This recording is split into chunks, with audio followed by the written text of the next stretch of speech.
Good morning, everybody, and welcome to another Swish stream with Steven. I am Steven. My team is Swish Gaming. If you enjoy the content that you see today, please give us a follow on YouTube at The Swish Gaming YT, Twitter, The Swish Gaming, Facebook, The Swish Gaming, and Twitch, The Swish Gaming. Today, we're going to get back to a variation of red-white mid-range. Last time I tried this, I think, was like last Friday, and we played a slightly different version of this. We were playing Showdown of the Scalds, which was really good, but kind of awkward with how expensive our spells were. So today I'm going to try one of my personal favorites that sees like no play in this format, Outpost Siege. Very good card advantage card. You name cons on this and basically use Chandra Plus every single turn. You look at the top card, and you may play that card until end turn. It also lets you play lands. So this card's pretty sick. We're going to try this today because I'm going to go less in on Invoke with this deck. Last time we played this, we had 3 Invokes. Invoking Showdown was cool, but like if you're doing that, you're probably winning by a mile anyway. So we're just going to play 3 Outpost Siege today and see how it works. I'm still going to play a couple Invokes. I think the card's really sweet. I think it's a good card. I just don't think it's a card we want to lean super heavy into. As far as other main deck changes, we're playing Rafine's Informant. This is just a really good 2-drop. It's a pretty good one to buy back with Specialist. And it's just nice to help smooth out our draws. Also a pretty good one to copy with Fable of the Mirror Breaker. So hopefully that'll work out well for us. We're still doing the 4 Remorseful Clerics in the main deck. I just think there are a lot of graveyard decks in this format. 2-mana Flyer is not a terrible thing to have access to either. The only card that's like really questionable in this deck is the one of Thraben Inspector, but I literally cannot think of anything that I would rather have in its spot. I kind of do like just having a 1-drop value creature, so we're going to keep it for now. Should it be something else, it's likely that maybe it should be, but regardless, we're going to keep the one of Thraben Inspector for now. As far as the sideboard goes, we've made tons of changes to the sideboard. I think Unlicensed Hearse is just going to be better than Sun Gold Sentinel was, so we're going to try 3 copies of Unlicensed Hearse. For the graveyard decks, I really want to be able to interact at instant speed with them. This is a great way to do that. Keep them low on the graveyard count. We're trying a couple copies of Tomic instead of the Damping Sphere and the Alpine Moon, because I think this card makes a lot of sense in this deck. It's a 2-mana flying threat, which is really nice. So against like mono green, Lotus Field, this card can attack and kill my opponent, which is really important in a deck like this. We want to get some pressure on them. So Tomic can do that. It's also really good with the Wandering Emperor, just being able to load up counters on this thing. And we can buy it back with Extraction Specialist. So it has a lot of good little synergies that we're going to want to potentially take advantage of. I'm trying a couple of Archon of Absolution in my sideboard. And I know this card's like kind of odd and very narrow. But I think this card against like the humans archetypes is going to be absolute nonsense. They have like no way to deal with this at all. And just being a 3-2 pro-white flyer that also ghostly prisons my opponents seems really good. Like really, really good. So we're going to try a couple copies of these today. Another card I want for those like human aggressive decks is Settle the Wreckage. People, you know, are already going to play around the Wandering Emperor, so I think Settle the Wreckage is going to be a really sweet blowout potential card. And a lot of people don't play that many basics in this format either, so we might not even give them that many lands when we settle them. So hopefully it'll be good. But I want to try it out. We've got 1 copy of Baneslayer Angel, 1 copy of Lyra. Again, just like anti-aggro cards. I want a little more anti-aggro stuff going on. We've got the 3rd copy of Elspeth Conquers Death for the mid-range matchups. The 4th copy of Outpost Siege, again, for the mid-range matchups. A couple copies of March of Otherworldly Light, just a good generic removal spell. But, yeah, it's kind of what we got going on here. I'm excited to try it out. I think this will do hopefully better than the red-white did last week when we played it. We went 2-3, and we had some really rough draws in some of our matches. I really thought that deck would 3-2, but regardless, this is what we're gonna roll with first today. And then I've also got an Orzhov mid-range deck that we will try out later. And this, again, is another one that I've done in the past, but I made some edits to, and I'm excited to see if they work. I added more 2-drop creatures to the deck because I think we were just lacking. And I think Gifted Aetherborn is actually a card this deck's really interested in. So we're going to try a couple Gifteds in the main, and we got 1 on the board. We'll talk more about this deck later this afternoon, but kind of just giving everybody an idea of what we're going to move on to later today. So, that being said, I got the cards. If you want to check out the list, it should be on the cardboard live on the left side of your screen. And we're going to get to work. Oh, hold on. Do not want to do Orzhov mid first. We want to do red-white. Boom. All right. Here we go.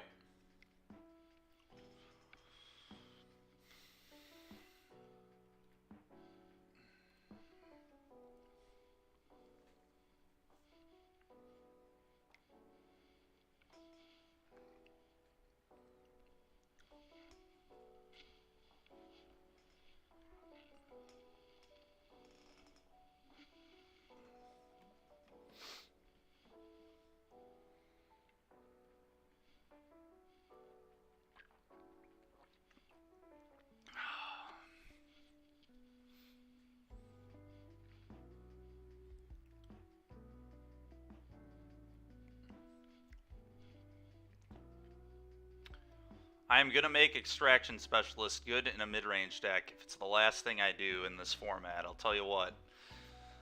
We're going to just keep trying this until something sticks.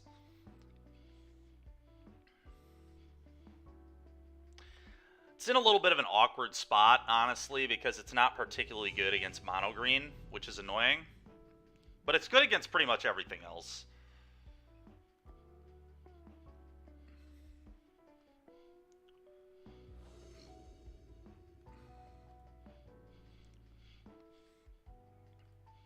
Alright.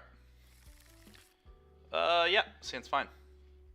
If these are not good, I can pitch them to Rafine's Informant. We'll figure that out pretty quickly. But I'm pretty into this hand.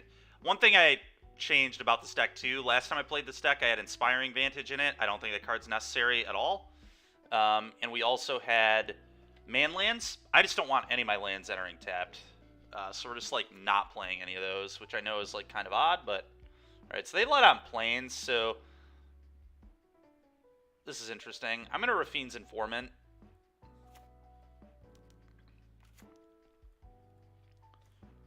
Okay.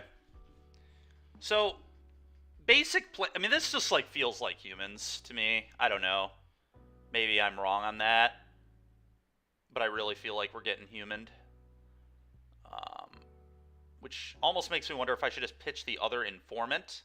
But they could just, like, be blue-white control, too. So it's either Informant or one of the removal spells. It might be one of the removal spells. I guess just, like... We'll do that. Baffling End is going to be good regardless.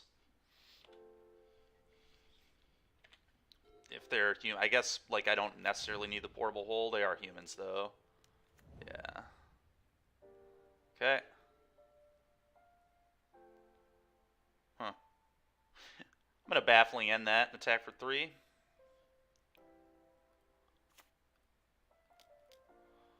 So, a little bit unfortunate I pitched the hole, but here we are. I still think we'll be okay. The Wandering Emperor looks like it's actually going to be pretty good this game. Sure. Okay, they're out here missing lands. That's actually a very good draw. I can invoke Justice the Portable Hole back at some point, or invoke Justice the Wandering Emperor back if it, like, dies or whatever. Let's play Rafine's Informant here.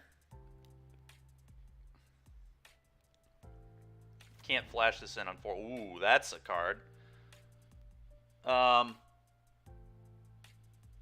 Alright. I actually think I might pitch the Extraction Specialist here, and we invoke it back in a few turns. I think I like that a lot.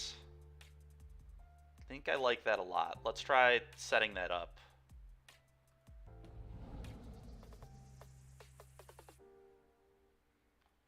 Well, obviously cannot attack, so we're not going to do that. Go ahead. Sure.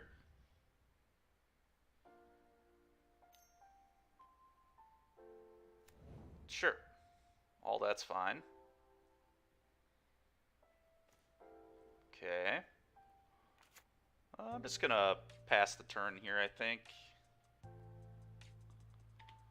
Just going to flash in a Wandering Emperor and start plussing.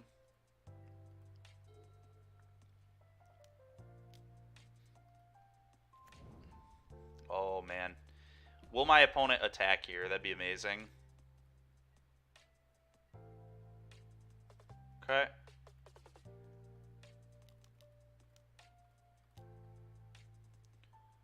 I could just take it down, too. There's, like, nothing wrong with making tokens with this.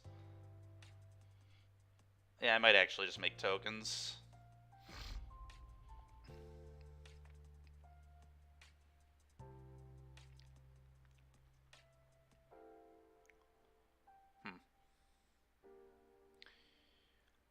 It's going to be interesting figuring out how to leverage this properly. We do have to be a little bit afraid of Brave the Elements, something we have to keep in mind.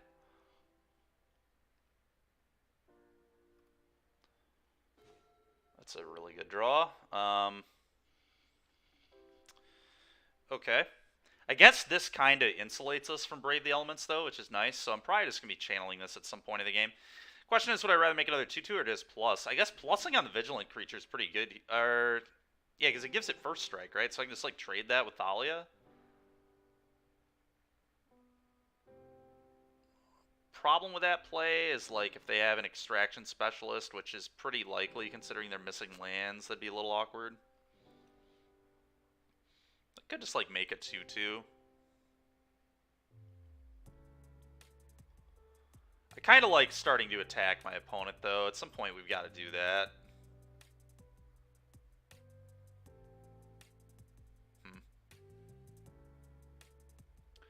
For now, we'll just make it 2-2. I think this is fine.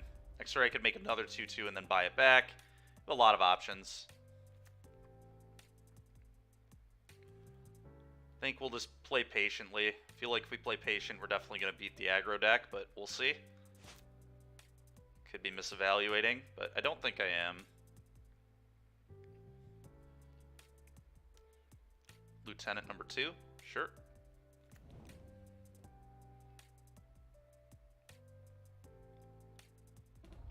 A lot of lieutenants.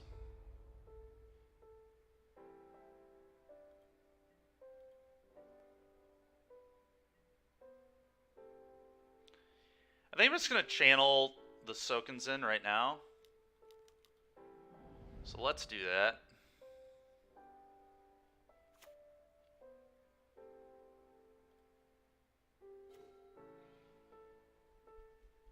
Okay.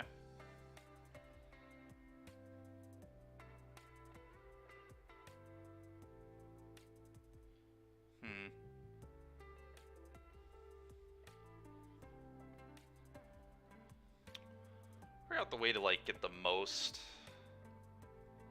value here.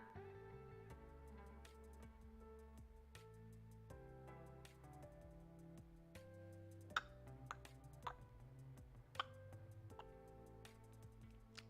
think it's time to plus up an attack on a Rafine's Informant. Maybe. Yeah, that would make sense to me.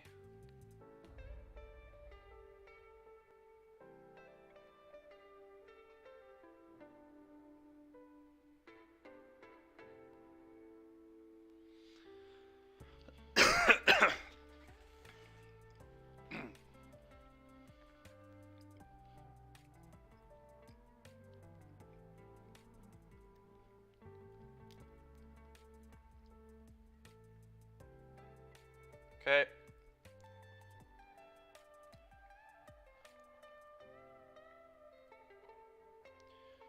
So,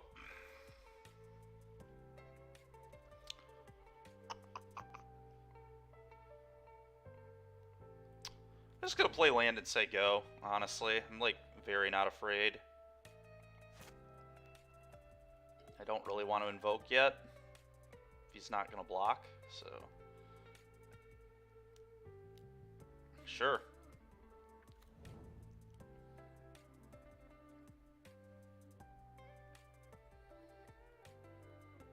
At some point, my opponent, like, has to make an aggressive play, and when they do, we should be able to hopefully get them.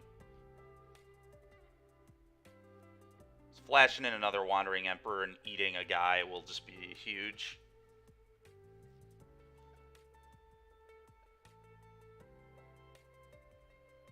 Okay.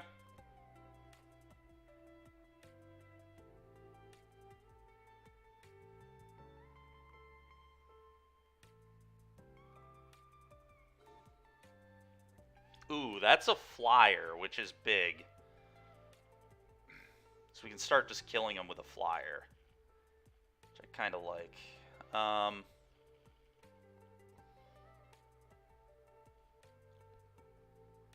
So we could plus attack again.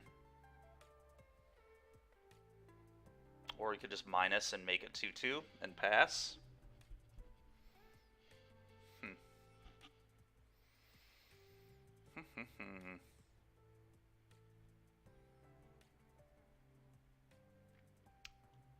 I don't hate plus attack. So if he trades, then I can finally use this Invoke.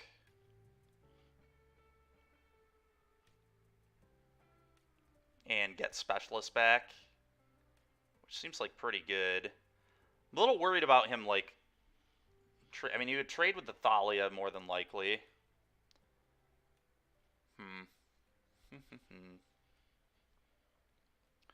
Or do I just want to keep leaving up more Wandering Emperor? I don't know. It's interesting. I feel like it's going to be hard for him to beat Invoke. But maybe I'm wrong.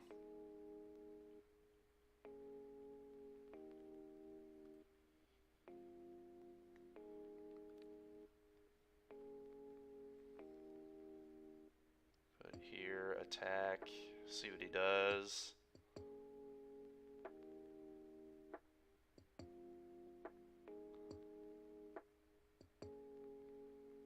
He'll do this.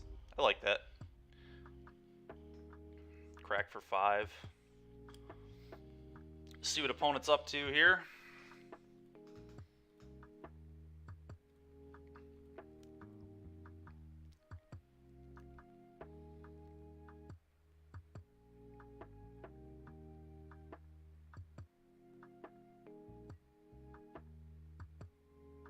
Okay.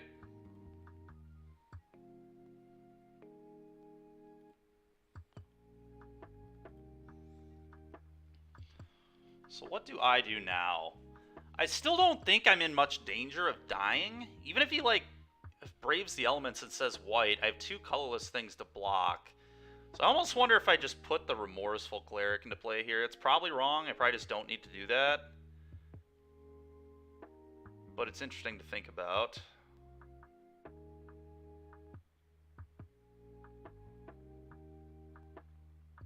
So Cleric plus... Thalia is a real pain. I think I just probably leave up the Wandering Emperor. But it is close. Playing this, like, puts a very real clock on him all of a sudden. I still just, like, don't think I'm afraid of dying here. Okay, so... what if I do this? So if I do... like, if he attacks all out, he's just gonna die. So, like, that's not even an option for him, I don't think. I'm just gonna cast this. I feel like I'm supposed to. It's a little weird going down on the Wandering Emperor, but I just don't think I can lose.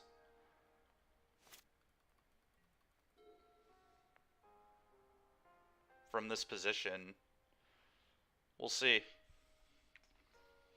But I feel quite favored at the moment.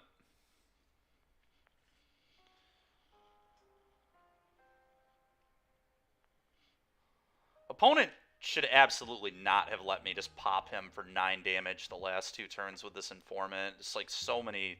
okay, well, I have colorless creatures, so that's not quite going to work, boss. Good try, though.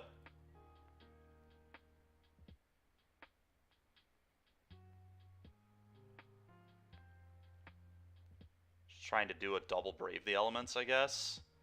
That's just not going to work, because I have a Wandering Emperor in play, too, so I just get to eat one of these things. Sure. Okay. So the Wandering Emperor is going to die. That's fine with me.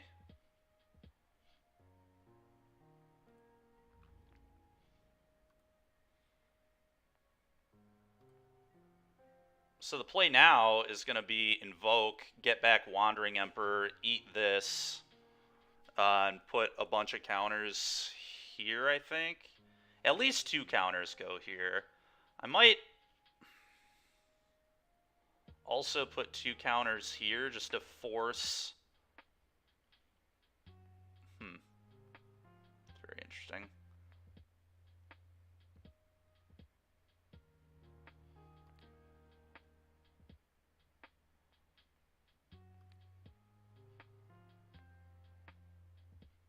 Me take a damage.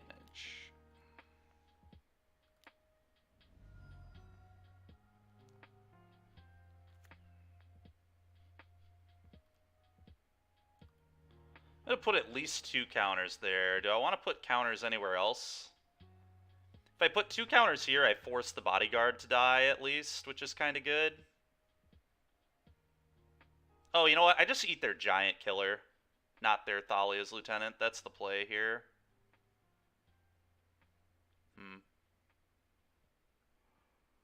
I'm just going to put 2 counters here either way, though.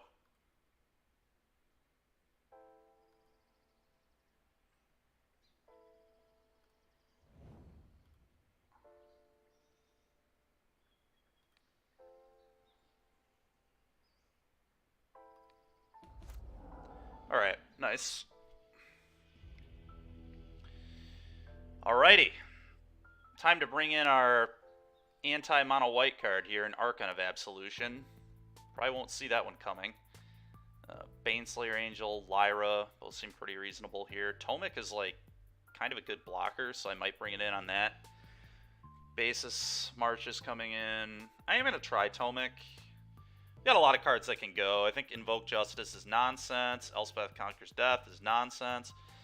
Outpost Siege is nonsense.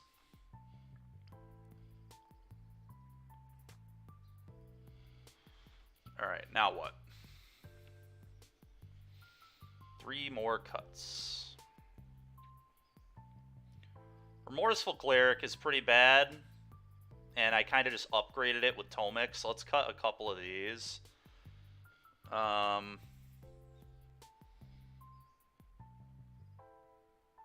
Maybe like 1 Fable. I don't think Fable is very good. March should be down here. Fable, I'm going to cut 1, I think. Just become an almost mono-white mid-range deck here, which I think is fine.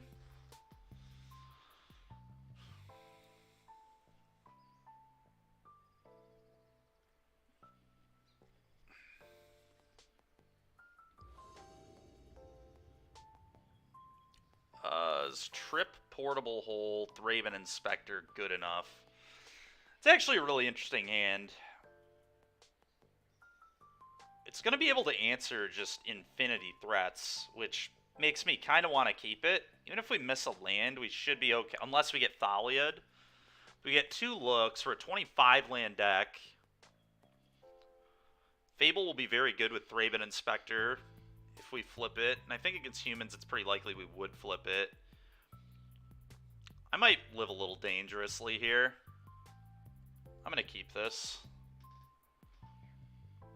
Maybe I'm supposed to not keep a greed pile of a hand like this, especially because I have Archon of Absolution in my deck, which is probably just going to Stone Cold beat them all on its own. But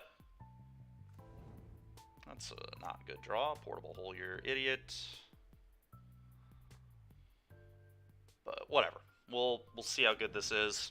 I think it'll be pretty good. Like I said, we can probably miss a land for a minute and still play the game, so I'm happy about that. Well, that's frustrating.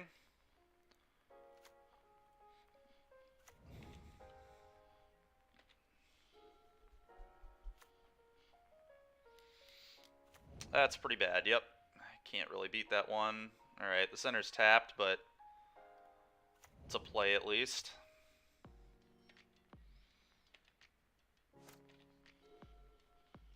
There's one problem with the hand is it was really soft to an Adeline. What can you do, I guess? Well, we'll eat the 1/1 that's attacking.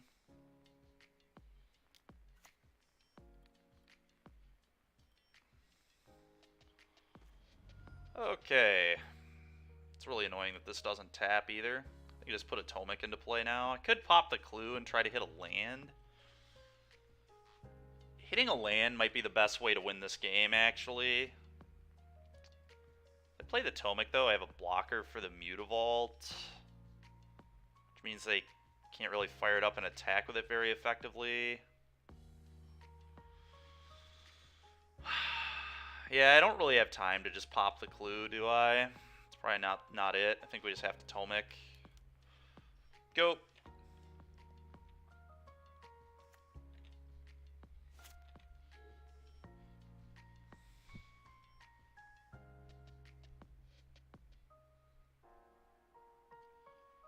Gonna be a tough game to win, but I certainly think it's winnable still. Miss land drop was pretty frustrating, but what can you do? Brutal Cathar. Huh, okay.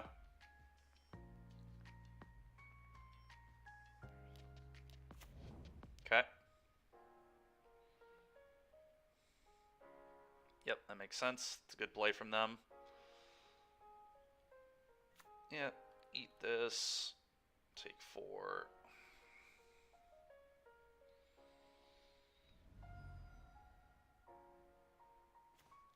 Alright. I mean, I can deal with the Adeline, I guess. Probably what I have to do. I think I... So... Yeah, it's actually... I'm not in that bad of a spot, honestly. Eat this. I have to pitch 2 cards, which is really, really garbage, but... I think I had to portable hold their guy there. We do take the Adeline, right? There's a chance that eating the Brutal Cathar is better, but this Adeline is just such a pain. I think I have to exile this. The Wandering Emperor is one of the best ways to, like, start pulling ahead, so I think I have to keep it. I don't know, though. Maybe not. Maybe the portable hole is a smarter play. I don't think so. I think I just have to hope I can peel some lands. I'm going to do this.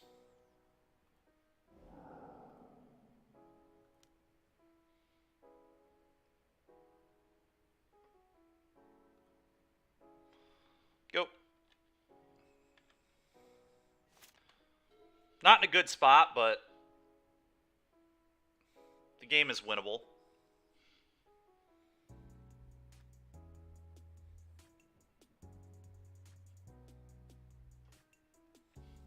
My hand was just a little too weak. It should have been a mulligan.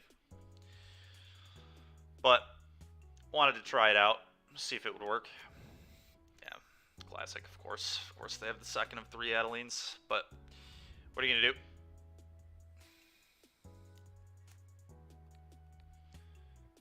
Alright. Let's not keep a terrible hand this time, and we should be good. I'm not technically dead, but I'm pretty dead. I think I'm just going to... I guess I could, like, block, peel, land, settle, and blow them out with Settle the Wreckage. So I guess we'll play another turn.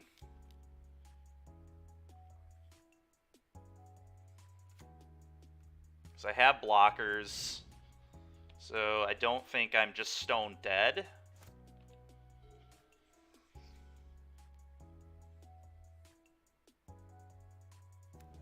Yep.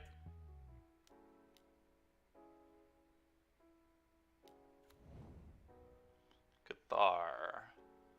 That's exactly lethal if they fire up the correct Mutavault. Let's just make sure they do that.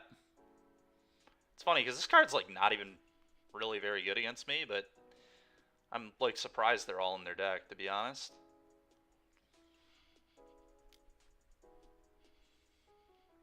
Alright, they fired up the right one. You got it. Let's go to game 3.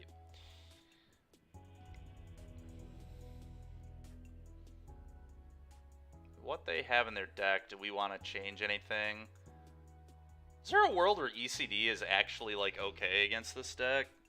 If they have all their Brutal Cathars and stuff in their deck, it makes it a lot better, I'll tell you what, but it's still probably not very good. The Lyra and Baneslayer plan is, like, way worse if they're doing that, though.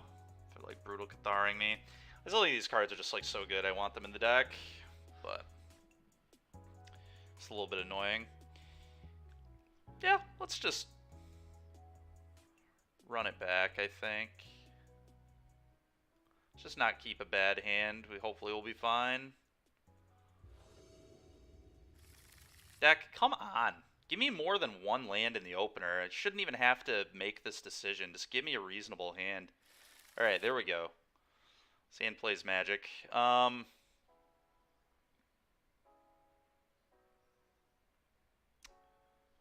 Okay, it's an interesting decision here.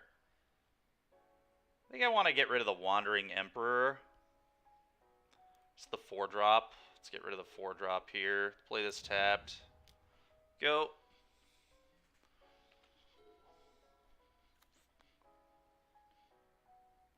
Okay. Play this.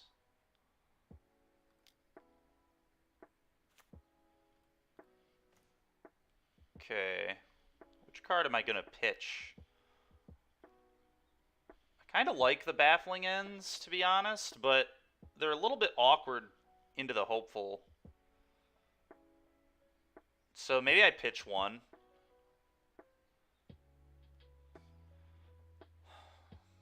Extraction Specialist is just like so disgusting, especially with Fable. Oh, this is close. I think it is going to be a Baffling End, though.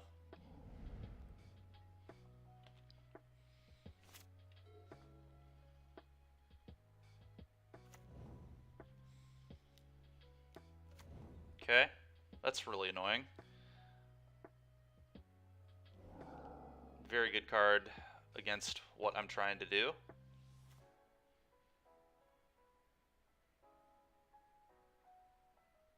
I just play a Fable here. Next turn, I can pitch the Rafine's Informant and something else, and then play Extraction Specialist, get the Informant back. I'm also just like threatening a block here, which seems good. The annoying thing is Brutal Cathar can eat my Fable token. Yeah, which I assume what's going to happen this turn. Yeah.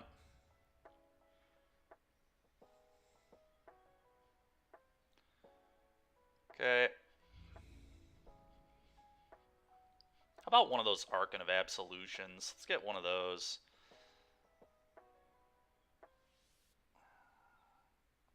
The question is, what am I going to block? I feel like I just preserve my life total here and do this.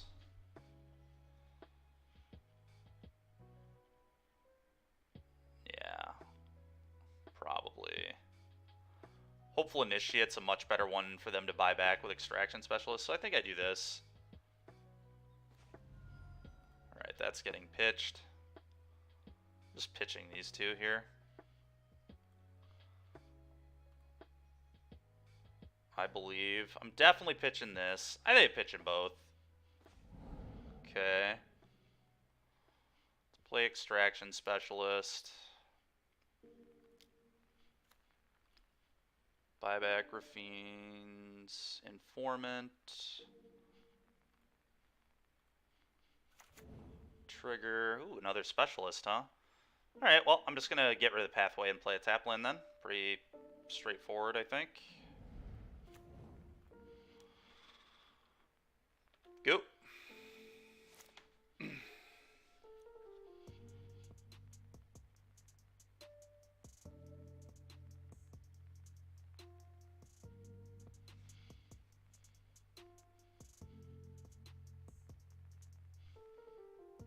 Hey, what's going on? How are you doing, man?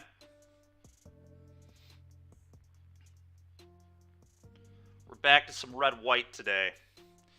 Slightly different version.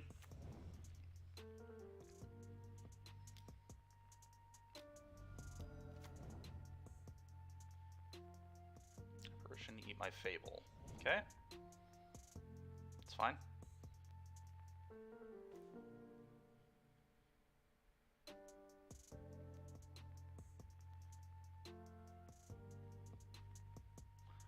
I feel like I attack here with Extraction Specialist. If they trade, I'm fine with it. If they don't trade, I'm fine with it. Seems reasonable to me. It seems better than just sitting.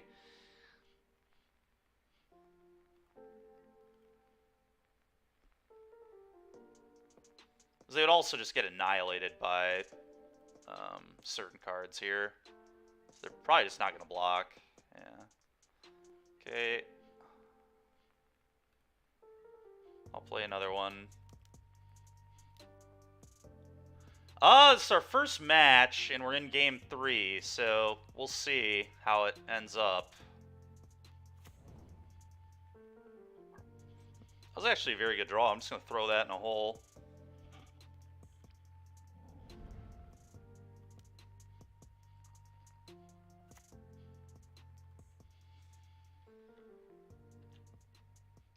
Go.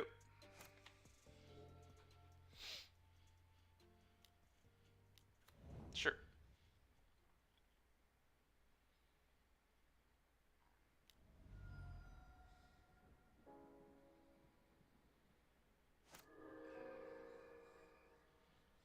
Leaving up Brave the Elements. Yeah, leaving up Brave the Elements. Okay.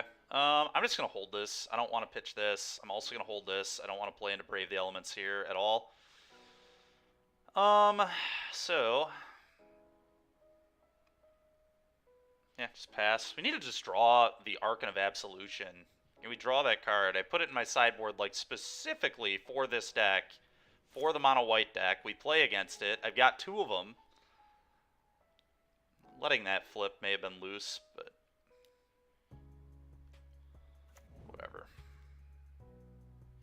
Oh, you know what? But now it's not a white creature anymore. That's kind of funny. Brave the Elements doesn't save this. It's pretty good.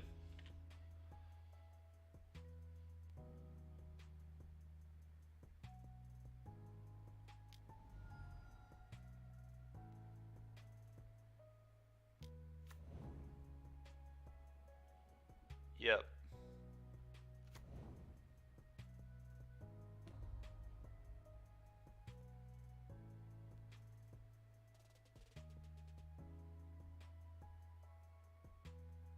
Okay, well.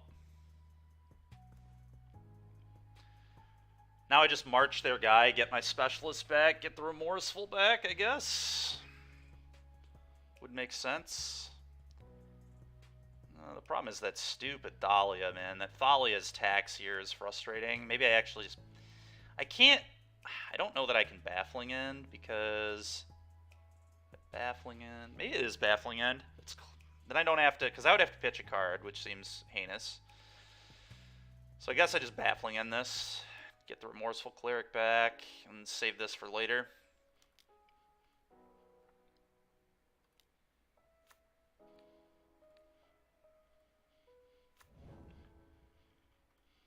Thanks for the extraction specialist, friend. Appreciate it. Go.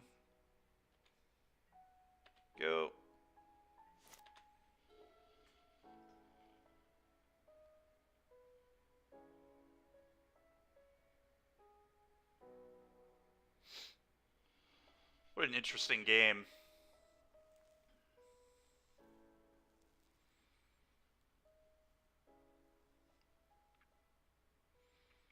Love to just draw that Archon of Absolution. Anytime now. Okay, it's an Adeline. It's almost good for me, in some ways. Because the 1/1 token's just free food for a double block for Specialist, which just gains me 6 life. Sure. There's not attacking. It's like, no way. Okay. I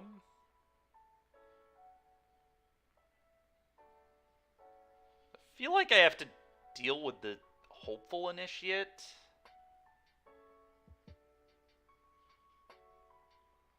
It's obviously pretty annoying, but this card's just a huge problem. Let's play Rafine's Informant.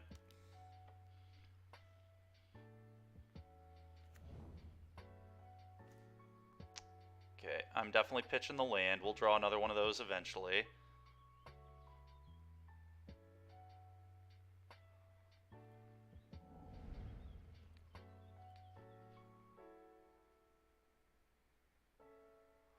Ooh, I can't. That's awkward. I can't cast that. I forgot about that. It's the Dahlia attacks here. Oh, that's bad. Alright, that's fine. Go.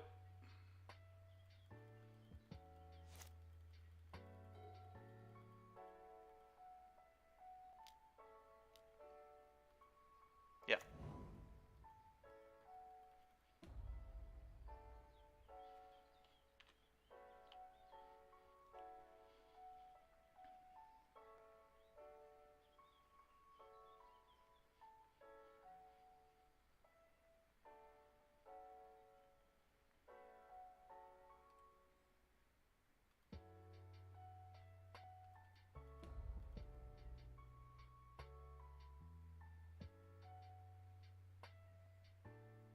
Okay.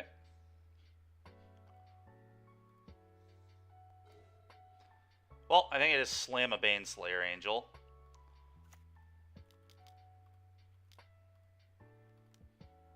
If they have an answer, they have an answer. Go. Brave the Elements pro white. I wonder if Brave the Elements kills me here. It's going to be close. Sure.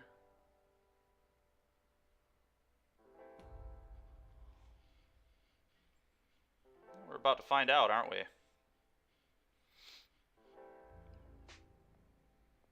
Yep, they have a Brave.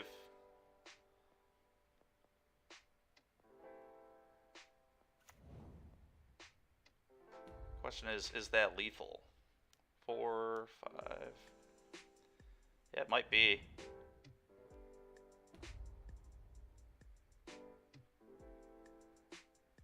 I can't block. Wow. Alright, so maybe I was supposed to leave up March? Yeah, I don't know, that's really rough. Frustrating. That mono white human stack's like very good. That's why I have the Arkans in my sideboard.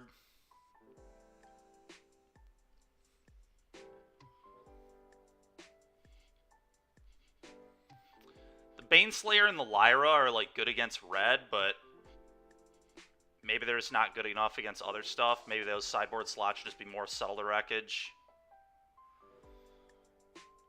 Settle the Wreckage, probably what it should be, honestly. Should probably just play 4 Settle. It's a cleaner, it's like gonna come in more spots, I guess, and it doesn't get beat by the stupid exile creature effects. Because I seem to play against mono white at least once a league, almost. It's like very common that we run into that deck.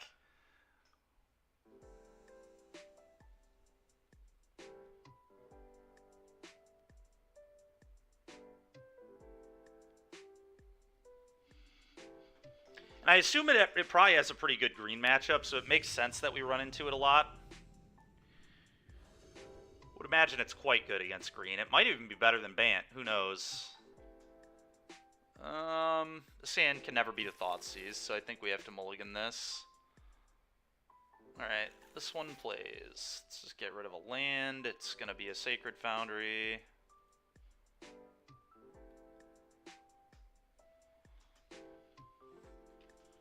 What's their companion? Giganta, sure. So it could be heroic. They're on a mold of 5. It's almost certainly heroic. Yep, it's heroic.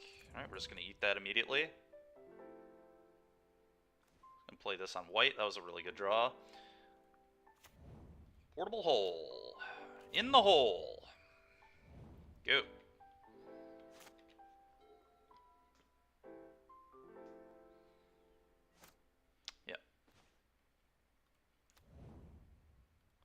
Alright, so ideally, I'm not going to put a creature into play for quite some time. I don't want them to be able to cycle Angers and Strikes, so I'm definitely going to lead on Outpost Siege.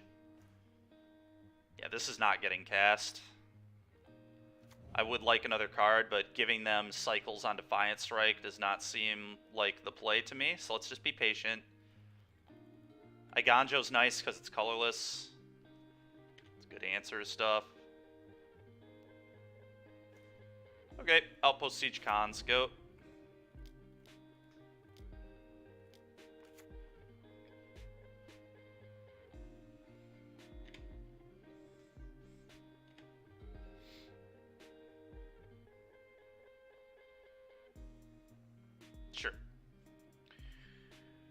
Alright.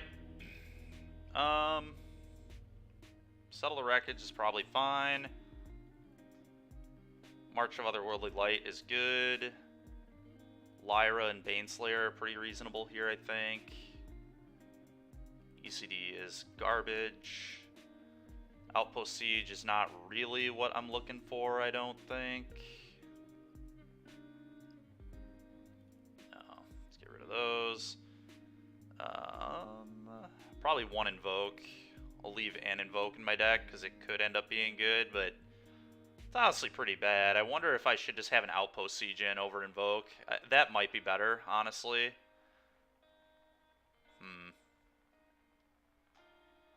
That's kind of close. Invoke is, like, really good with these, like, idiot lifelink creatures, so might be good enough on that basis.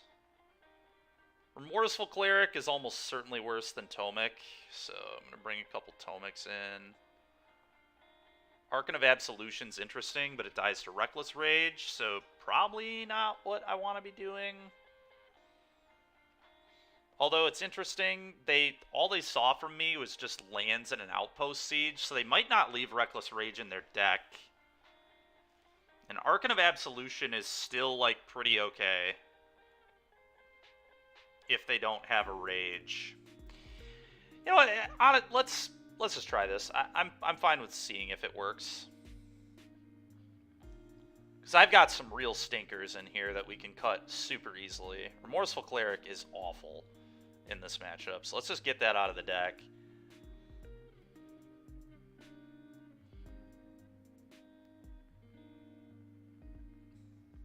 One Invoke Justice. Is that better than a one of Outpost Siege? I think it is, like I said, because of those counters. Buying back the Wandering Emperor could be real. Buying back Archon of Absolution could be real. So we'll see what happens here. Okay. So the question is, do they reveal Gigantha or did they bring in the Fiend Slayer? Okay, they reveal Gigantha. My mana here is a little awkward, but it's still a keep. I just have two answers in my hand and then a lifelinker, some setup. We'll draw a land that can tap for white mana eventually without hurting us. Well, they're on mull to 5 again, so it's going to be a bad day at the office for them, I think. We'll see, though. I mean, I could draw terribly and lose, so we'll see what happens.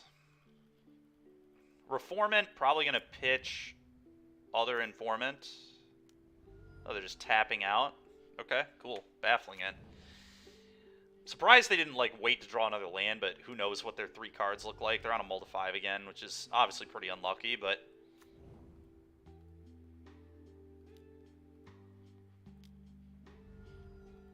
it's one of the dangers of playing a deck like Heroic. Sometimes your hands don't do the ABC thing, and you have to mulligan a lot. It's a pretty consistent deck, but it's the style of deck that can mulligan a lot. Sure.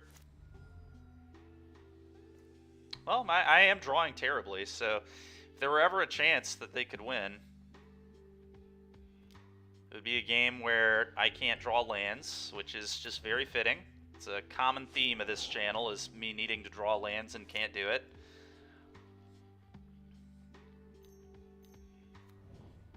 Yeah, well, we have an answer to that, too. Okay. Shock.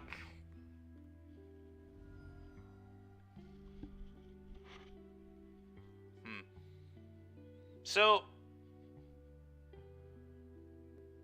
this is pretty interesting. I kind of want to go Rafine's Informant, pitch the other Informant or the Tomic, probably the other Informant though, and then just pitch the Tomic to march this, because I want to get on the board. I want to start pressuring, and this sets up a good extraction next turn. So I think that's the right way to play. I know it puts me down a card, but they're on a mull to 5. So I think this is good. Ooh. Okay.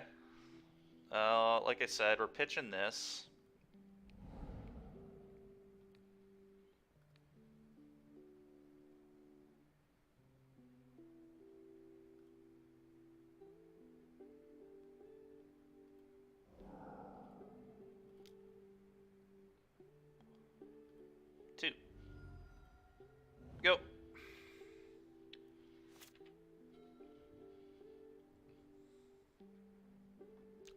Can't imagine they have too many more threats. We've dealt with 3 of them, but who knows? God dang it, dude. Get out of here. Hey, man. Alright, play this on white.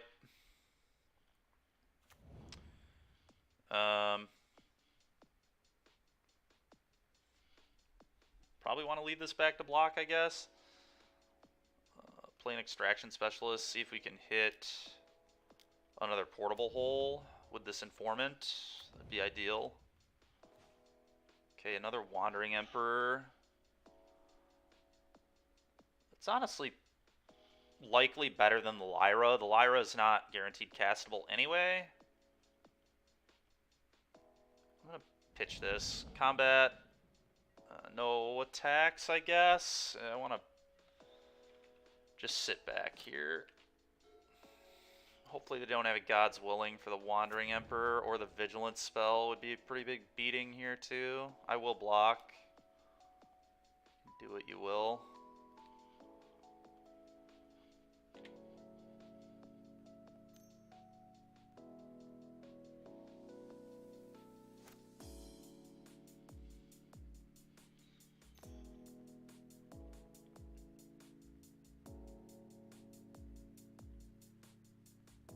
Looks like they do probably have Reckless Rage. Yeah, okay. Okay. Are they tapping out? What? Why the heck did they just do this? What is that play, man? I mean, it's great for me, but what is that play? I don't understand that at all. Just completely unnecessary. Oh, never mind. They would have killed it with the rage. They would have killed their own guy, so they had to do this. Oh, that's awkward. Why not just not Reckless Rage? They didn't have to Reckless Rage here at all. They could have just fought as one. Still at least bluffed having God's Willing. I guess if you don't have God's Willing, maybe you just say screw it and tap out, but pretty awkward. Pretty awkward. May just leave that one in my hand. Let's just do this. Wandering Emperor, eat your guy. Attack you for 3. I think. I could play around a Swift Spear and sit back, I guess. Maybe I wait 1 turn and play around a Swift Spear. I kind of like waiting 1 turn, actually. It plays around the 2/2 Haster as well. Let's just keep this Wandering Emperor in play. Would like that. It's kind of awkward, though. I kind of do want to just like start putting the clock on them and get this game over with. Don't really want to be in a top deck war with them. They have an Escape Velocity in their yard. +1/+0 haste. 2 mana. Exile 2 other cards. You know what? I'm going to attack. I have another Wandering Emperor anyway, so if they like play a 1-drop and Escape Velocity it, I just Wandering Emperor that too. Let's get the beats. Get the beats going here. Took me a minute to figure out if that was right or not, but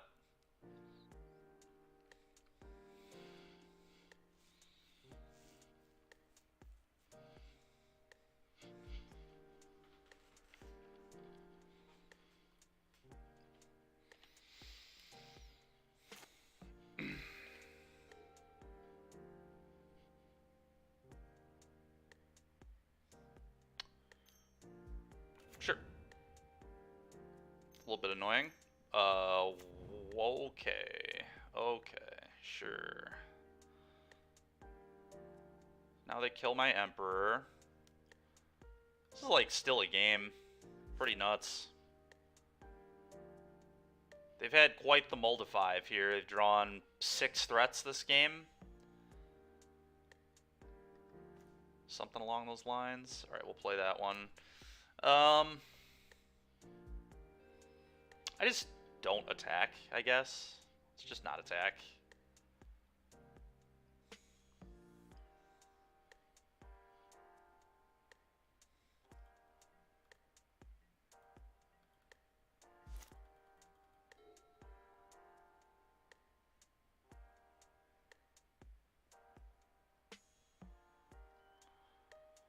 Maybe pitching the Lyra was wrong, and we should have just kept Lyra 1 Emperor. He's just going to buy back Reckless. That's fair. I think we're fine if he buys back Reckless, though.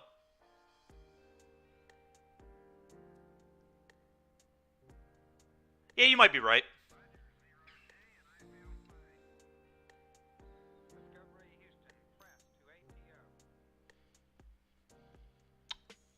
Okay.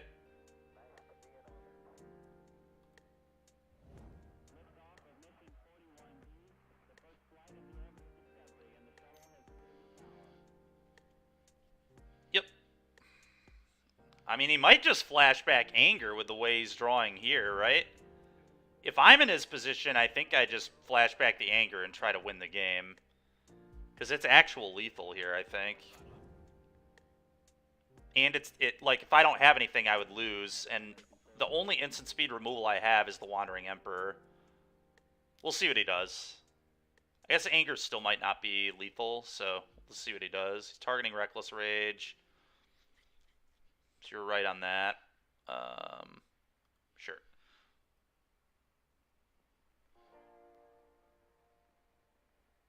I think we're fine with this. I think we're still fine with this. We're going to go to...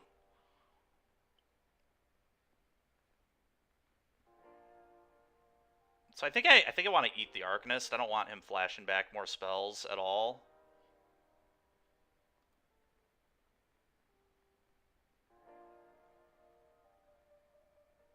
Damage, 2 damage. Yeah. I do agree you're probably right, though. I probably should have attacked. Definitely a mistake.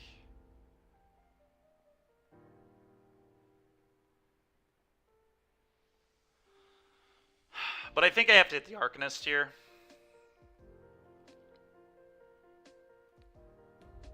We'll take the extra damage to make sure he can't flash back those Angers, because I am very dead if I can't draw an answer to that card.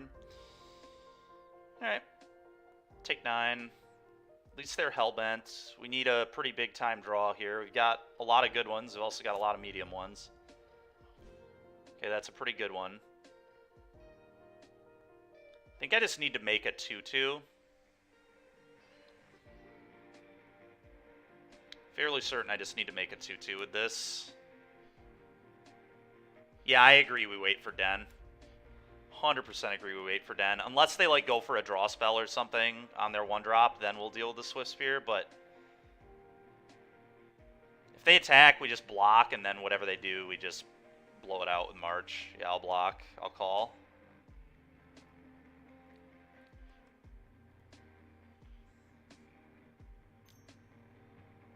Nope. Absolutely not.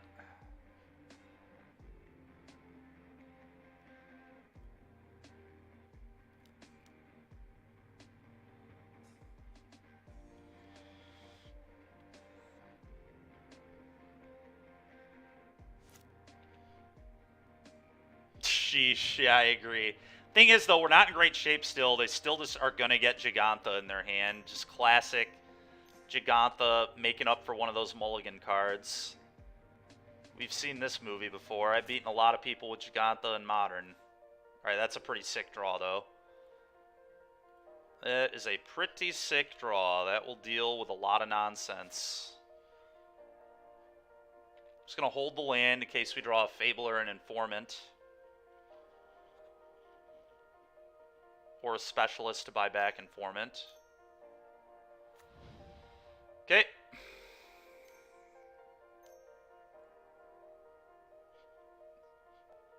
Gigantha in their hand? What are you doing? Oh, they're escape velocitying. Huh. Alright, I'm going to turn off the auto yields then.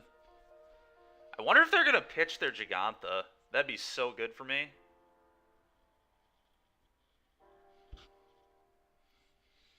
Yeah, I mean, he's drawn pretty well, but he mulled to 5, so I guess who am I to complain? Alright, so they pitch a land. Do I have to wait on this? I kind of want to wait on the settle. Is that too greedy? I don't think it is. I think we can maybe get more out of this, but I don't know. It's tough. I also have a lot more answers to the Illuminator than the Gigantha, right? I have like portable holes and baffling ends and things, which don't do anything to Gigantha. So I'm kind of incentivized to not do this, and I have another Wandering Emperor I can draw. I'm gonna live dangerously here. Just obviously not gonna block because it has double strike. But I think the settle here is a poor play. Ooh. How about that one? Well, if they don't draw Reckless Rage, they're just going to lose the game. They're not... I guess they could draw another Anger. But this card messes them up.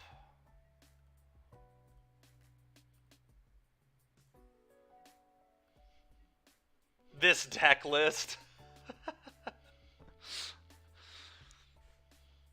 Alright, let's do this.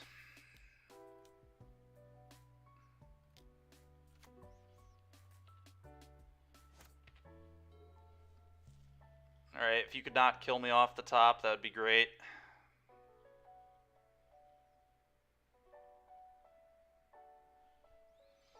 No, believe it or not, Paul, I actually think Archon of Absolution is a real card in this format. Certainly on Moto.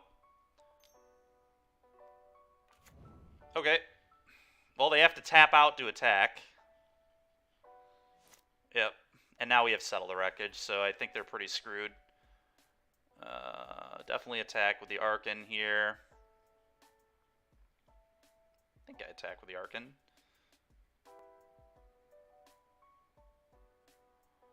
I'm going to play one of these.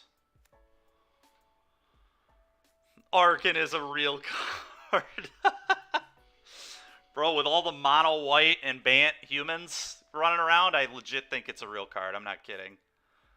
But wow, do I not believe in white mid-range. That's fair, dude. Well, you're tuning into the wrong channel today, then. I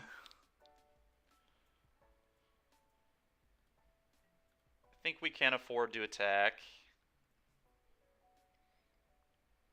Because they cannot attack me and play Gigantha. It's just not possible.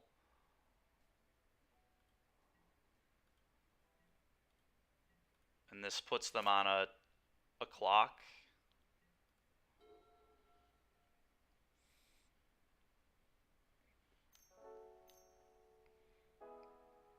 Okay.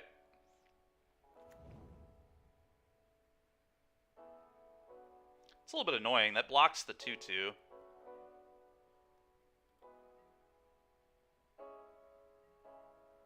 Why in the world would you not attack with the Virtuoso there?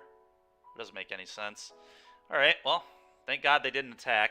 Attacking was like the only real chance they had. Punch them for 3 again. Just leave the lands in hand.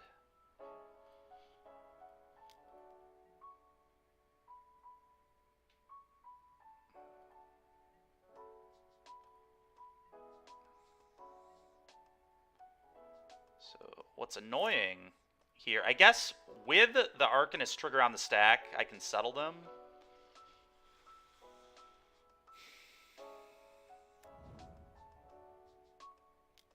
Okay.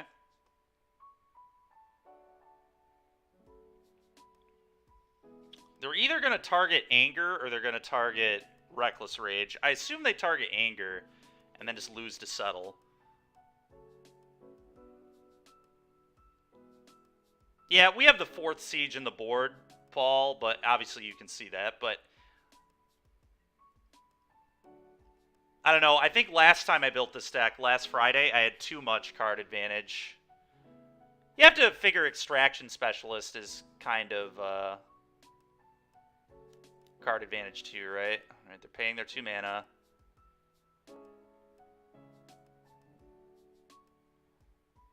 Targeting fight as 1.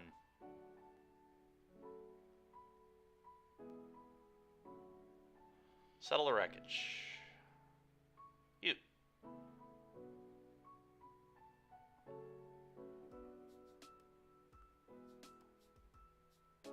Problem is then they can escape Velocity, which is pretty annoying. It's because he didn't want to die to me attacking back. It was actually a pretty good play because now he can put the escape velocity on the 10th district and not be dead. It was actually a very good play from our opponent. Very heads up. Good heroic piloting.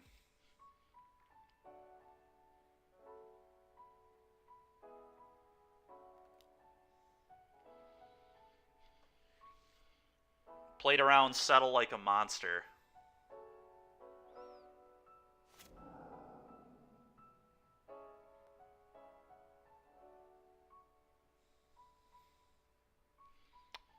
No, it doesn't because it gets a counter from the heroic trigger.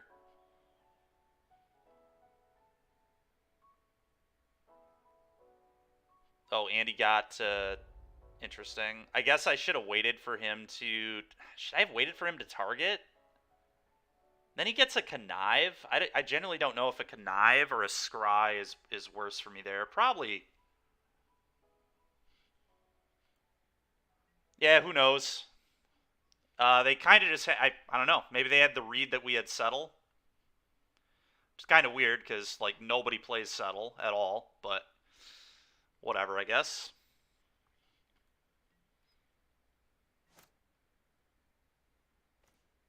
That's a pretty good draw here. I'm going to play Fable.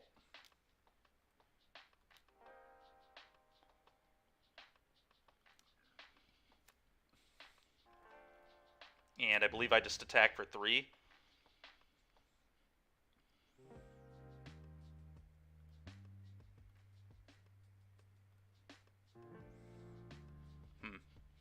I'd be really careful about that escape velocity. It's very, very dangerous. I'm surprised he didn't do it on this last turn, but maybe he has another threat. I think I do just have to attack, though. I can't... I don't think I can not attack here. Because I could not attack and just try to prolong the game, but I think I just want to close. There are certainly a few cards that kill us. Did he keep on top or bottom?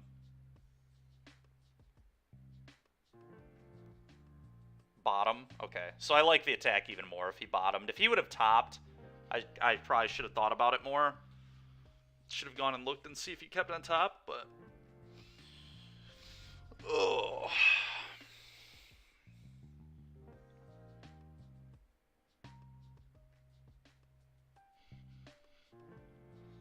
Alright, well, don't kill me, please. Anger, God's Will... Honestly, like, God's Willing probably doesn't do it. He needs a chain of draw spells is what he needs.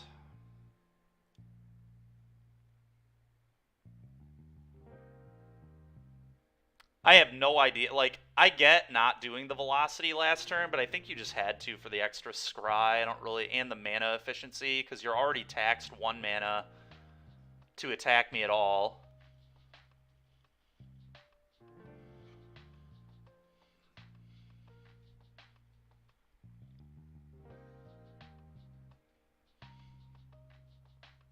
Yeah, yeah. Any trample effect kills me. I'm aware. Trample effect. And that's about it. Okay, that does not kill me. Alright, Archon of Absolution coming through in the clutch. Thank God I put these in my sideboard. Jeez, oh Pete's. I was thinking on it before we started the stream today. I was like, you know what? This card might be okay in Pioneer. All the aggro decks are white for the most part. And here we are. Alright, well. Might have to throw some Archons in my Orzhov sideboard too.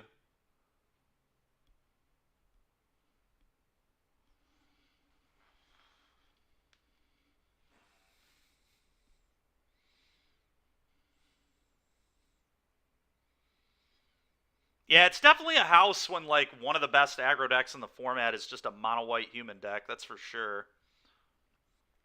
That goes super wide and tries to kill you with Brave the Elements. Archon of Absolution makes that nearly impossible.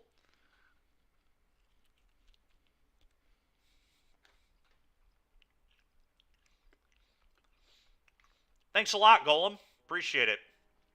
Yeah, we basically took the red-white list from last Friday. I think it was last Friday. I can't remember. Might have been the Friday before that. Either way, we took the red-white list from that and made some adjustments.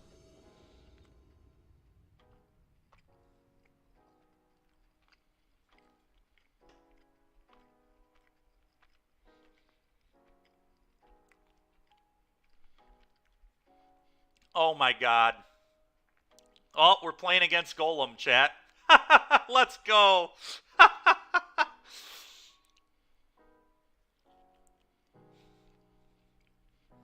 That's funny.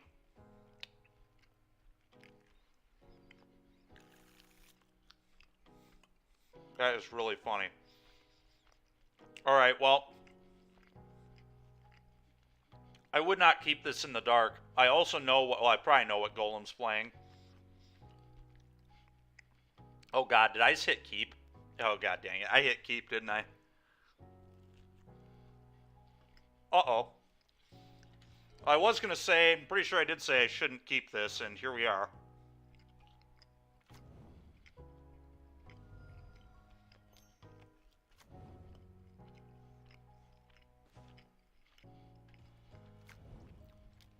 Well, that was lucky.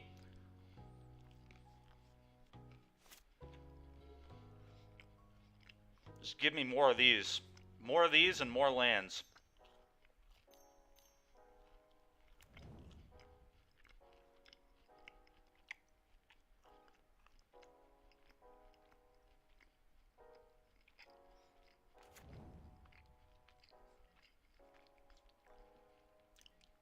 Well, we're in trouble.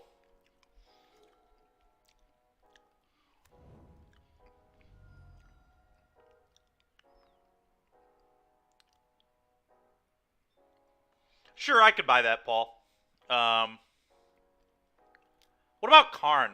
I feel like I'd rather play 4-mana Karn than Torch of Defiance, but I guess we do just have a lot of red sources, so maybe Torch of Defiance is better. Karn Scion of Urza.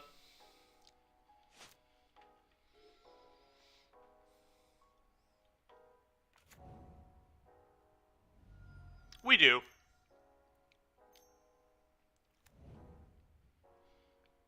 Alright, well, time for me to lose to keeping a completely unplayable hand. Yep. Yep. I don't even need to see what they're... whatever. We'll let Golem have their fun. This keep was... I literally said it was bad, and I clicked the keep button like a fool.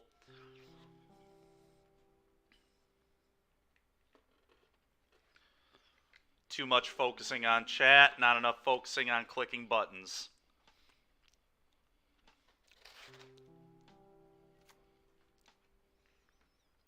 It does. It does.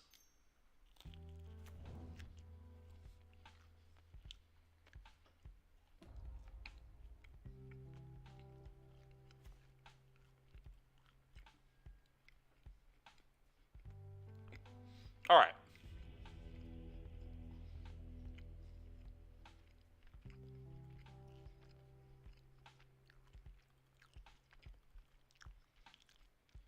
Let's not play like a dingus this time, and we'll be fine.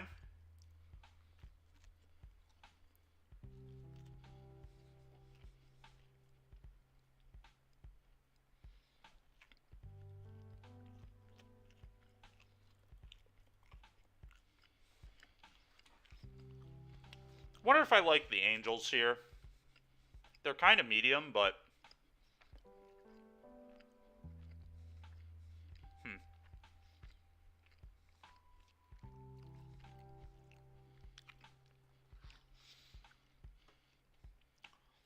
Remorseful Cleric does nothing. These are coming out.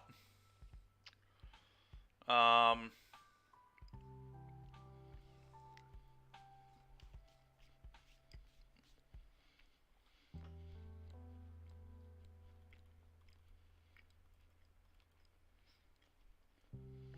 think they're cleaner than Invokes.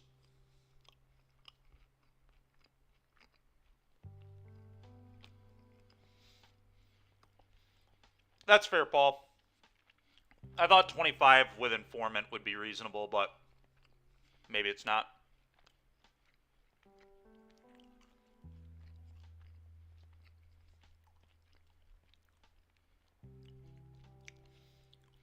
Might be one of the Outpost Sieges. Outpost Siege is, like, fine here. But it's not something I want a ton of. Could, I guess, just be, like, Extraction Specialist, too. This card's also not very good. Should actually probably just trim on these.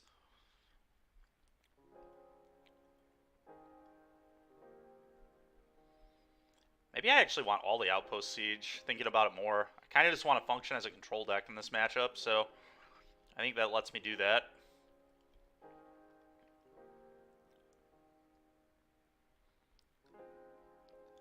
The real question is, do I like Invokes?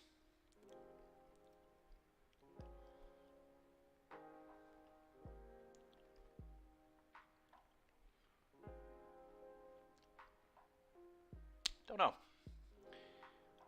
We're going to try this and see how it goes.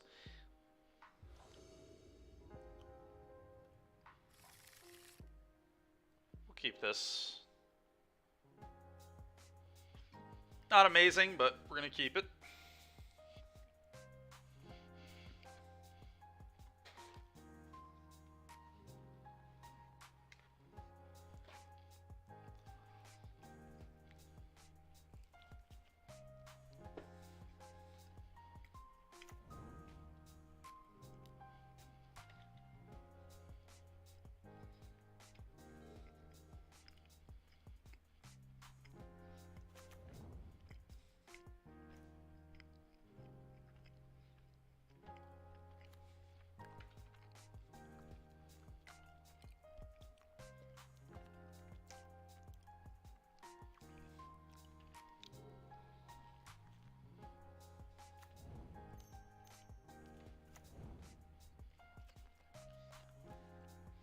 Winding Constrictor's nice. That's a nice one.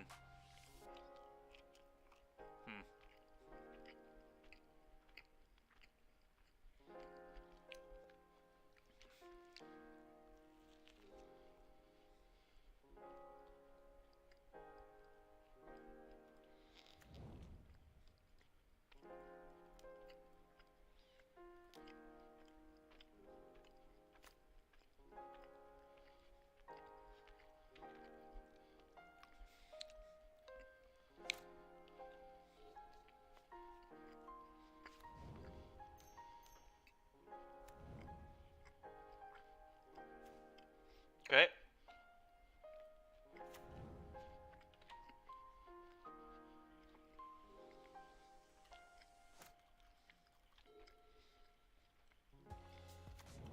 Sure.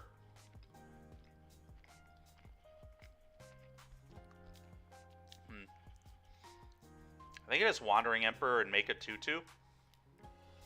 And then block.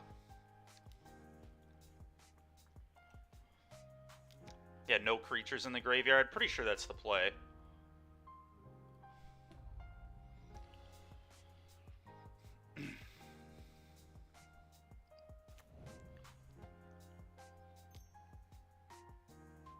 Fatal Push, huh? Okay. Did not expect those to stay in the deck, but works for me. Works for me.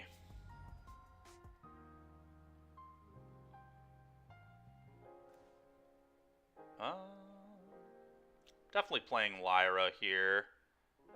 And probably making a 2/2. I know Golem's list, and they don't have many answers to this.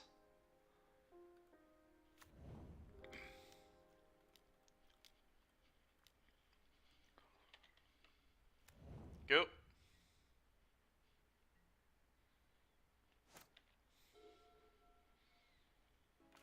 Sure. Golem's hand this game has been really awkward.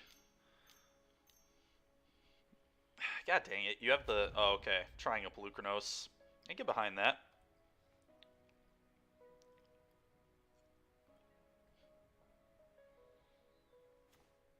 that's a pretty good draw here.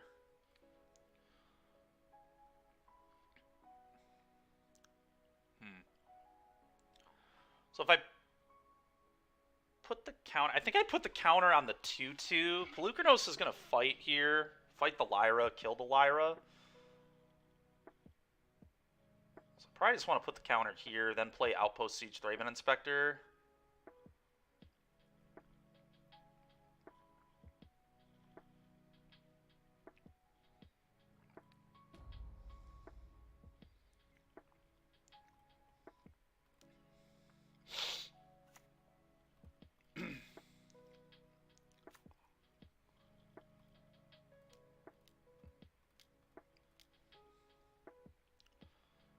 On cons, combat, attack.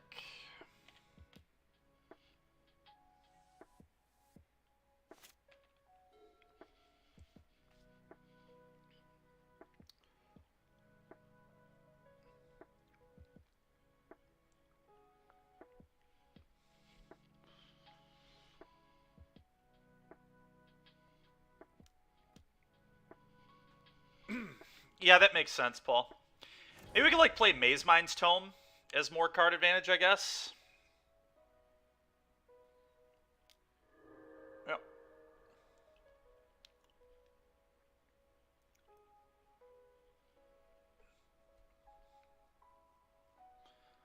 It's a lot of mana investment, but it would be a good one.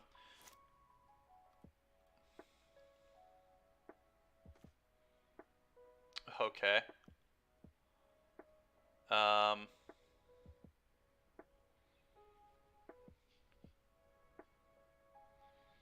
We just name cons on that again. Well, we're gonna see all the cards this game, so we don't need to worry a ton about it this time around.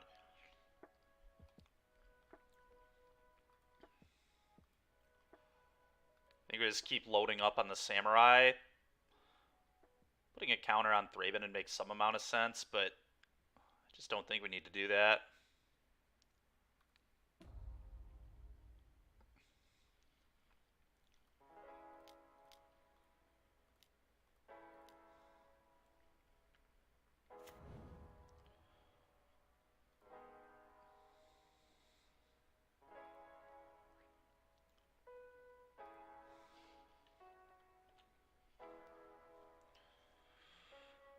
Okay.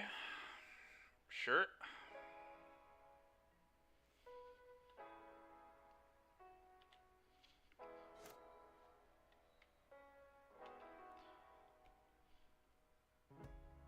It's a good one, ninjas. It's a good one. Sure. It's a shakedown heavy.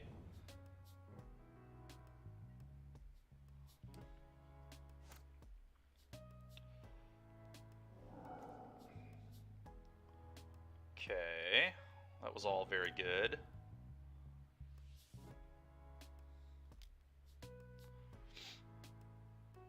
Eat the ooze. March the shakedown.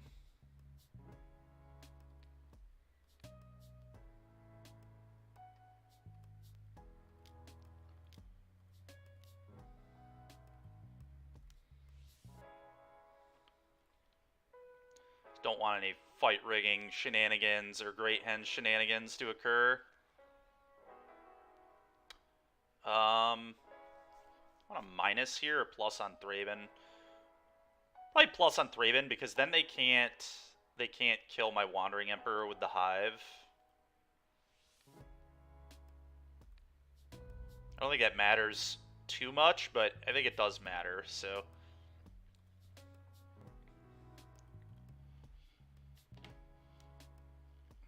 Next Outpost Siege is going to go on dragons, too, so it's going to make it really hard to interact with what we're doing.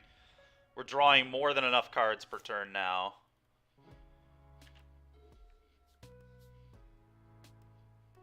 Alright.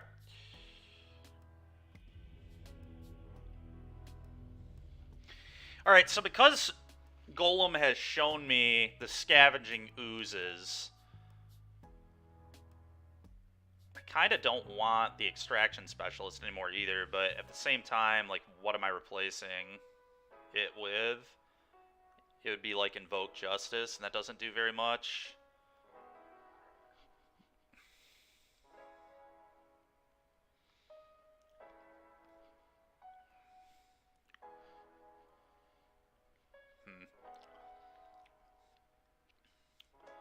It still probably needs to be extraction.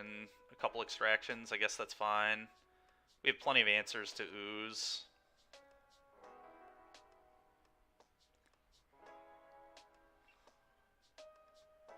Huh.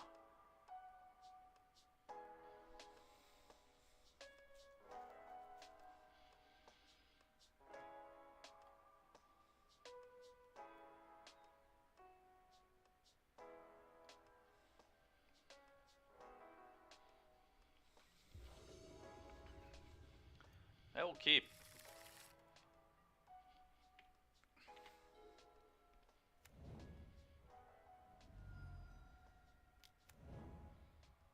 Throw that in a hole, I think.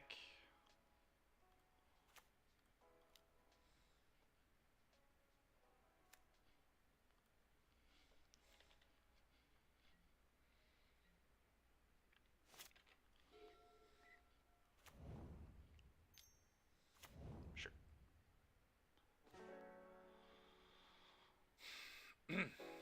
Play this. Go.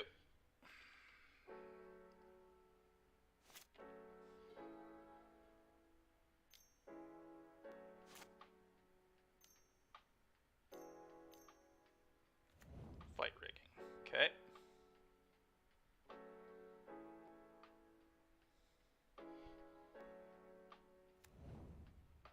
Oh yeah, the Wandering Emperor is insane. Ooh, Golem missed a land drop there. Interesting.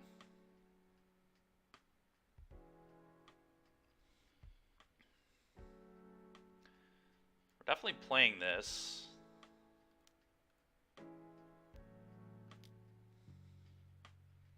I should have tapped differently. I should have played a land, but whatever. I guess we have the Aganjo, so if I draw a portable hole, I don't really get punished. Alright, so do I actually just pitch a land? I kind of think I might want both Wandering Emperors this game, but I think I definitely need the Outpost Siege for advantage. Obviously need the Settle. I think it's just a land. I think it's just the Battlefield Forge, more than likely.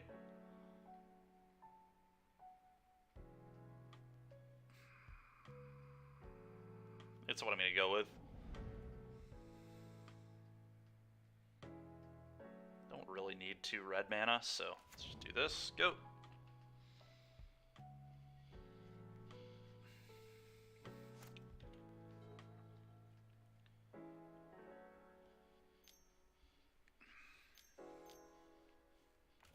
Yep. Beating the Henge is going to be really tough if Golem has the Henge.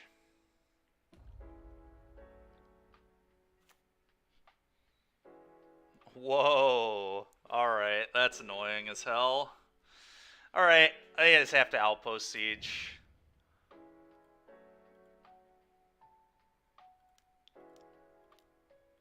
We need to find an ECD for that. Go.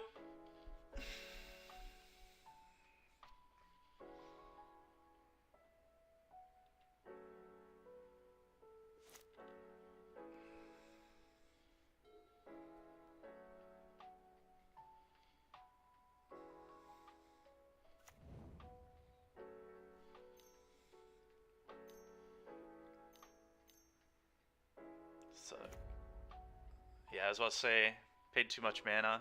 Probably doesn't matter, but paid too much mana. Oh, you also can't activate it. That's kind of a nombo there. Not a big fan of Vivian and the Immortal Sun. It's a little loose. So they're both like really good against me though. They just take the 8-ball. But it's kind of interesting. Maybe I just give Golem cards. Giving golem cards really sucks, though.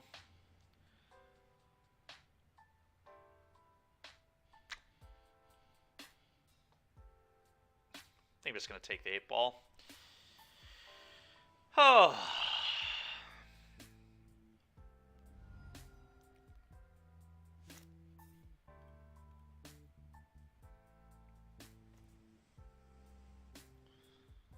Okay, well that can deal with this, I guess.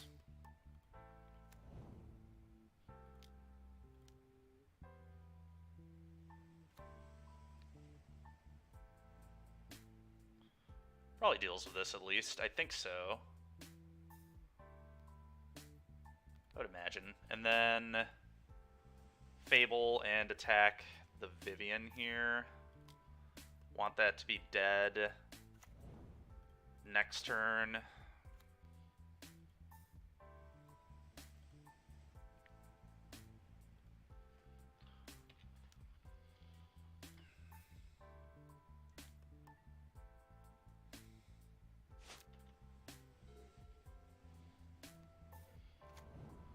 Yeah. God, shutting off the Wandering Emperor is so good against my deck. It's just so brutal.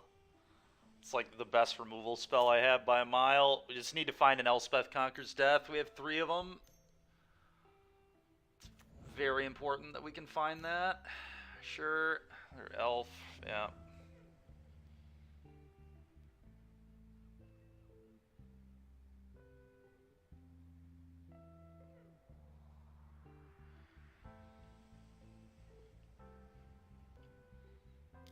Yep. No blocks.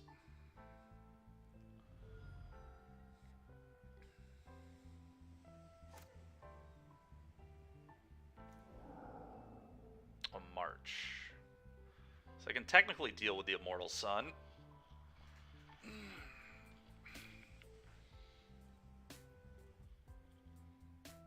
Let's pitch both Emperors here. It's so awkward, man. This is so awkward.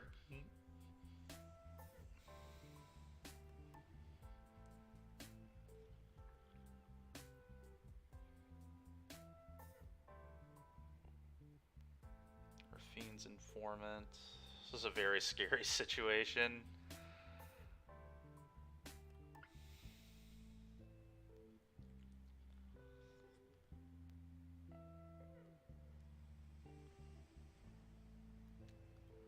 I think I have to pitch one.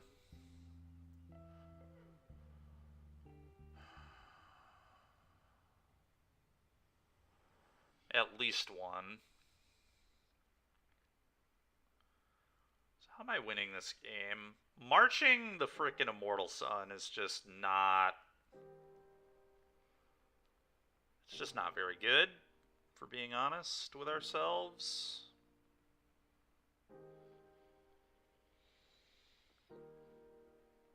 Settle's kind of embarrassing, but I think I just have to keep it. And technically Suicide attack this for a mana, so that's, like, interesting too.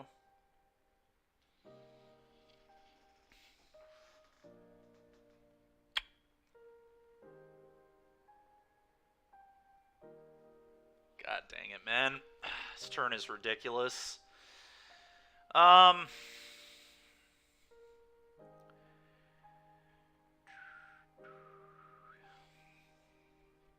It's really brutal. Really, really freaking brutal.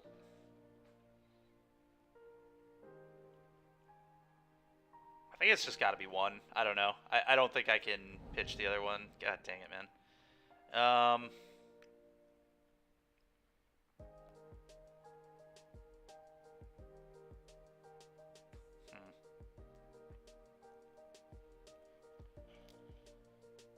think I play this. Pitch the other Informant. Combat. Attack into the Vivian. Okay, that's interesting, actually. That's really good. Now I can kill the Vivian. Or deal with the Vivian, at least.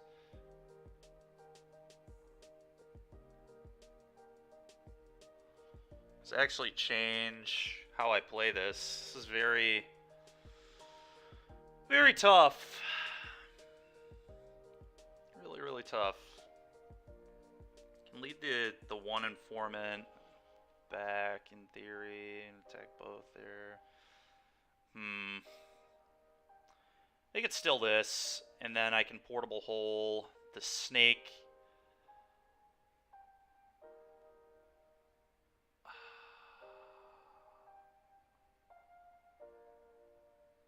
It just has to be this. Portable hole snake.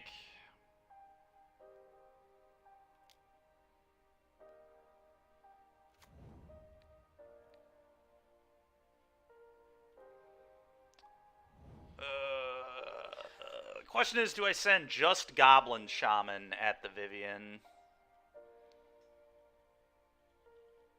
Or do I send both?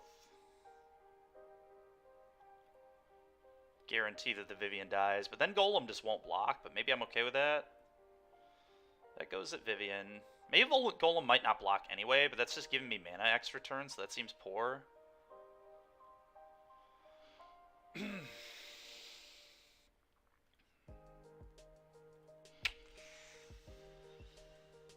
God dang it. I think I'm just going to do this and leave more blockers back, and this gives me more options.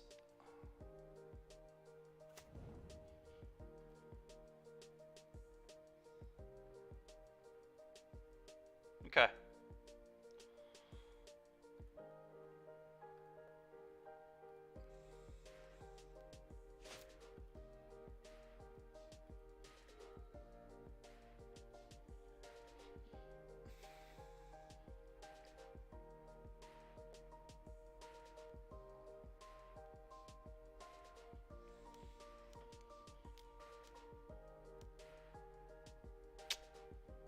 It's pretty bad.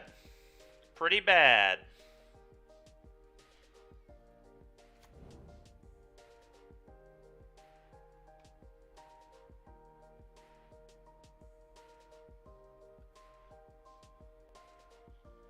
Oh boy. I can technically not die, but now I have to march this and double block here, go to 1. God, that's so bad. Oh, that's what I have to do, though.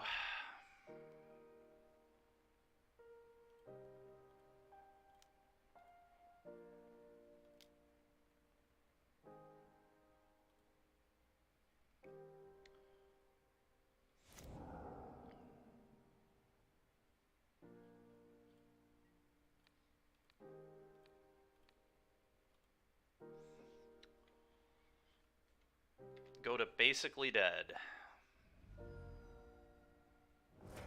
What? Oh, the anthem from the Immortal Sun. I forgot about the Immortal Sun there.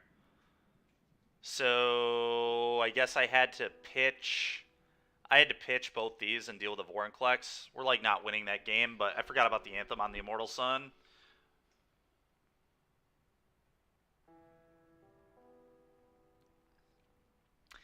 Jeez, I could have done that, but I just felt like if I'm going to come back in this game, it involved me dealing with the Immortal Sun and then actually getting to use the Wandering Emperor.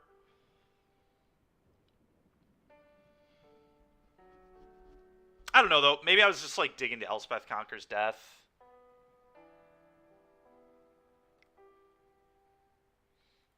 That match was really unfortunate because game 1 I just kept a stone unkeepable hand that was going to lose to literally anything.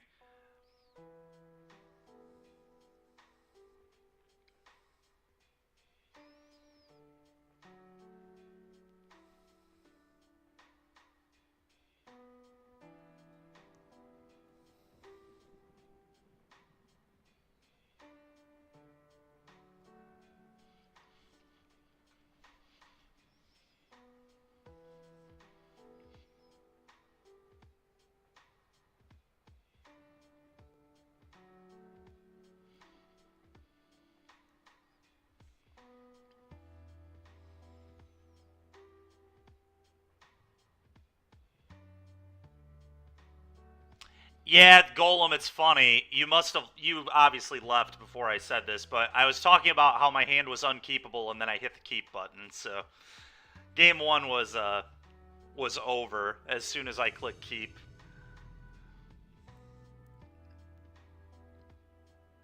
Yeah.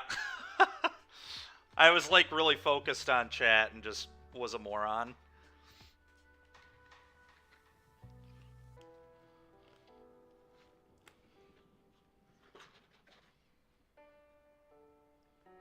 You made some nice adjustments though, Golem. The snake seems cool.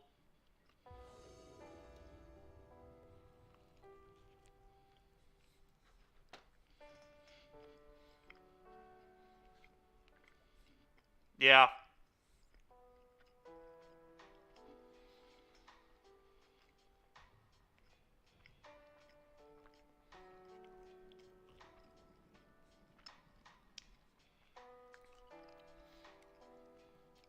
I mean, you probably already know my opinion of Valky. I try to get you to cut that card every time we play the deck, so.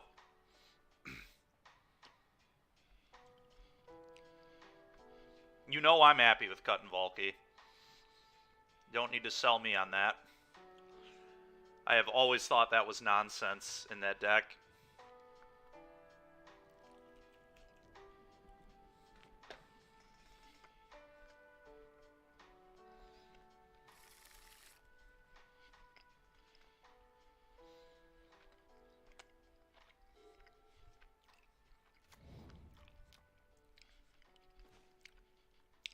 It is a non-bow with Sun, but at the same time, like, if you have a Sun in play, you're probably winning by a lot anyways, so it's probably okay.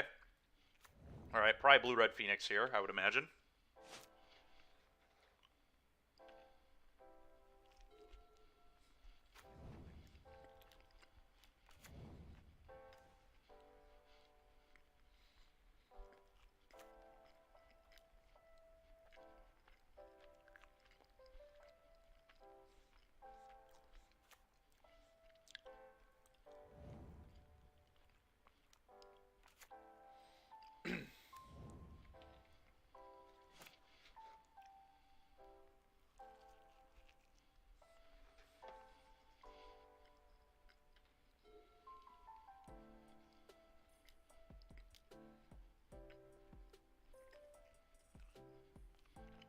Yep.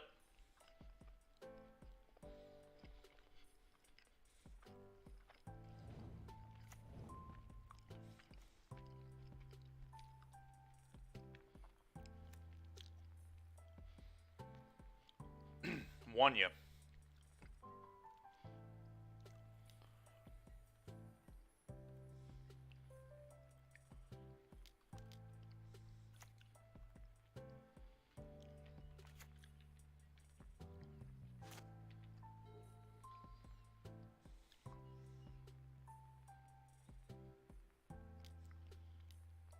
Sure. Still no Phoenixes yet. 1 mana. Are they lightning axing? Pitching a land? Oh my god. Please draw a Remorseful Cleric. I'm gonna pitch both these. Not quite what we're looking for.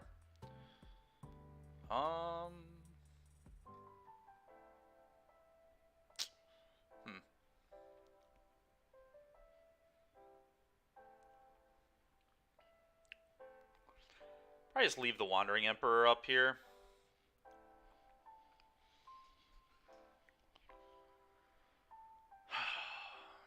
Probably just shock this in. I think I'd like the Sokenzan to maybe be a spell this game.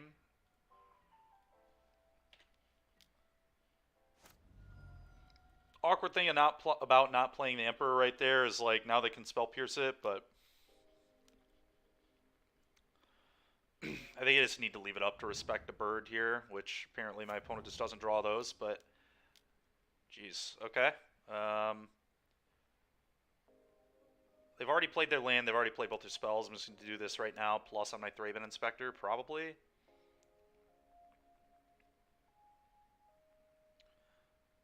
Also pop Clue, and we'll see what they hit, I guess.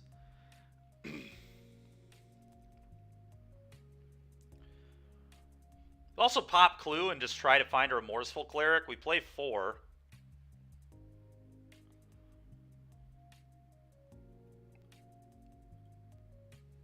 So they're getting pieces and chart almost certainly.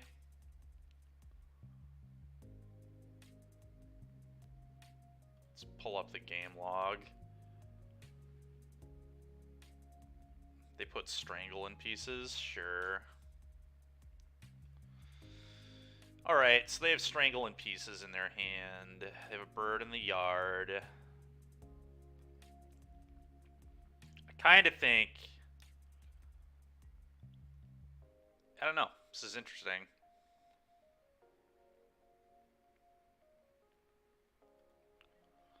What do we want to do?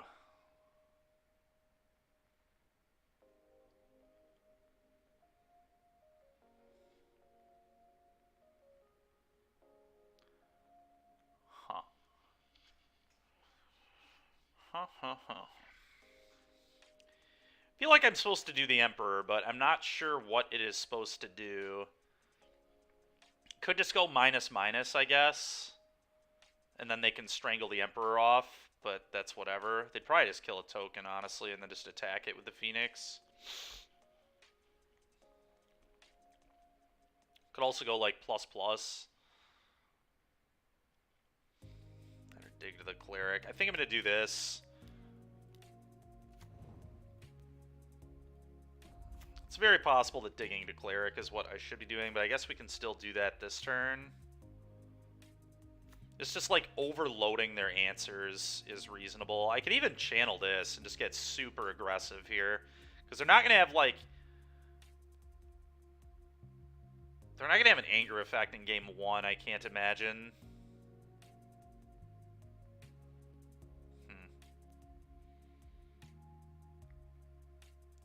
Channel this. Make Guy. All in aggro time. Alright.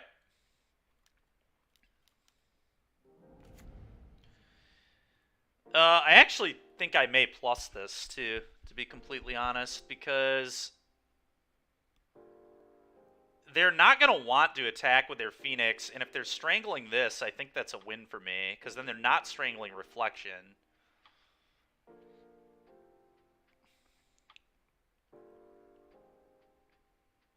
Huh. Or do we just want another 2-2? We're attacking for 6. Alright. And it also might bait them into killing the Thraben at some point, which means we get to extract it back.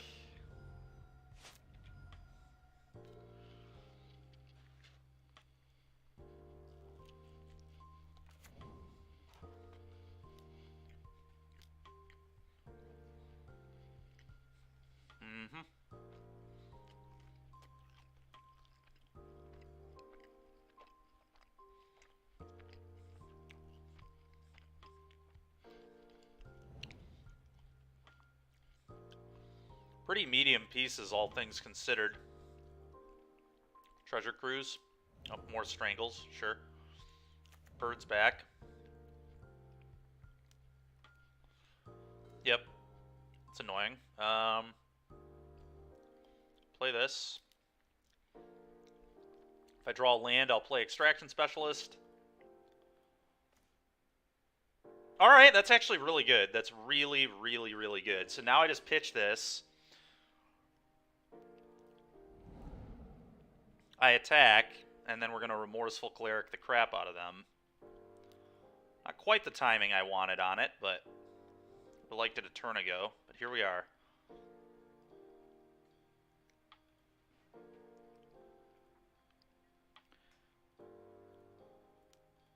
I think we're probably just doing this right now. Especially with a Galvanic in their graveyard. God dang it, cat.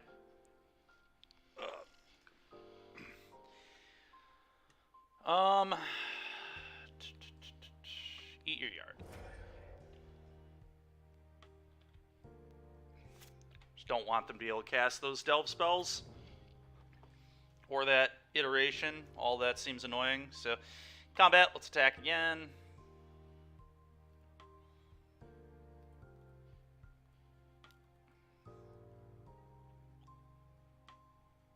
Yep, damage. Play Extraction Specialist, get the Cleric back.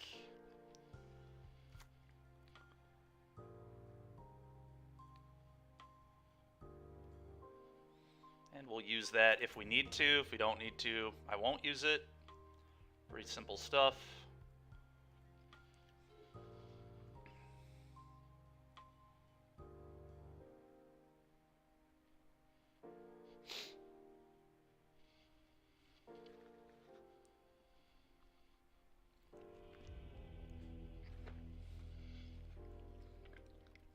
Okay.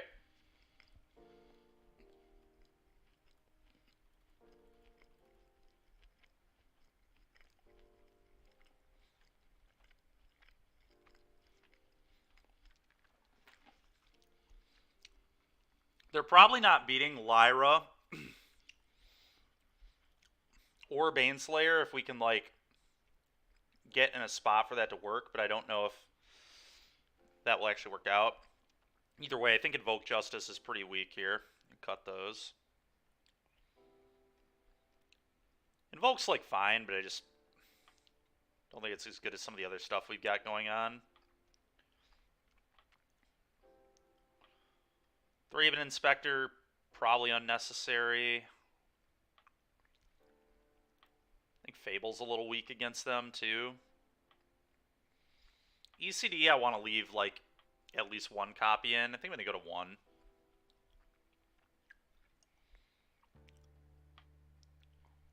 Maybe it just looks like this. Maybe the Thraven's okay. I don't want a ton of, like, really expensive spells in this matchup, so I don't lose to just, like, Spell Pierce and stuff. Although they might not be on the Spell Pierce plan. They've seen Fable. It's one of the only things that would make them want to do that, I think. Might want Marches for their early threats. Probably do. That's probably just an upgrade to Thraven, honestly. I think I'm going to go down 1 Fable. Could go down the ECD as well. It's either the ECD or the Fable. I could see trimming an Outpost Siege, but I think 3 is the right number in this matchup.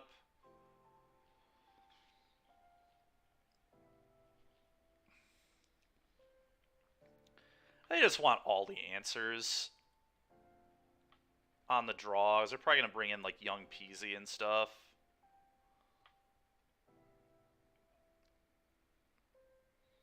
Who knows? Maybe even want 1 more Outpost Siege. Cut a Fable for a 4th Outpost Siege. Is that a real play? Kind of want to. But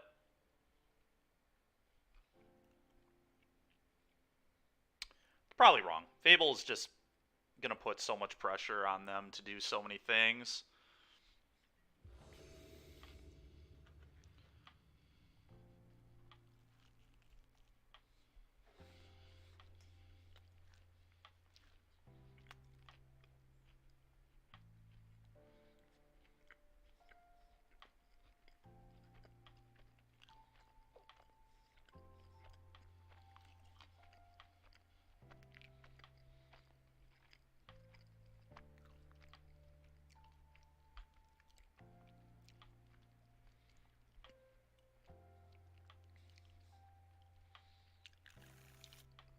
Yeah, we'll keep this into it.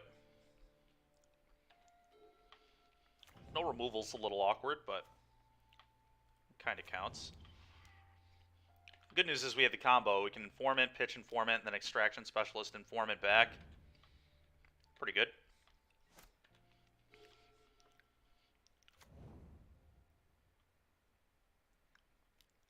Sure.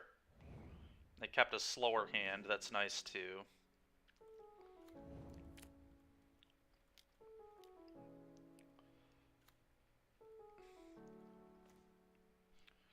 I'll certainly pitch in one of those.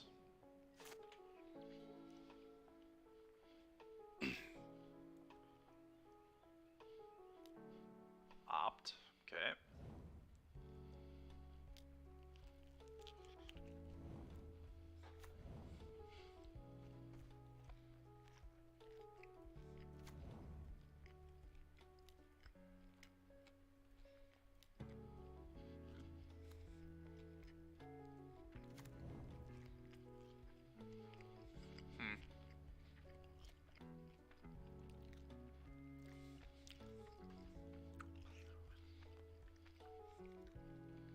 So I certainly don't need 2 Outpost Siege this game, but man, I kind of want 2 Outpost Siege this game. What if I just pitch an Informant? It seems fine. This card's really not very good. Yeah, let's just play a bunch of bombs on him.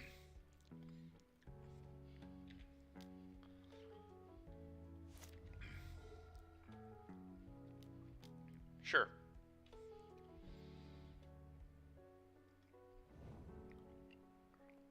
Only 1 bird thus far. Here comes a treasure cruise. Okay. Probably gonna kill the specialist and get a bird back, I would imagine. Sure. We'll see if they attack. Oh, they had a lightning axe. It's annoying. Leaving the blockers back. I respect that.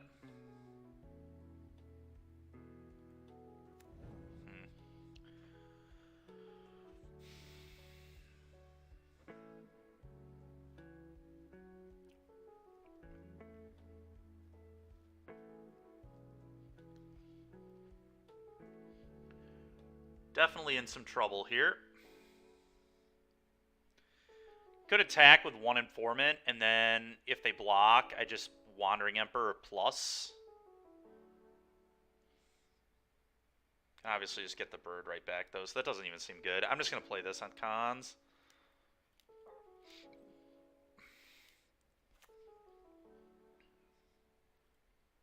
Go.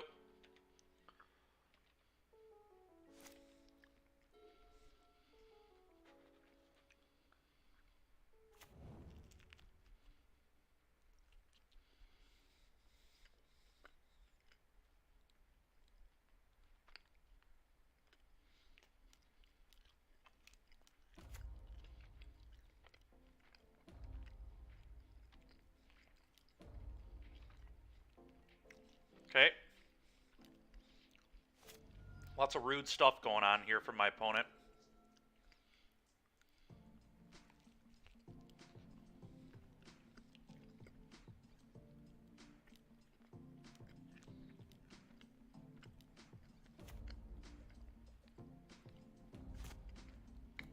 Well, this was a pretty easy turn. Go.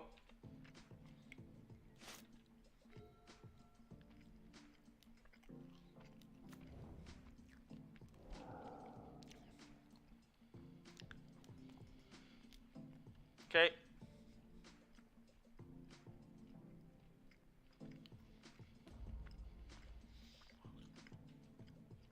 Surprised they didn't attack with this before doing all this.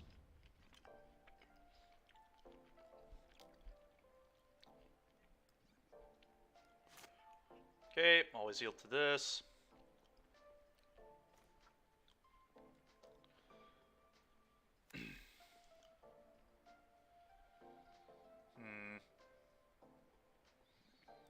Probably cast Remorseful Cleric, and then on their upkeep, Wandering Emperor. I'd have to do it not on their upkeep. It has to be in combat. I really don't want to let this connive. If I do it now, though, I can't get Spell Pierced, which is probably relevant.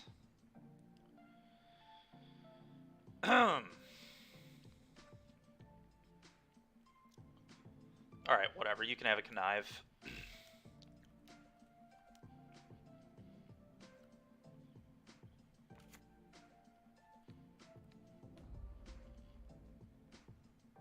Kill their own guy. Pitch another Arclight. Okay, well, we're going to get a lot of things off of this Remorseful Cleric. So that's 3 Phoenixes that'll be exiled now. What else do they have in there? A cruise. Do we think they'll have another cruise?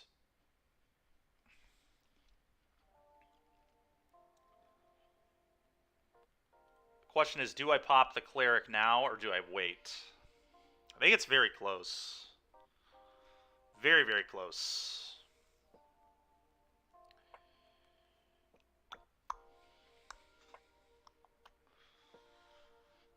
How likely is it they have another treasure cruise? They've seen 1, 2, 2. They've seen 2. And they knew I had this in my deck, so there's a world where they trimmed 1.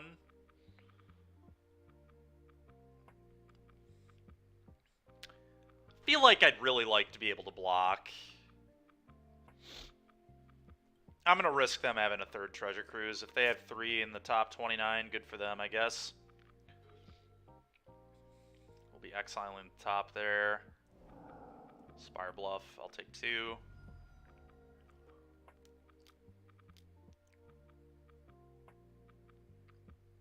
They're going to temporal me. Oh, they're crackling draking me. Okay. Sure.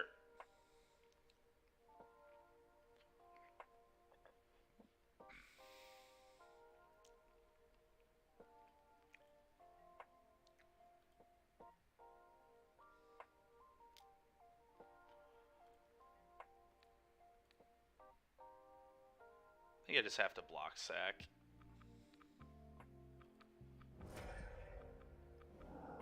Because no matter what, they can minus kill the blocker and kill me with Drake next turn anyway, so we may as well do this. Sure. Pieces. Sahili. Interesting. Okay. Well, I'm going to put all my ECDs back in my deck for the next game because they're very clearly somewhat soft to it. Got a lot of things that ECD wants to hit. Yeah, we're dead. On to the next one.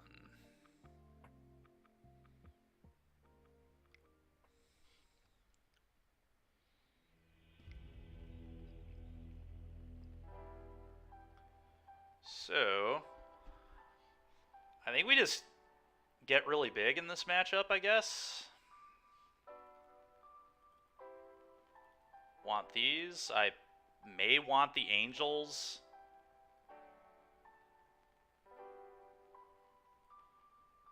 Probably want the Siege. It's just like probably cutting Informant. Either that or I'm cutting Specialist.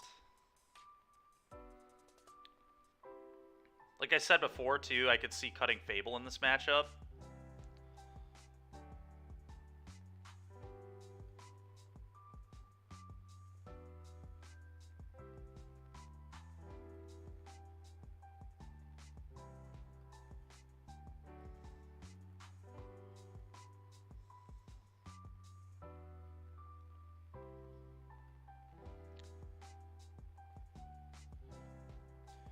These are basically 3s in this matchup, if we're being honest, so the moment our deck looks like this.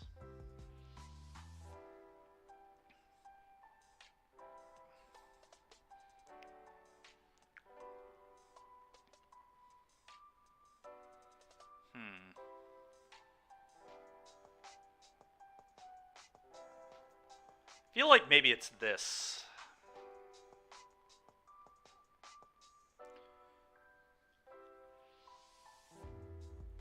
Maybe even just cut these entirely and just put in a couple Informants.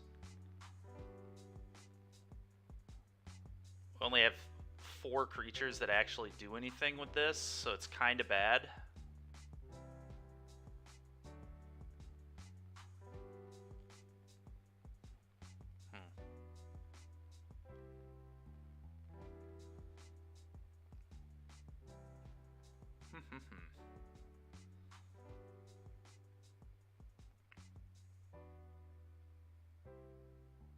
Might be going a little nuts with how high my curve is, but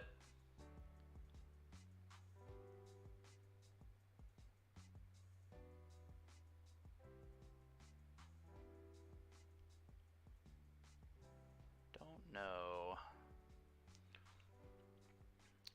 I think I'm just not going to have Specialist in my deck at all, as weird as that is. It only combos with Cleric exactly. I think I'd rather just have the smoothing out of my draws. Let's try this. It's possible the 4th Outpost Siege is a little aggressive here too, but no, the sand's really good. We're keeping this. Doesn't interact with their graveyard, but it does everything else I could want it to, so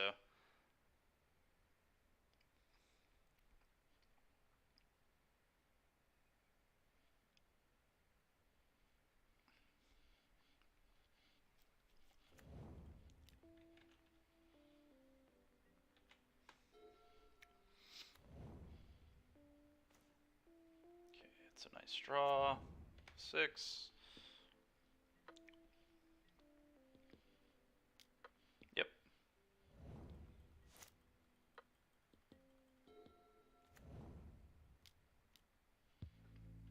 Okay. Fable.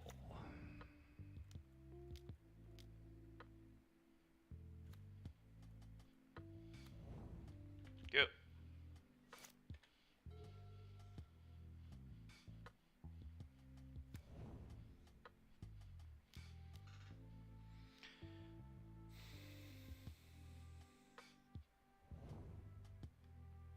Okay.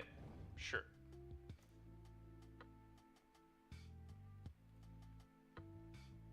Alright, well, I think they just pitched like 2 of my answers. Still got 1 answer.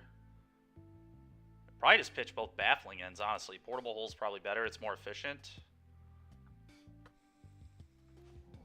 Jeez, oh Pete's. That is completely ridiculous. Well,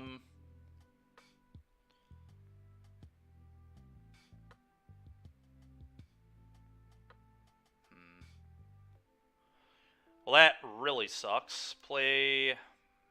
That's interesting. Do I just start attacking their graveyard? Just start attacking their graveyard. It cuts Treasure Cruise off here, which I kind of like.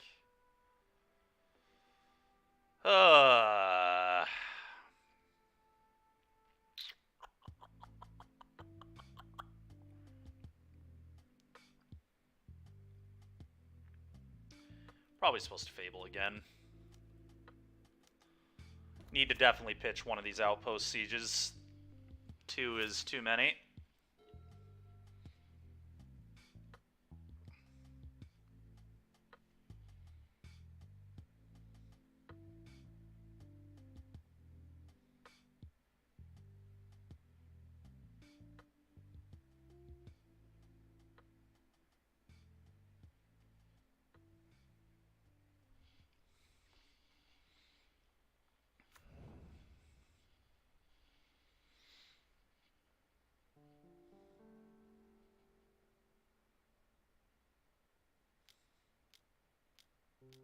Sure. We can beat a Chandra, I think. Yep. Especially if I can draw lands. Maybe ever. Maybe we can draw a land someday. I would. I'm going to pitch one of these and probably the March. There we go. Finally. All right.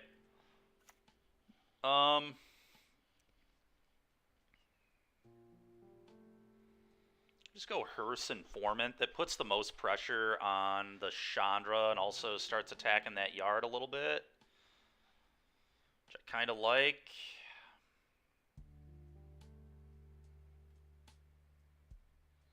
But I also don't hate getting the siege going. It's close. Yeah, I'm supposed to get the siege going. Don't have it in the deck to not play it, that's for sure. Go.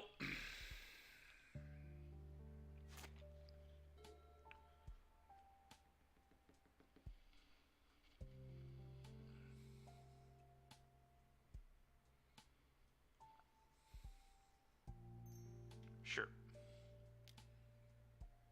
Sure.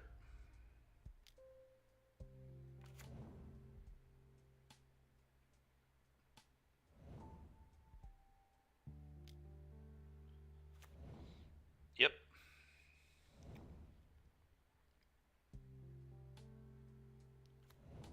Cruising, I assume. Yep. Yep.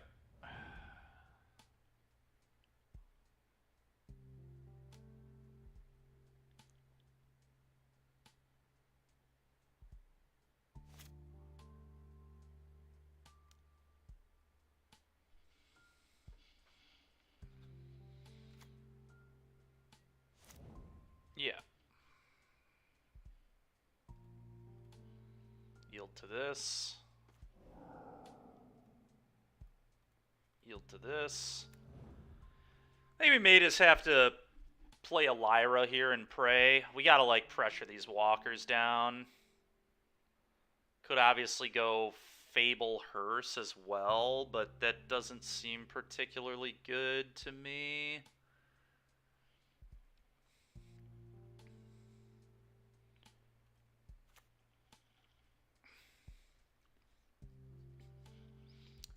Yeah, I think we just have to Lyra and pray.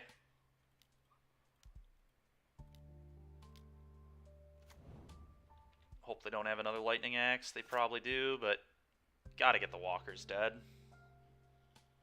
At least attempt to get the walkers dead. Fiery Impulse. God dang it, now they can double tag the Lyra. Okay. Alright, please don't have it.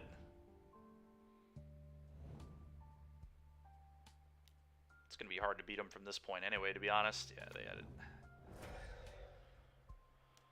Oh, man.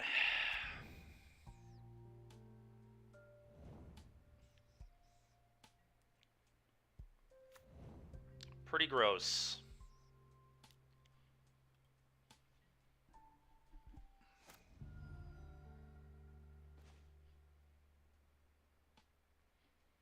I can play a Baneslayer now, too. I mean, I don't think it's really gonna matter at all. But it's almost certainly the play. Block, yeah, I mean, they can literally attack all and still just, like, kill me through it. Let's not waste our time. Let's go to the last match here, see if we can finish off with a 2-3. So frustrating. Every match going 3 games.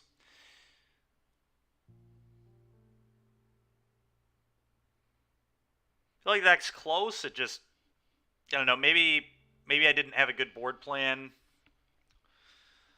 in game 2, not having any ECDs or anything to beat that Chandra.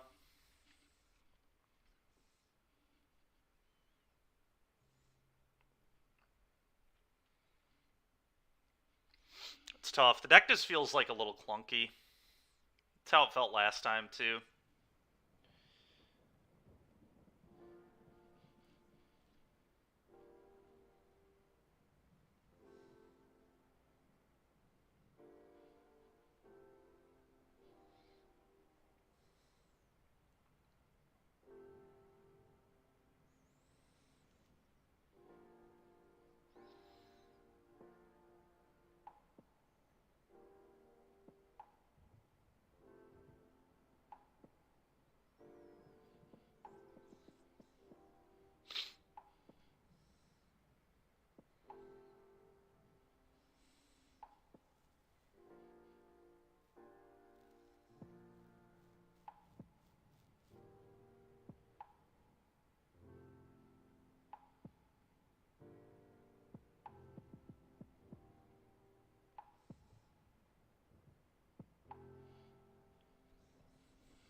All right.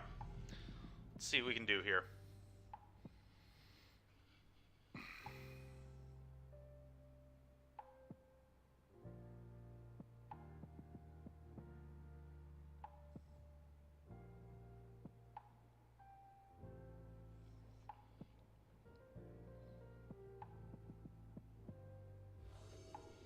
Okay, winning a die roll is nice. And this hand is fine.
bad mulligan for them there. We'll see if they're still on mono green. It's the last thing they were playing.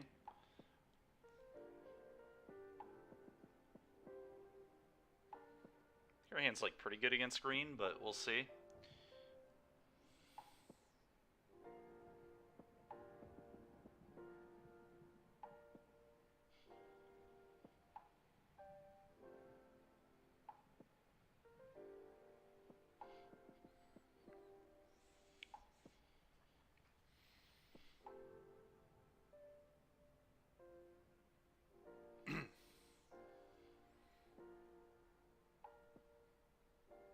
Opponent in the tank about their turn 1 elf here.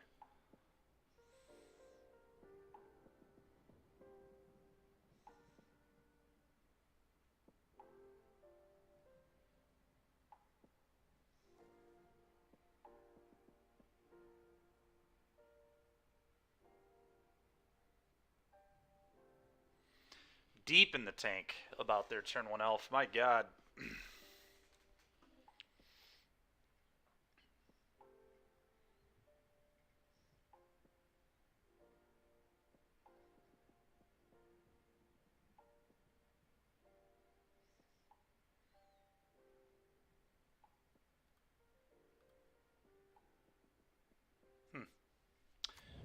Alright, there they are. Turn 1 elf. Ooh, they're playing spirits, huh? Okay. Baffling on that.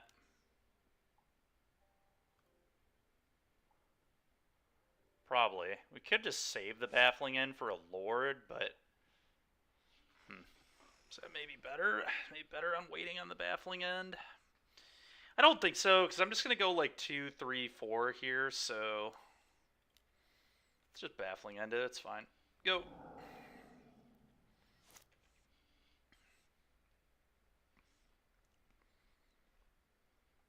Definitely just going to slam a 3-2 here.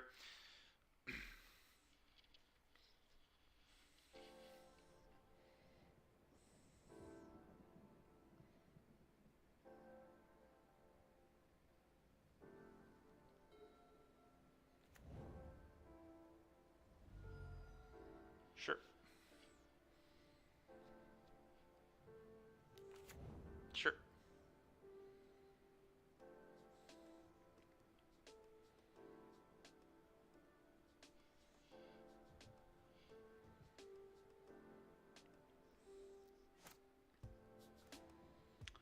Huh. That's actually interesting. I think Specialist is still better, honestly, because it has lifelink and it hits harder. And we're not going to get the buyback in this matchup, so I think I'm going to do this. I think this swings the race a lot harder. Also way better to like play Wandering Emperor and plus on too. Sure. Sure. Sure.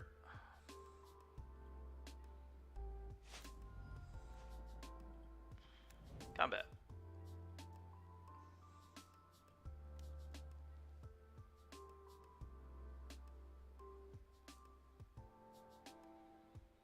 Okay.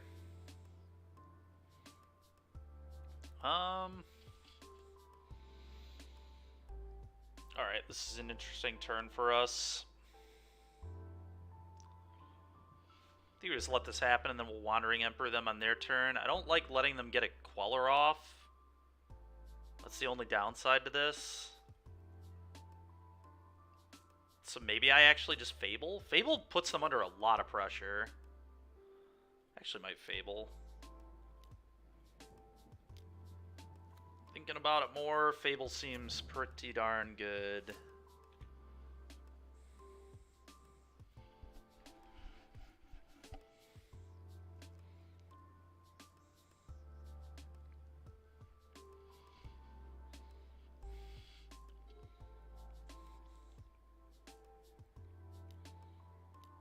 Sure. Really? I'm shocked they're attacking there.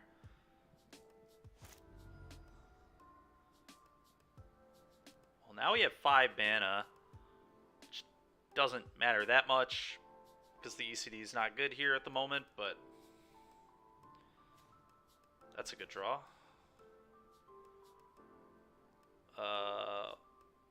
If I just don't pitch anything to this, I really like my hand, to be honest. The ECD is going to be good against something. At some point, you have to imagine. Maybe I just don't need it. They could just get rid of it. Whatever, we'll get rid of it, I think. And that's it. That's all I'm getting rid of. Okay. Could Baffling End the Lord, and then combat attack, and then play another Fable. It seems excellent. Eat this, combat attacks, play another Fable, gain 3, put you to 8.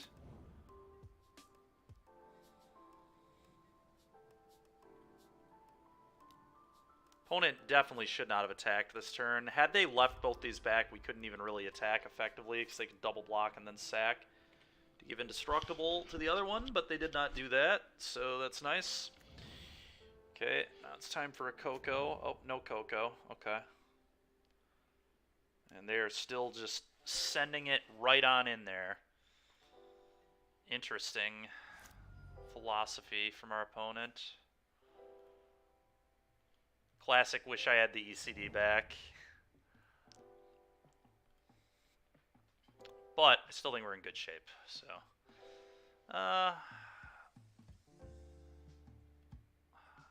think 2 Wandering Emperors is still good. I'm just going to pitch this. Combat. Tech.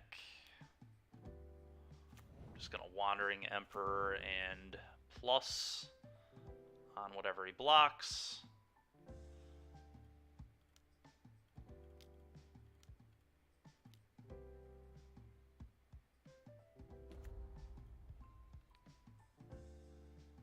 Then he can sack Selfless Spirit to give it Indestructible, but then it becomes a 2-2, so it seems fine. Okay.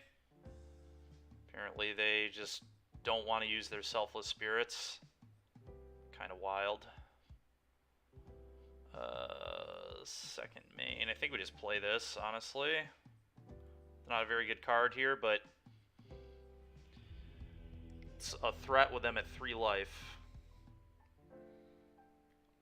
Tolmic's a flyer, so I think it's good enough. March of the Worldly Light seems fine. Do I like the huge angels here? They're probably pretty good. They don't get Spellquallered, which is nice. Settle the Wreckage is interesting. They are creature decks. I probably want that. Archon of Absolution is also interesting because they can't really get it off the board.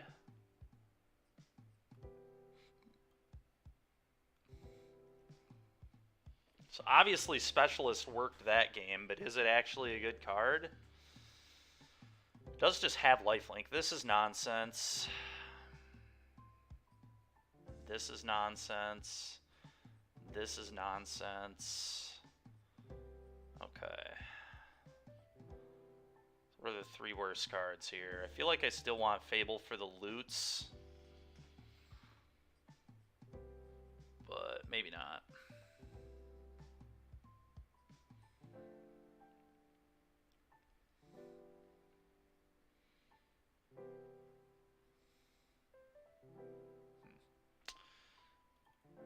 I'm going to do this. I guess like Extraction Specialist being a 3-2 lifelinker at worst. It seems good enough to me. Maybe it's not, but could leave in the Fables instead. It's argument for that. Well, let's try that. Let's just leave in the 1 Specialist, or the 1 Extraction Specialist, and see how that goes.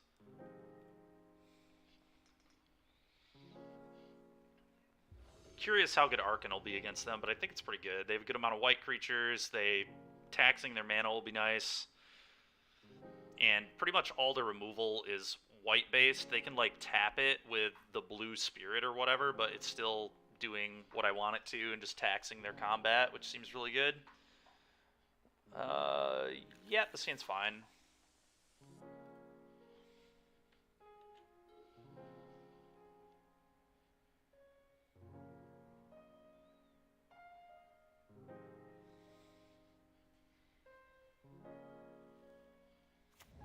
Sure.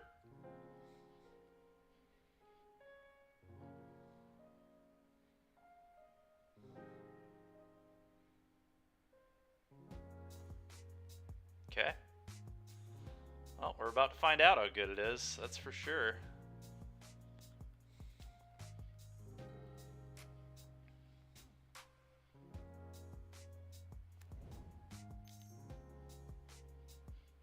Okay, that's getting thrown in a baffling end here.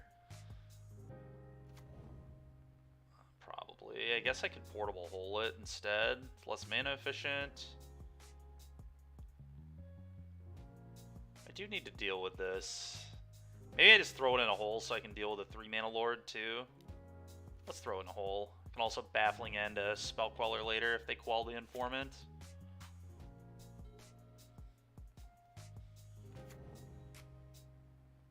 Okay, can't cast queller with that mana.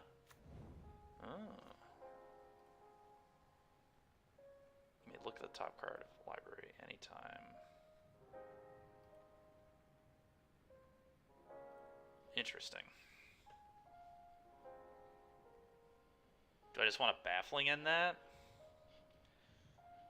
Kind of. I think it seems fine. Go. Kind of expecting to get collected companied, but we'll see. Yep, they have collected company. Okay.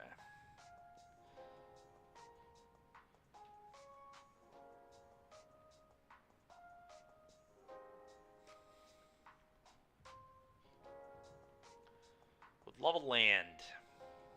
Land to be spectacular.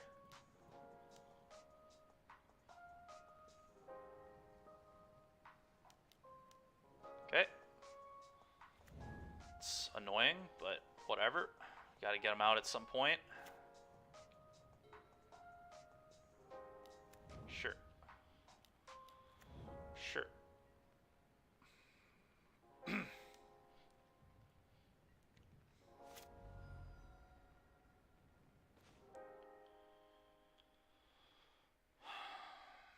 This is getting really ridiculous.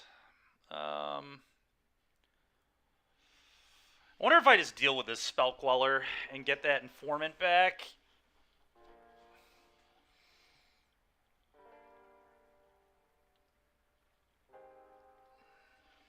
It's certainly an option.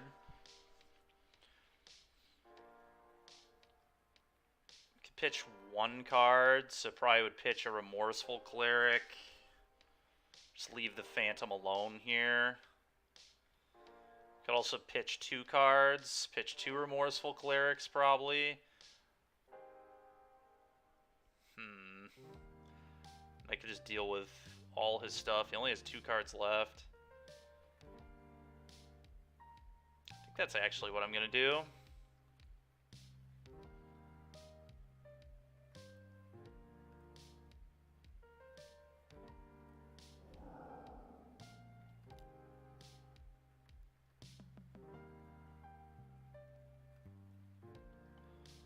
Give me my guy back, please.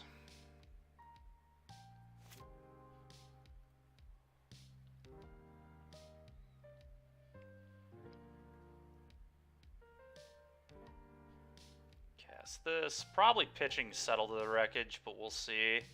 Might be the Archon of Absolution. Could even be the Remorseful Cleric, too, to be completely honest. Just don't think this card really does very much. Yeah, I think it's going to be the Cleric. Settle I could see being really good later in this game. Portable Hole. Get rid of your Lord. And we're pretty much at parity now.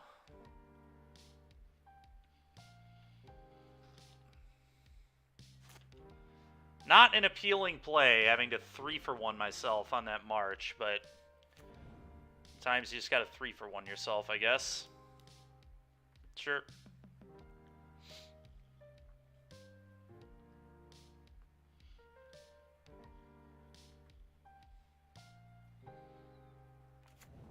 Sure.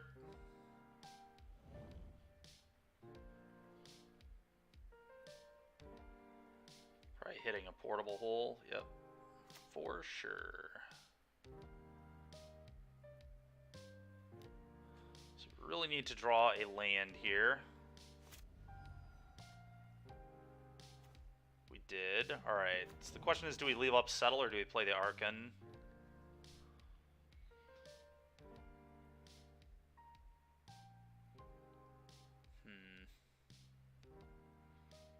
Kind of like the Archon. Go.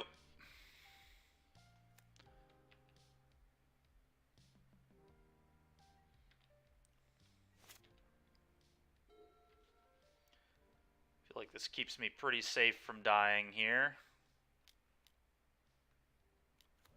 Sure.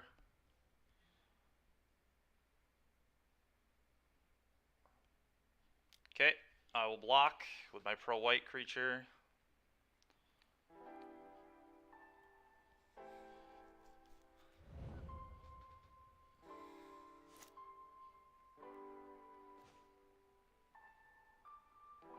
Could play this, but doesn't seem super necessary. You just want to try setting up a blowout with Settle the Wreckage.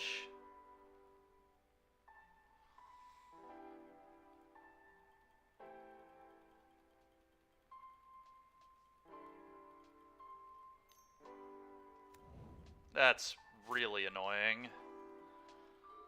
Now he can just use that every turn.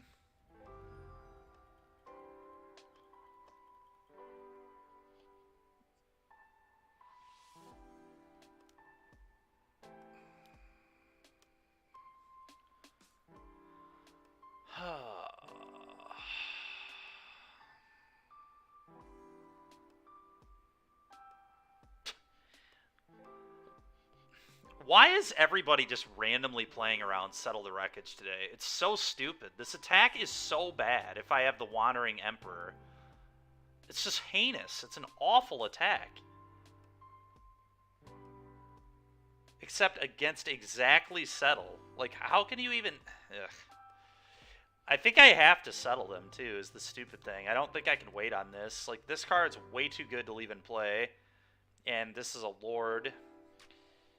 I'm going to settle him.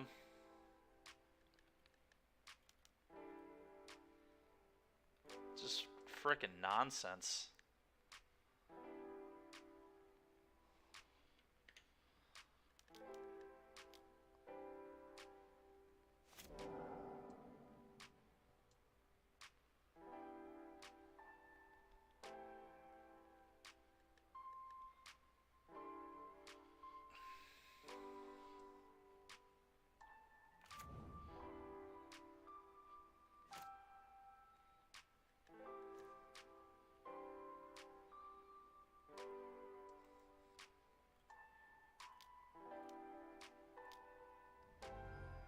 I'll leave the land in hand here.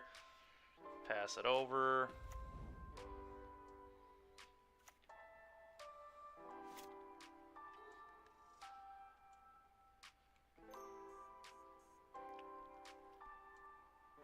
Sure. Now they can pay through a Settle the Wreckage pretty easily, so that's frustrating. Okay.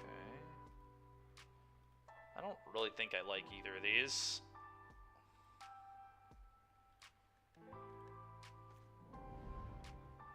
Tolmec is a blocker. So that's not the worst, I guess.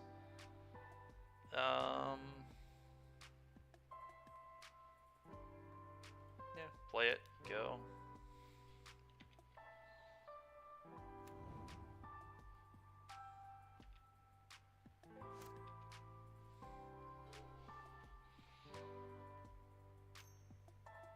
Yep.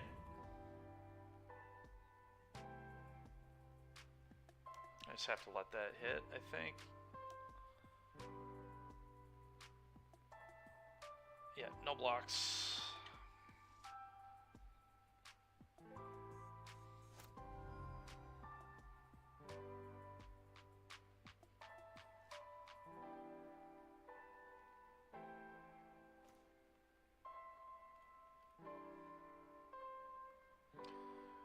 Okay. I'm gonna play one land here. Go.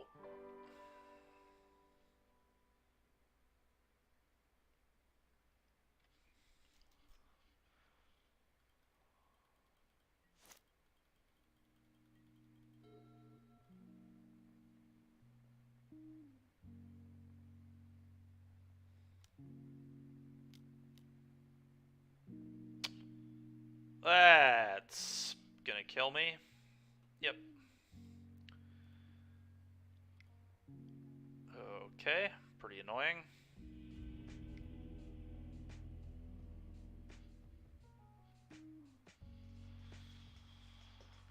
Oh.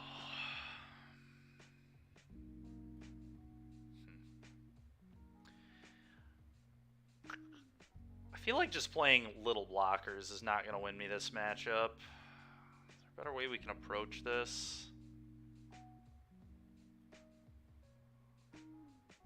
Tomic is more reasonable than Cleric, but they both really kind of suck.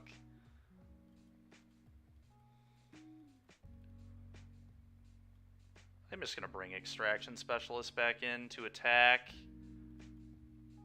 And I may bring in some Invokes to just make huge lifelinkers. And maybe like one Tomic.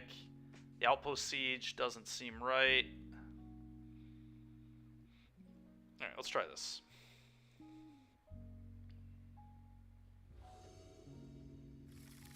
Okay, got lands and spells. We're definitely keeping this.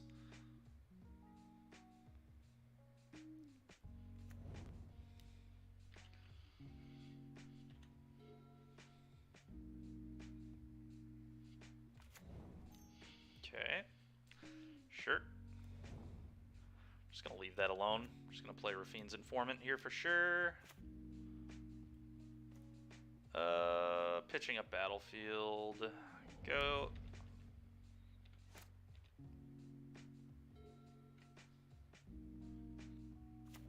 I see the league is going well. Yeah, not amazing.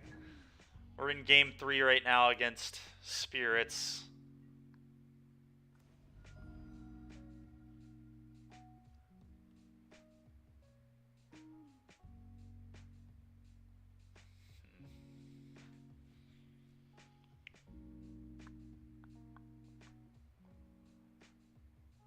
I think I attack. They likely don't block. Even if they do block, I get to Extraction Specialist, so I think it's good for me. Alright. Sure.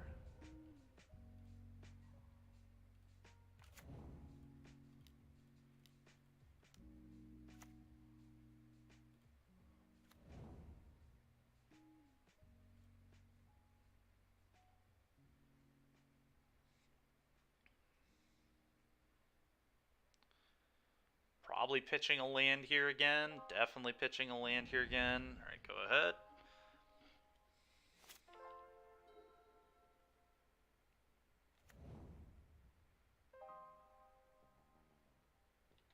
Sure.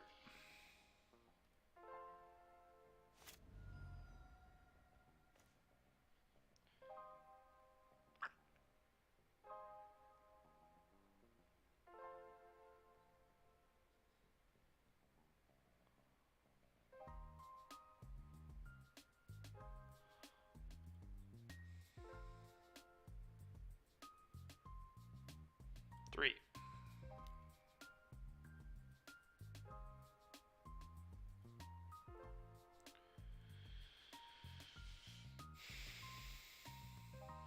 I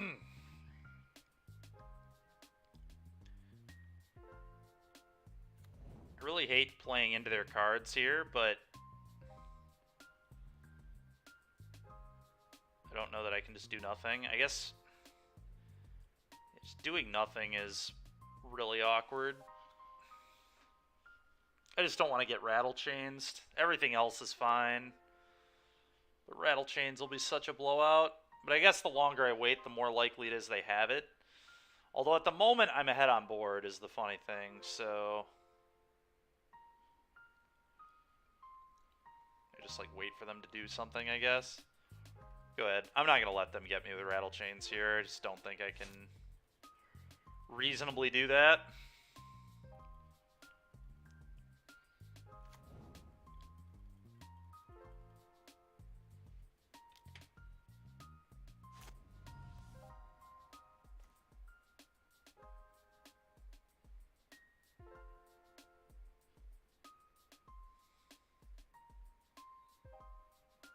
Combat 3.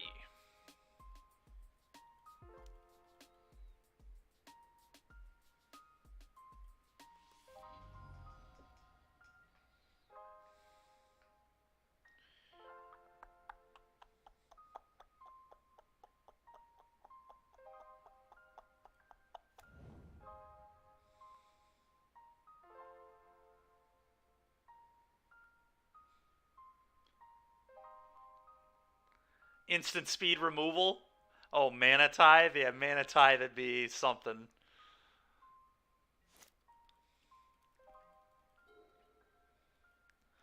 It needs a lot of things, is what it needs.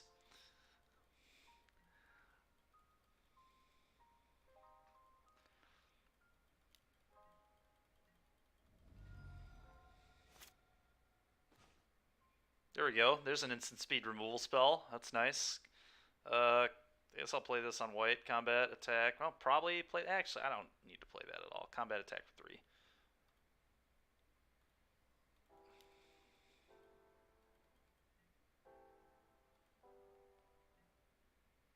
Go. We'll continue to do nothing until you decide to do something, opponent. Sit here and play this game with you all day. Alright, we're gonna make them tap mana now. Let's hit this. None of them. 1, 2, 3.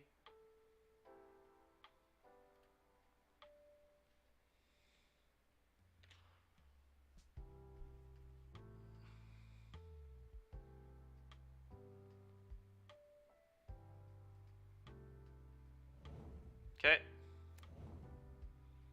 Wonder if they just legit have nothing. That'd be unbelievable. Them not doing anything there is pretty weird.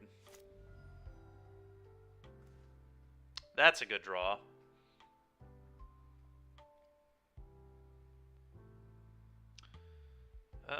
Play this. Combat. Attack for 3.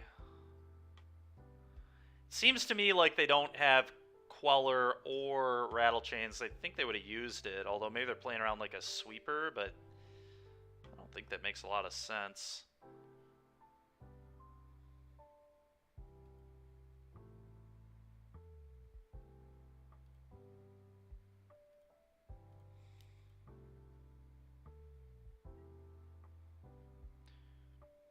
Okay.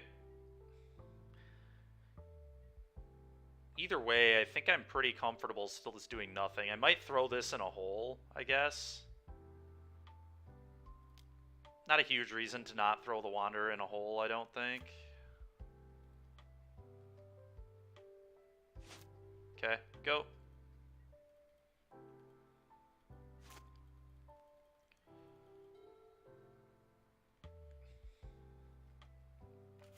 Sure.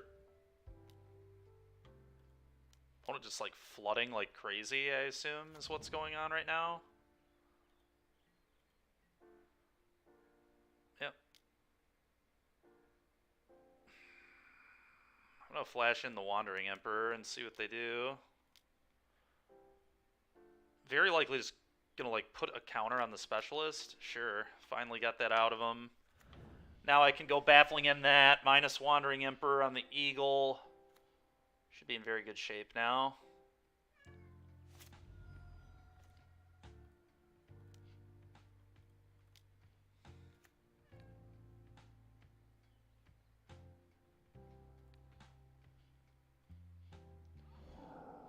I will cast the Wandering Emperor. Yes. I do think I have to eat this, although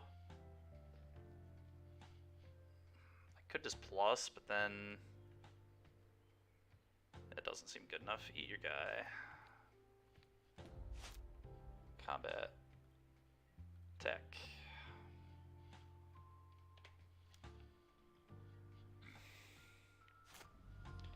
Go.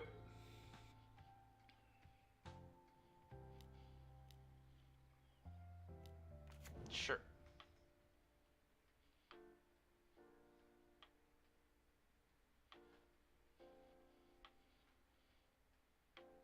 What?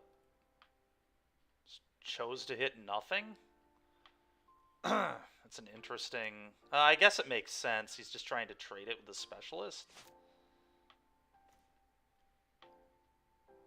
Very interesting line. Huh.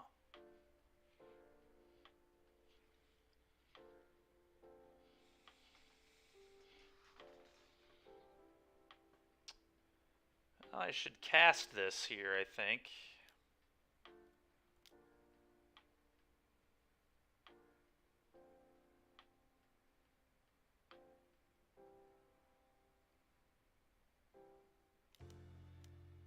Sure.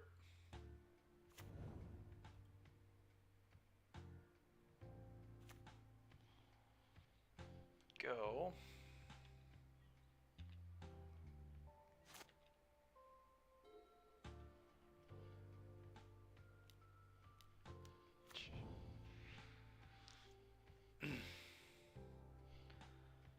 Apparition, eat the whole. Okay.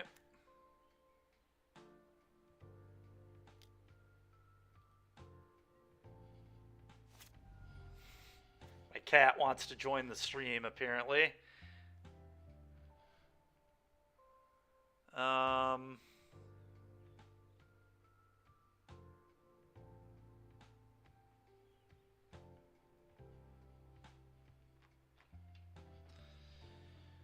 Okay, let's see. Well, I probably have to throw this back in a hole. I don't think there's much of a choice on that one.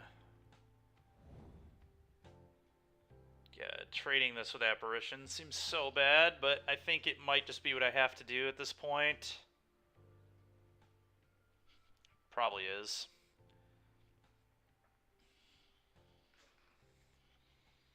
Just don't think waiting is doing me very much.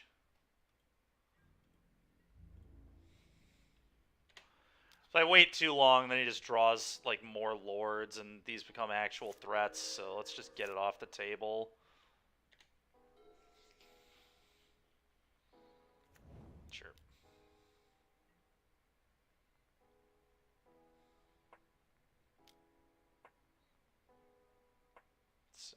Sure.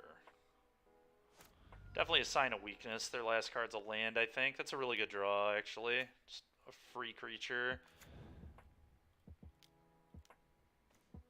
That's also very good.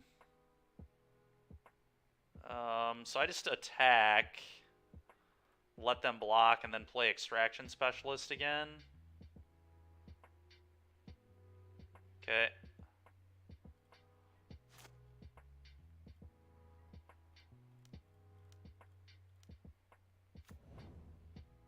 Pitch this land. Or that land, I guess. Go.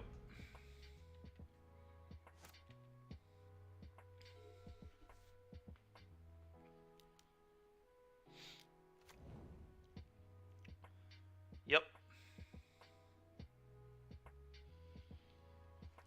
It's pretty bad for me.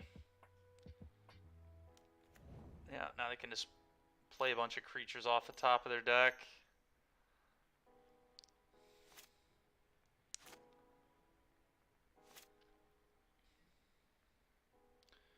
Yep.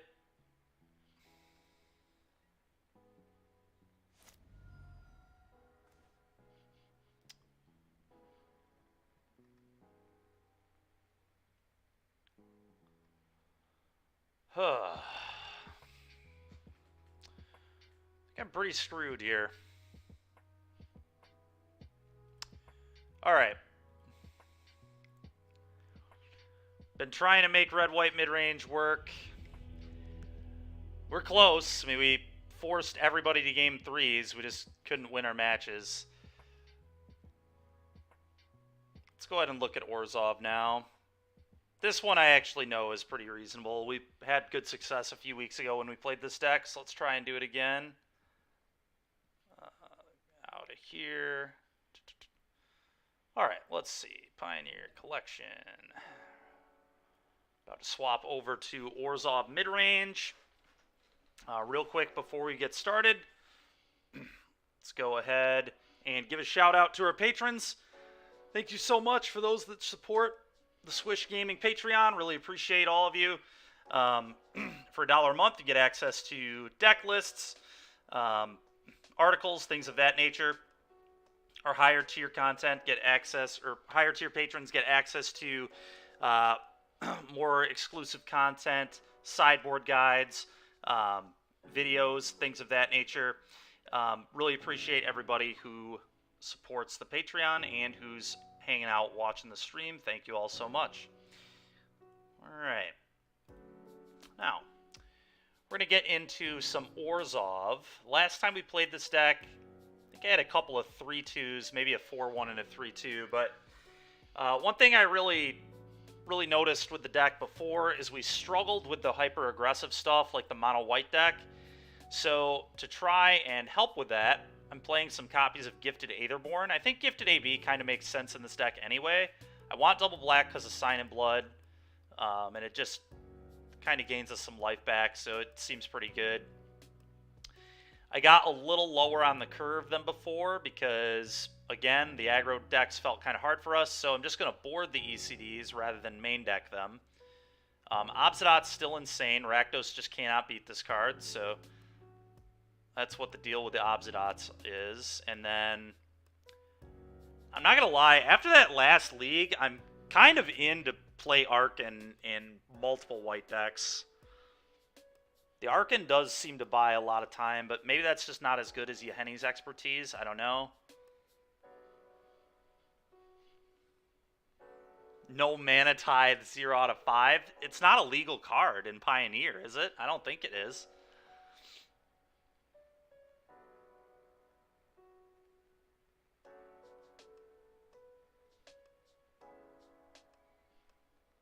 Just cheat easy. That's fair. That's fair. You're right. Should just cheat. Forgot about the just cheat strategy.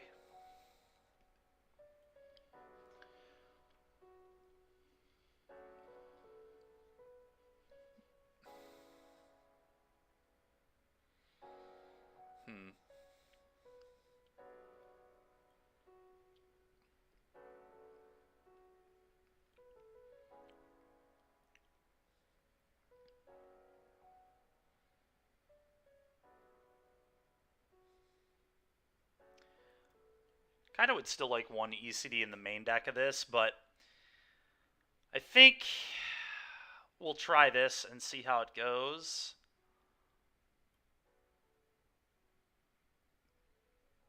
I'm going to try the expertises and just see how they work out. But I could easily see that pro-white Arkan being better than this. Let's try at least one copy of that card. I was really impressed with it.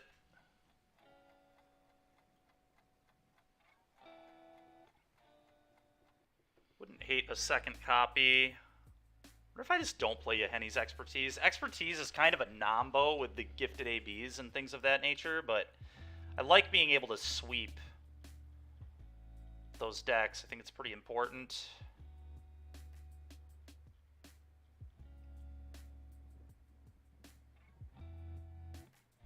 This could just be better than Blood Baron, I guess. Blood Baron has its spots where it's really insane, though.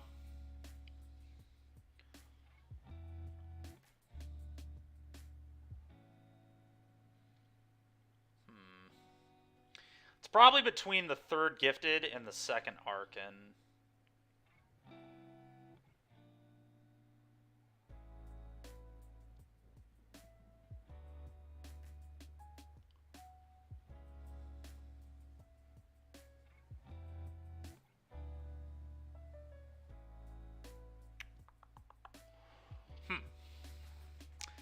I don't know. I think this is pretty close.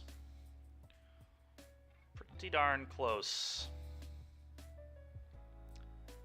Gifted's better against, like, a lot of other aggro decks, though. Alright, we'll probably do this.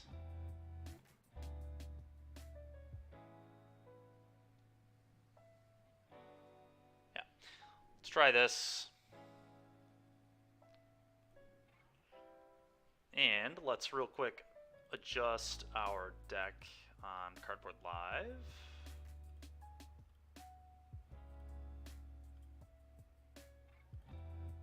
Alright.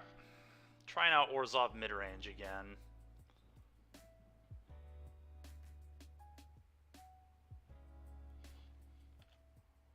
Let's see how this goes. Pioneer.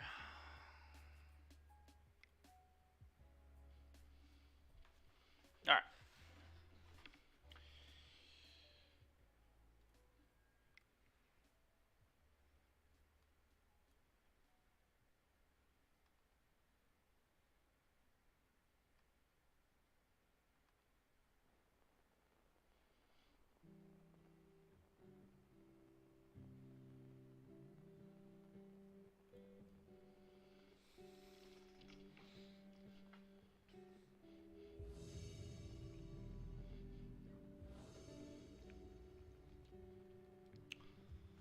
Let's see how Orzhov can fare.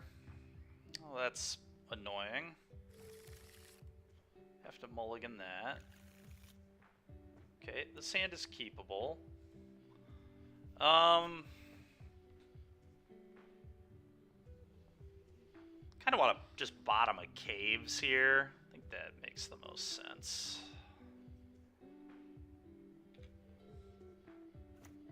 Sure. Sure. Mono... Oh, Llanowar Wastes, huh? Interesting. Alright, Thoughtseize you. Assumed mono green, but the Llanowar Waste... Okay, so they're just on the Vraska version, probably. Okay, they're gonna get mana this game. There's nothing I can really do about that. Probably just take the Cavalier, because that thing is gonna be really annoying later. Just let him have mana. That's fine. Go.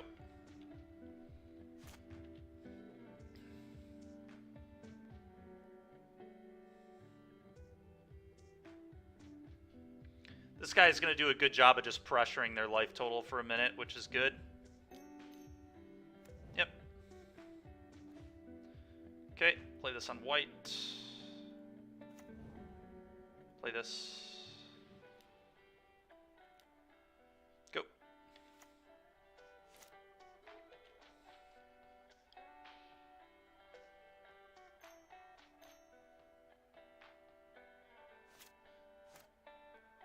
Take a damage, play your 4/4. Nope, the Oath. Okay. Oath is gone. Caryatid's gone. So they have those two, and now a Lair, which I assume they will play. Yep. Okay, 2 unknowns. Sign and Blood, huh? Okay. Oh, combat, attack.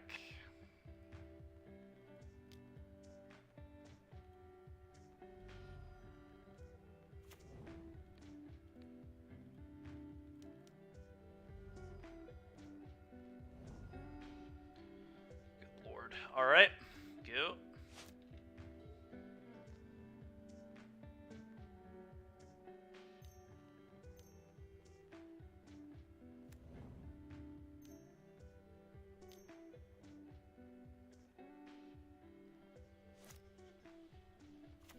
Sure.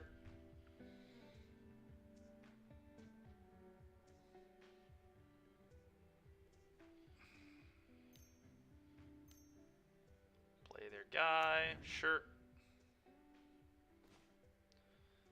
That's not the land I wanted, but it's a land, so I will not complain. Thoughtseize you.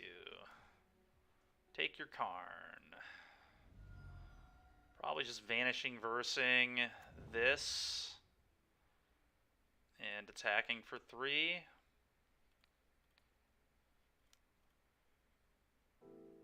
Seems correct. They can lair me for a little bit, but that's okay. Go. Sure, sure. Elves everywhere.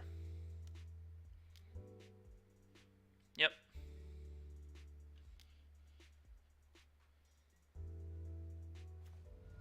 Okay.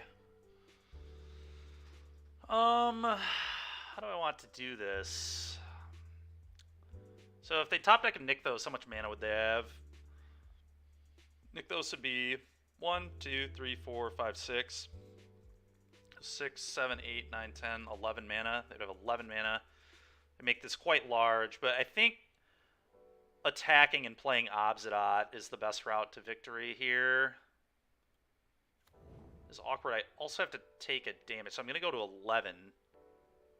I'm going to make this a 9-9. I'm doing my math right. Because I could just not attack with the underdog. But I feel like I want to just end this game. I do not want this game to continue. I think this is the play.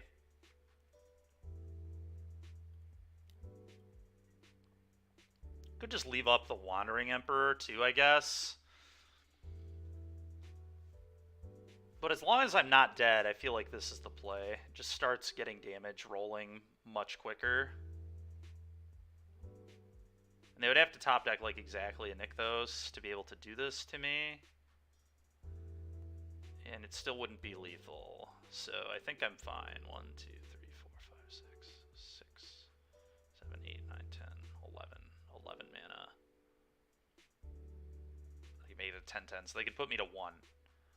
I think that's still fine.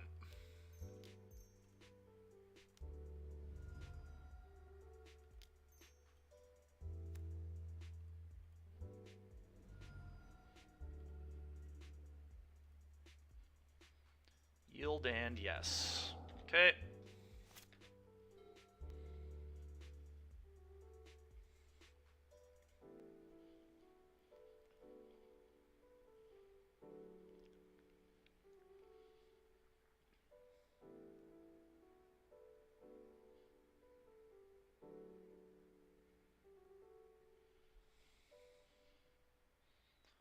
One, 2, 3, 4, 5, 6, 7. Sure. It's pretty annoying, but it's beatable. It was a good reason to play the Obsidian, as we can pressure the Karn pretty hard now. Cauldron. Sure.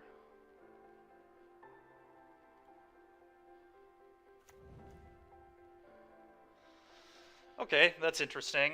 I mean, I send both of the Karn, right? He can rebuy the Karn, but that's fine.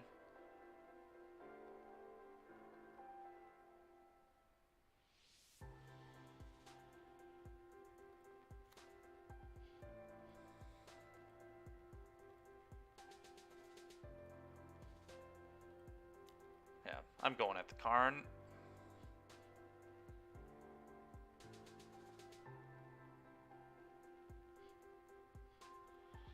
So he's just going to tap out this turn for Cavalier, I feel like. So I kind of just want to play Sorin and make a 2-3 body. Is that better than the Wandering Emperor making a body? This one flies and has lifelink, so probably.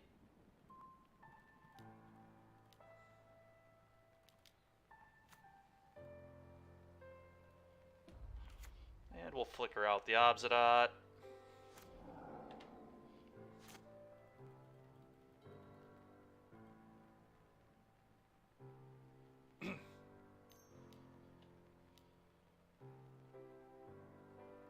Sure.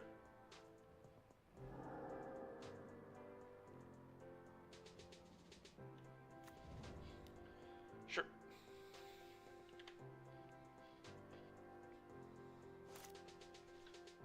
Always yield to this. Obsidian comes back. Trigger. Oh. I feel like I want to reveal the top here. Another vampire is an option, though.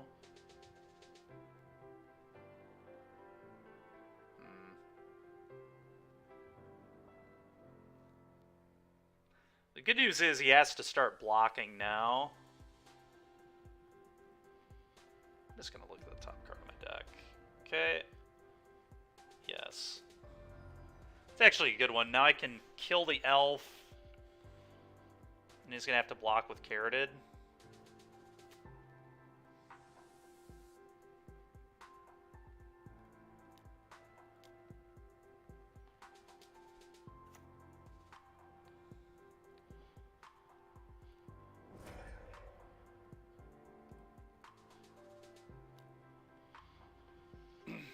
Yep.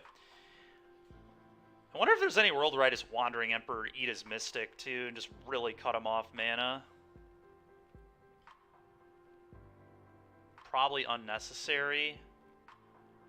But it is interesting. They have 1, 2, 3, 4, 5, 6, 7 mana. I could put them back to 6 mana. Huh.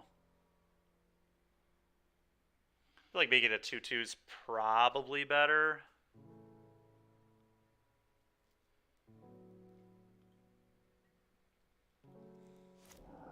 Don't think I'm in huge danger of dying, even if they hit a Nick. Well, if they hit a Nykthos, they have a frickin' Cavalier. I don't know. We'll see. I think the 2/2 is better, but. Okay. Hopefully they don't hit Nykthos Storm. They did not hit Storm, at least. They did hit the Karn, though. It's pretty disgusting.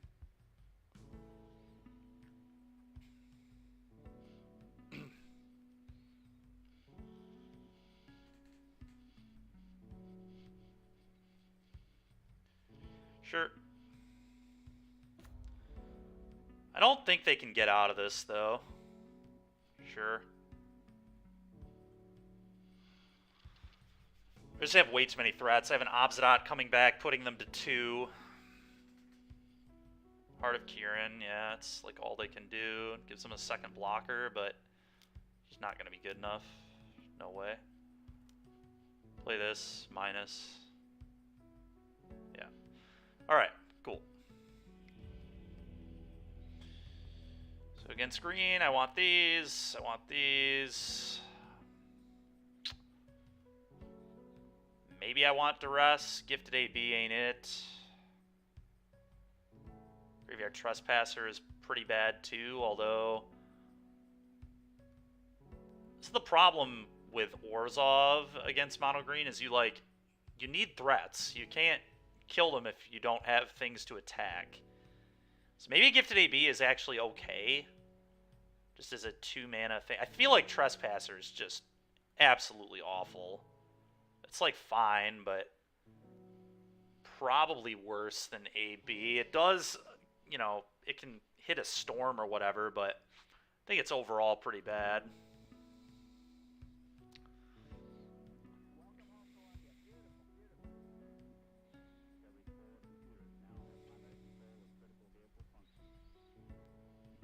I feel like the Nightmares are like fine. They're not amazing, but they're fine. I think I'll keep them in.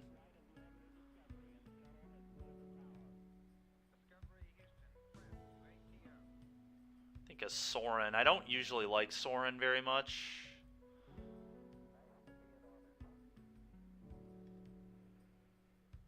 I don't even want a Duress.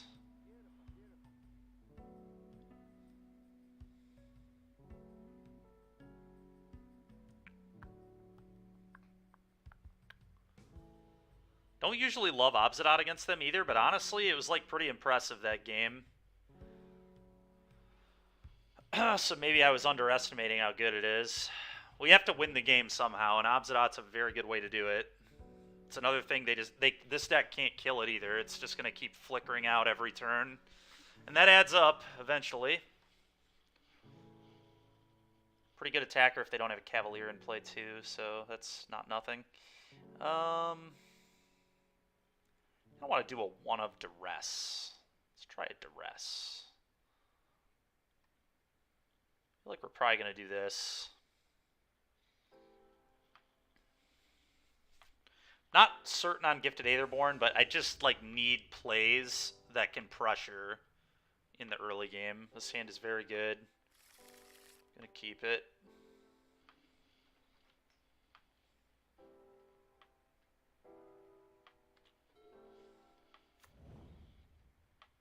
their hand is awkward then.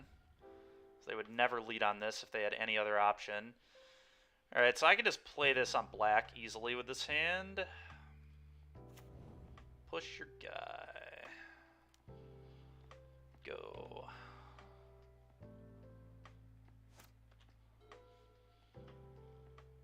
Another elf or an oath? Yep, sure. Lair the Hydra. Obviously, I could Thoughtseize them here, but I think I'm supposed to get pressure going. Because their hand is, like, going to be all payoff. I don't know. Maybe I do just still Thoughts. Whatever. Let's Thoughtseize. That's fine. Let's see what's going on.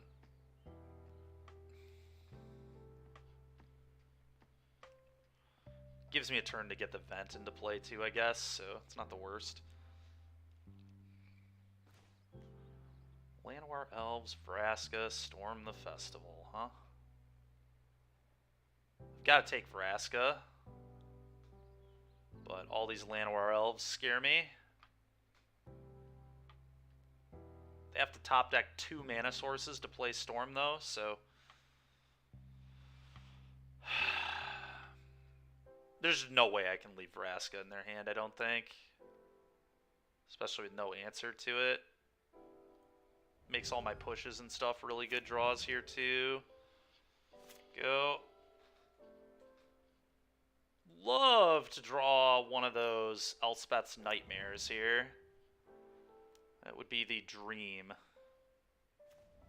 Alright, that works. I'm not going to complain about a Thoughtseize. Never sad about... Oh, yeah, get that Karn out of here. You do not need that. Let's get a threat into play. Go.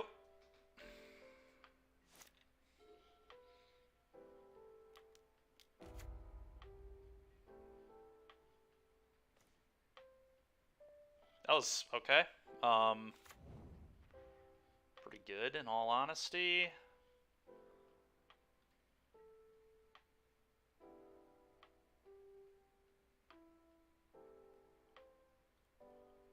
Attack the Kiora.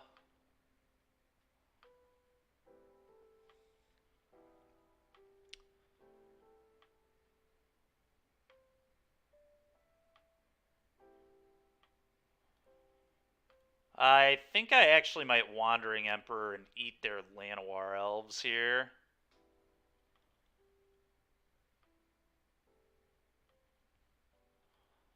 That way if they draw another Storm, they can't play it. They could Cavalier me. But then they can't kill the Wandering Emperor. I'm going to Emperor. I think that's definitely right here. Let's just annihilate their resources. Go.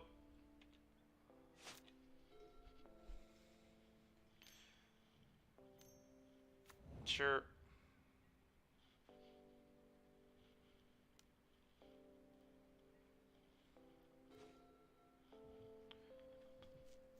Huh.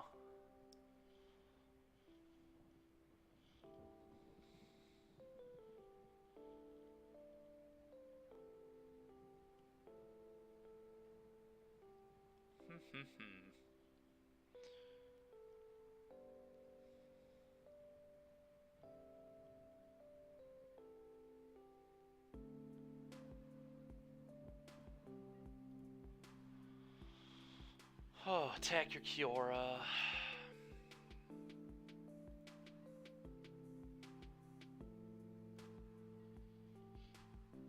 Is Vanishing Verse the Mystic? Certainly an option we have.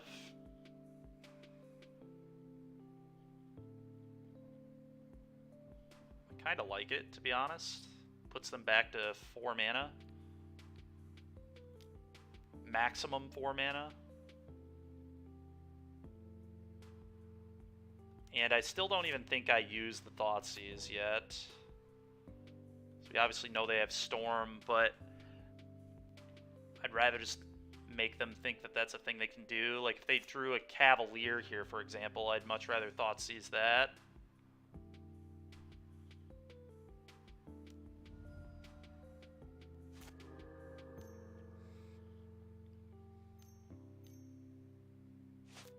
Sure. Vraska. Okay. It's annoying. Okay.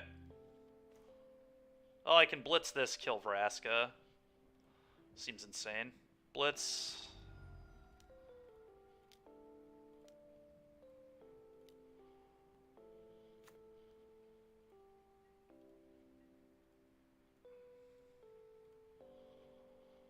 Both those at Vraska. Draw a card. I think I might Thought Seize them now. We'll see.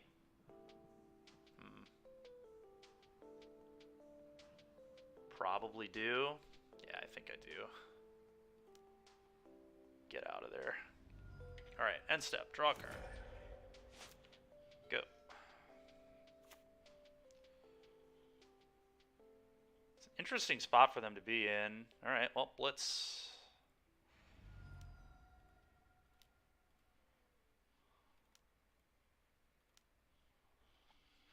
They can make Hydra a 4/4, right? 1, 2, 3, 4. Put 4 mana into this. No, they can only make it a 3/3, so I attack with both.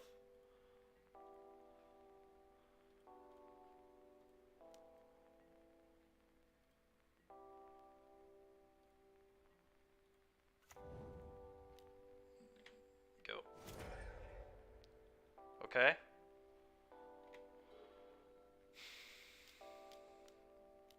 Okay, well, this was a very good draw. Let's deal with this situation. Wonder what he gets. Sky Sovereign, maybe? Could buy a Sky Sovereign. Pestilent Cauldron, huh? Okay. I'm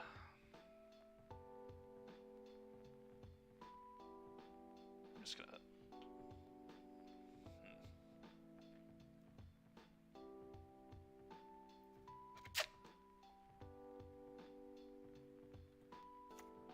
It's interesting.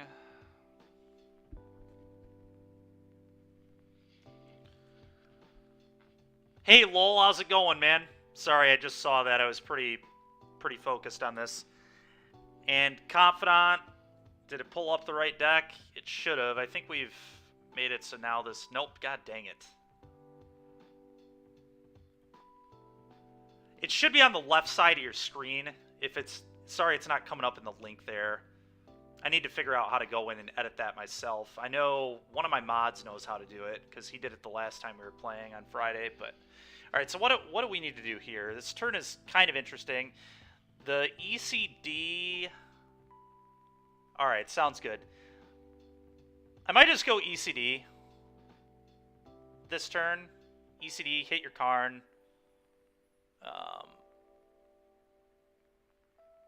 Then attack for 3.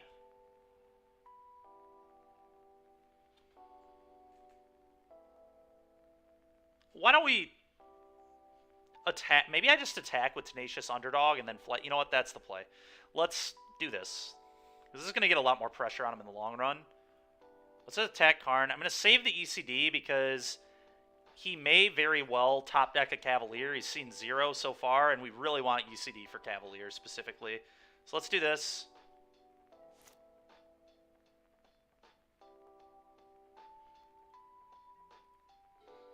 Lol, yeah, there was like no world he was ever going to block. He's trying to get value on this burst. Oh, there's the Cavalier. All right, well, that's why we played it the way we did, folks. Yeah, do your thing. I don't care. That's called playing around your opponent top decking like a god. All right, let's do this. Make a 2/2. Indeed. Rewarded indeed.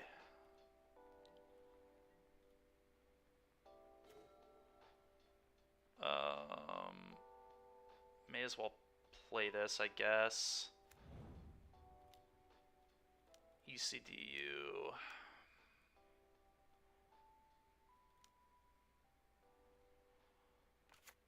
Get that garbage out of here. Make a 2/2. Combat 5U. Next turn I can fire up the vent and blitz back an underdog, so opponent should be in quite a bit of trouble.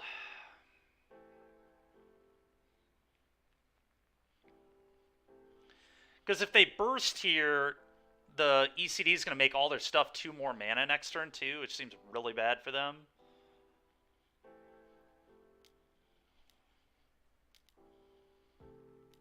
Sure.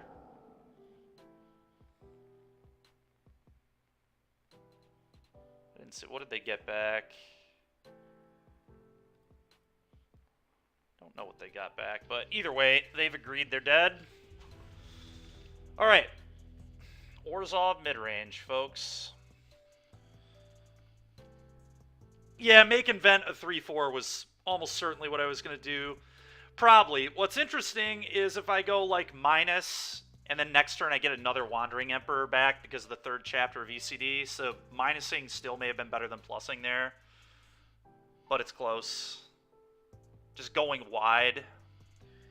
But I think no matter what, we were winning that game for sure, because I had Tenacious to blitz too, so we're just drawing 2 cards a turn. We probably would have put a counter on Shambling Vent, because that just lets us pretty much free roll to underdog every turn.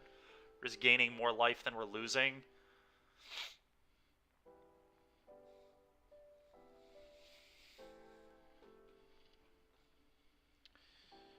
It's a shame we just can't quite make red-white midrange work. The cards in red-white just aren't quite good enough, sadly.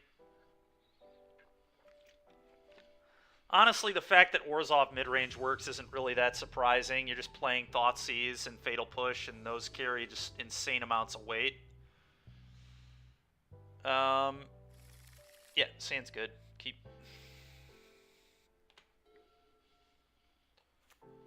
Plains. Alright, so it's the mono-white deck. It's almost certainly mono-white. I'm going to play this tap. Go. This is really annoying, because if they have a Thalia, like, I don't want to kill it, but I probably just have to, and then I'm going to get blown out by Extraction Specialist, but there's nothing I can do about it. I just have to do it, whether I like it or not. They have to have it exactly this turn, and if they don't, we get to eat it with Trespasser, so do your thing, man. Oh, the mana in Orzhov is just... Yeah, it's a dream come true. Alright, Wedding Announcement. We can just Vanishing Verse that. I think it's 100% what I'm going to do here. Although, I mean, I can Vanishing Verse it later. Maybe I just get the Trespasser going. Trespasser makes it so Specialist isn't just going to own me. Can we beat... I mean, this card makes a bunch of 1/1s, but honestly, like, how bad is that? I don't know. It's, like, kind of close. This being able to block is big. I guess I'm just going to play this. I just do not want Extraction Specialist to be a part of this game. Not interested. Go.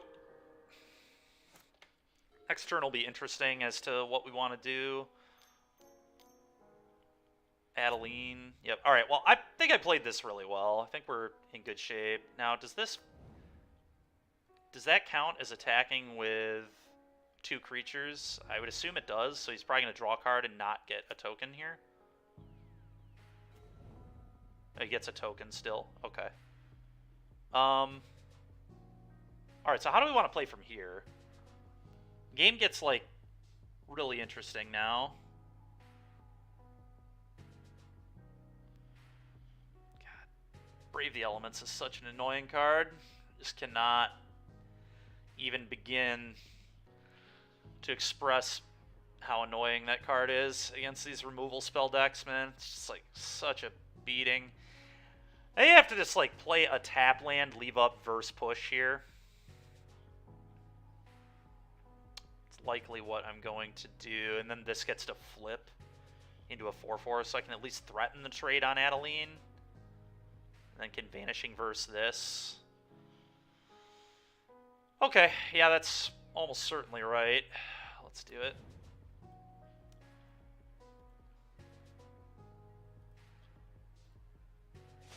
Go.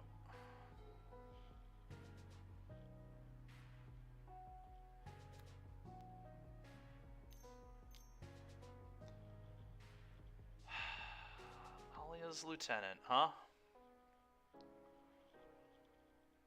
Okay. That's very frustrating.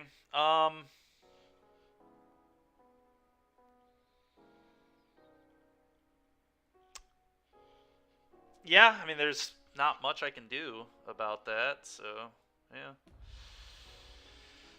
Oh, boy, oh, boy, oh, boy. It's, like, really bad. It's really, really bad.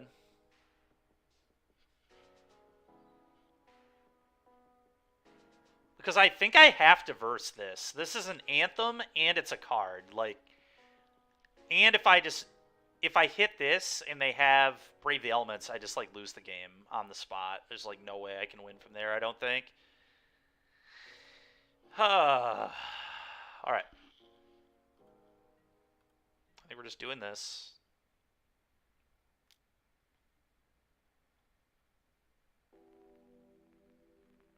Yeah.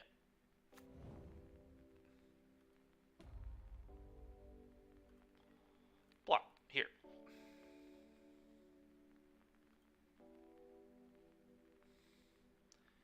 Question is, when do I go for the push? Probably later. I think I just verse. Let's go to damage, I guess.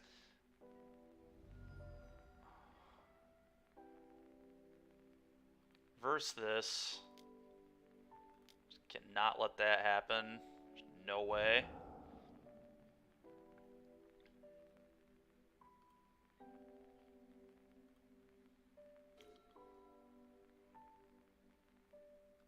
Soren minus, go. Threatens a double block, maybe.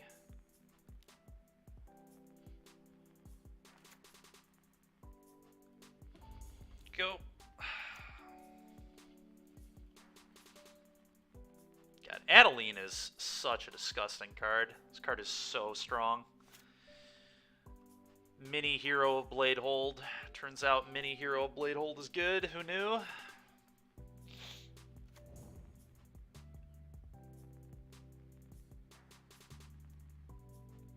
Maybe they get greedy here. Who knows?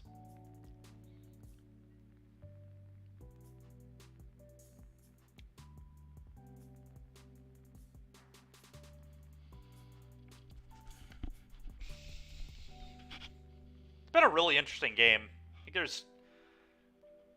We certainly haven't lost yet, but I do feel like I'm behind. Oh, really? Just the Adeline, huh? How does if I double block that? I feel like I just double block this. Maybe that's stupid, though. I don't know. Okay. Opponent's just doing this. That works for me.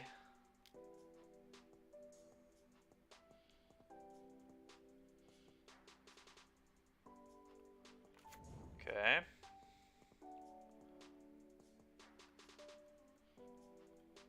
So where's all this going? Okay, all that stuff at Soren. Interesting. That at me, and all of that at Soren. Huh. Let's do some blocking.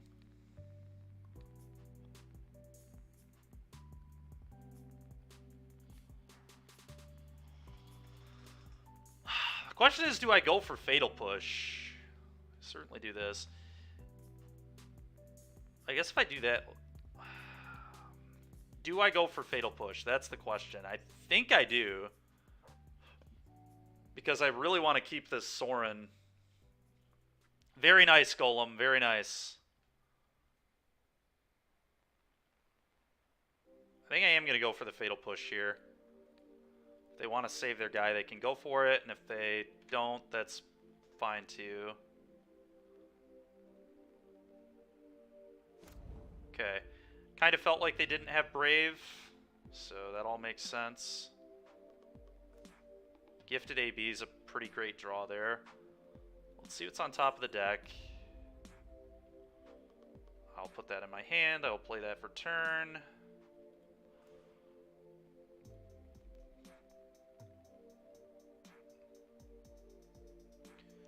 So he very clearly does not have a Brave the Elements, or he's just trying to protect the Adeline, which I think both would be reasonable. I'm going to sign in Blood.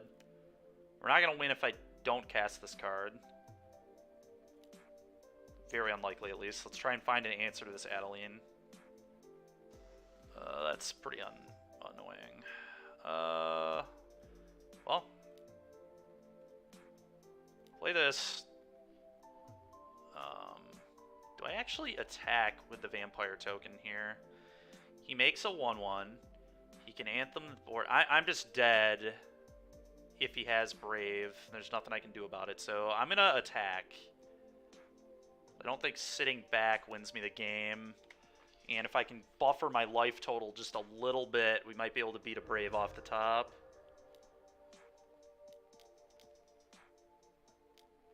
Yeah. The guy turns into a 3/3, that's fine. Sure. That's A-okay.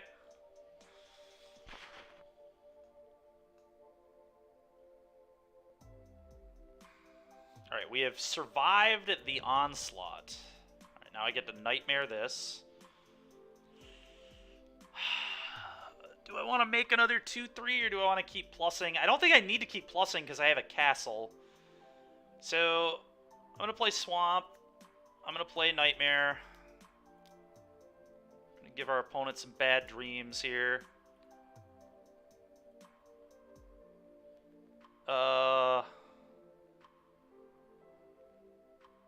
Plus or to minus on this? I think you need to minus and then punch for 2 in the air. The problem is this frickin' Adeline, man. We just, like, cannot deal with this stupid thing. Oh, man. So that's, like, some argument to plus it, I guess. But another lifelinker... Just like more pressure just sounds so good.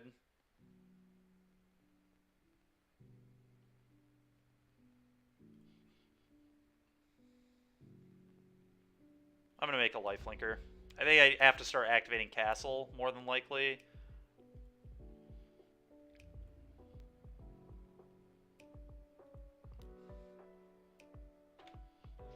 F6. Yeah, I agree, Confidant. We definitely do. We just, like, we might be able to start putting enough of a clock on him in the air. But we are certainly going to die to Brave the Elements.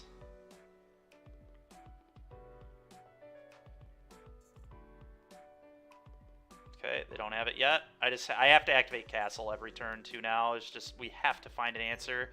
It's obvious they don't have Brave or we'd be dead, so we're just going to try and find an answer. Alright, there it is. I think we're in great shape now. Okay, let's see what's in their hand. Another Adeline, huh? That's sickening. Okay, well now I don't just stone lose to Brave the Elements anymore because...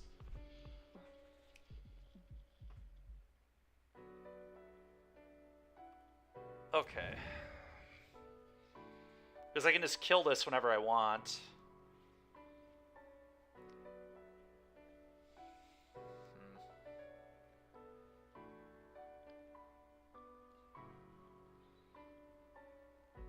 That Iganjo's really annoying, because that can kill one of the vampires. And then they have Adeline. Jeez, dude. But Iganjo is 3 mana to use if I just Vanishing Verse this now. I wonder if I just Verse this now, and then attack with everything and eat both his guys.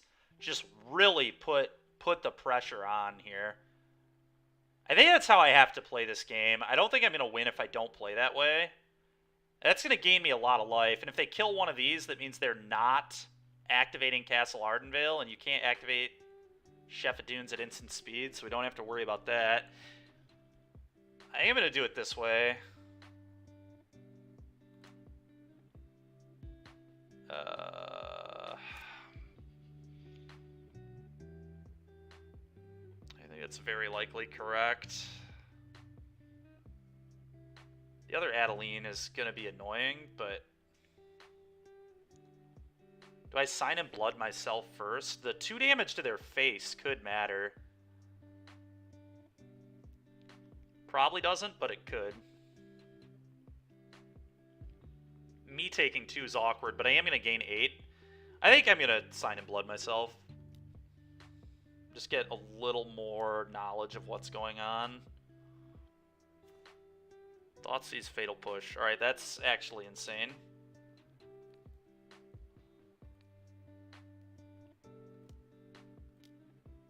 So eat this, combat, attack all.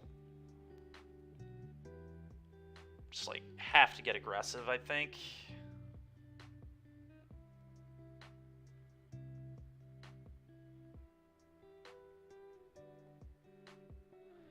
Maybe I could leave like this back.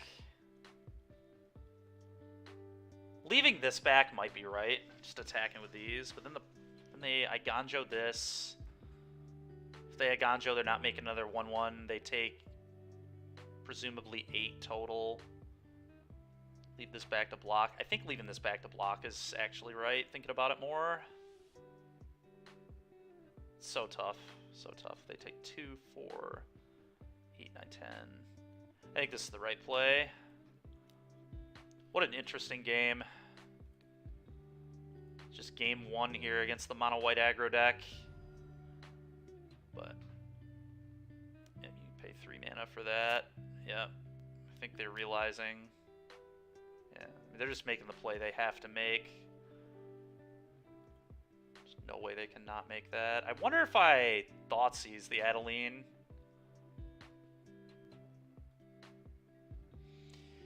Thoughtseize isn't getting any better for me.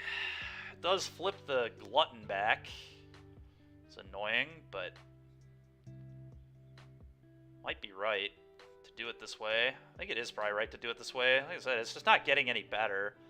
I do lose 2 life, but let's just get that garbage out of their hand. Go.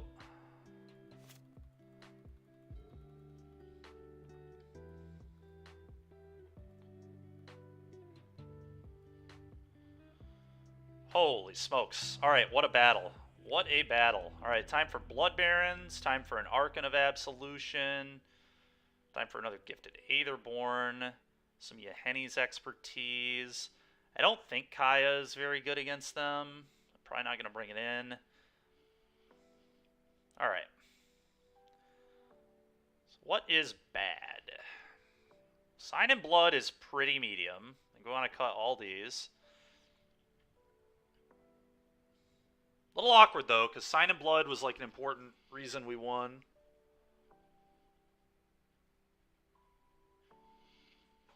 But now we just get Haymakers like Blood Baron and Archon, which is going to be really hard for them to beat.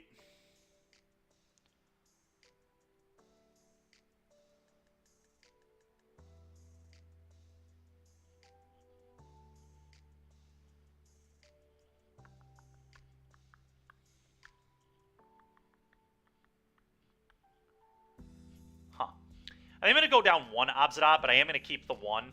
I don't mind drawing Obsidian against them, I don't think. Just like a big 5-mana play that starts draining over and over.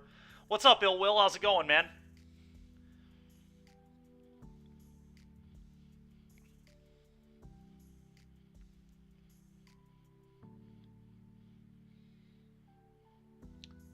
Nightmare is pretty bad against them, too. I think Nightmare is interesting because it like can pick off some of their small stuff sometimes and then can rip a Brave. And then I like keep one of them. Maybe I could go to 2 and just cut the Obsidian. Let's try that.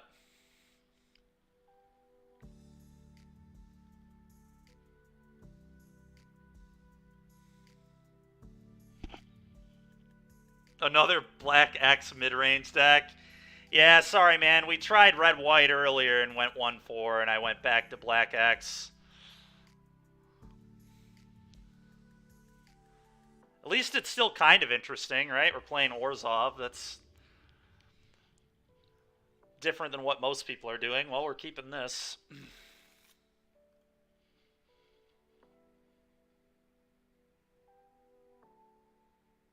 They're on a mulligan, that's nice.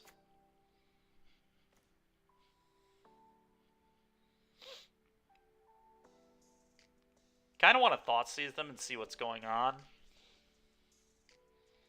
But I could wait on the Thoughtseize. I don't necessarily have to Thoughtseize here. Thoughtseize on turn 2 instead, but kind of like to know what's going on.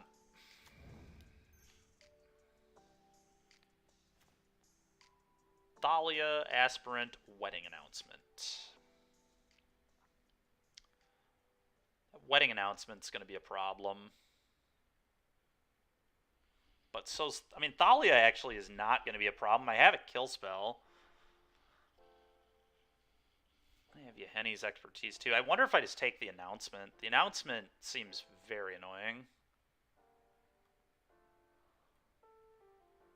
Probably what I'm going to take, to be completely honest. This card seems super annoying. Go.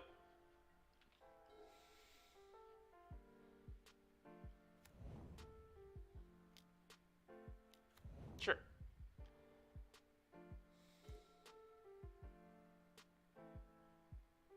Huh. If I just play this here, it threatens a block, so I think I just shock play underdog. Seems pretty easy.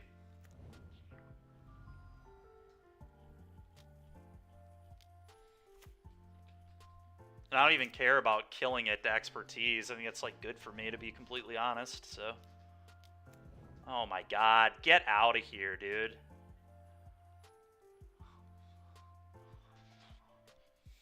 Thoughtseize bug. Classic. Alright, well, play Shambling Vent.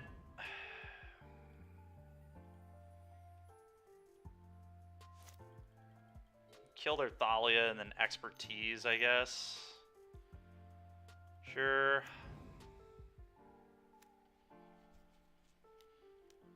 Alright, well, they're going to lose their entire board, so that's the good news. Gonna put a counter on the 1/1 here, I think. Really? Counter, yeah, okay. Oh, right, they get 2 counters, duh. Alright, well, I'm just gonna Fatal Push this.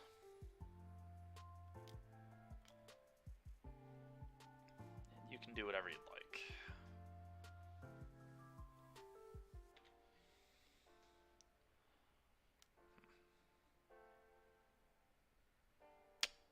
Ooh, expertise doesn't kill this anymore, huh? Okay, well, I probably have to Wandering Emperor it down then. It's gonna draw a card. It's freaking disgusting. Alright,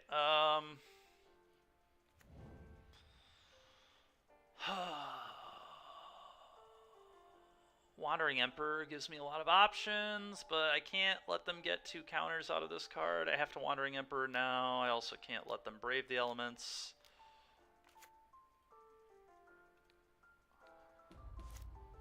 Go.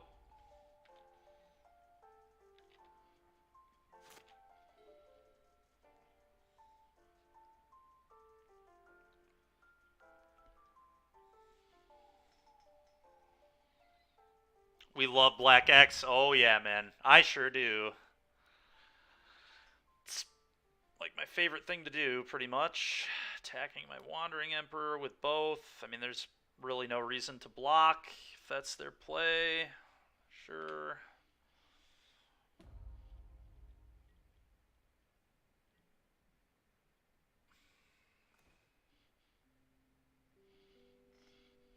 And I have to expertise, like, now. Unfortunately. So, we might as well attack. No reason not to.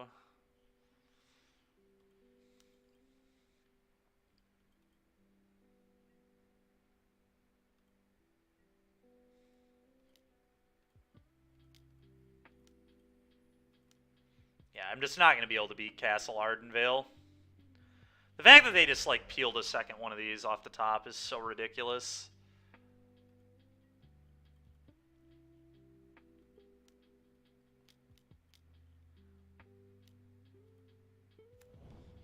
deck is just really good, man. This mono white deck.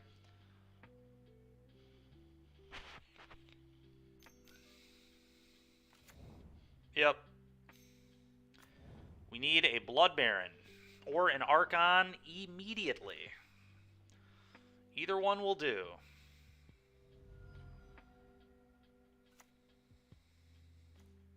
Okay, well that's pretty stinking good.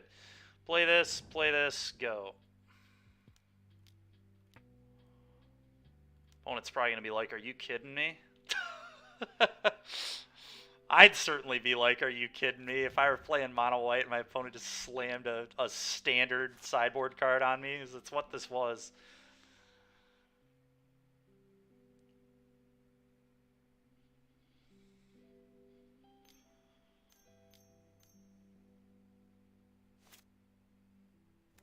That's frickin' annoying.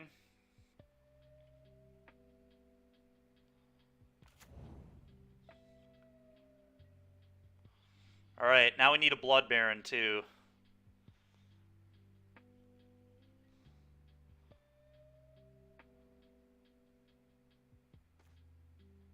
Okay, that's pretty good. They can protect their Thalia.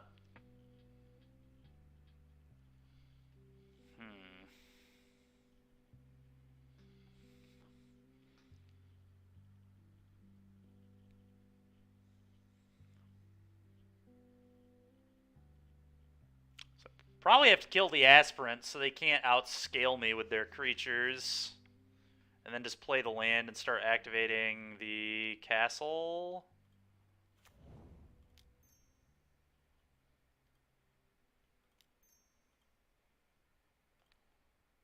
But I think the creature that's going to grow their board too large is the thing I need to go after here.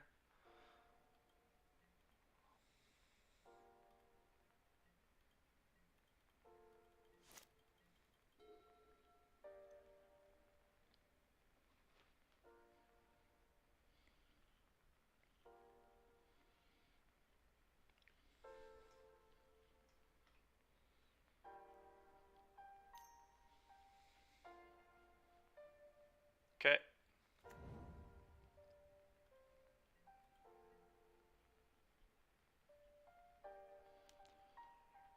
Okay.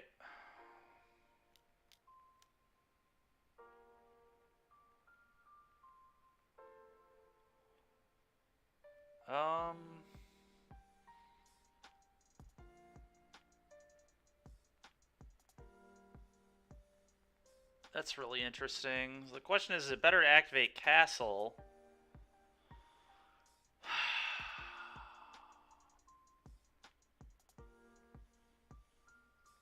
Or is it better to block with Shambling Vent? I think getting closer to Blood Baron is probably the right call.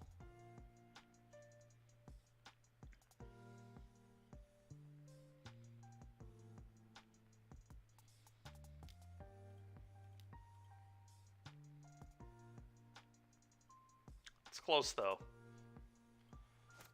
I can kill both of these. They still have... I'm going to be dead to Brave the Elements no matter what, so I think I just need to make this play.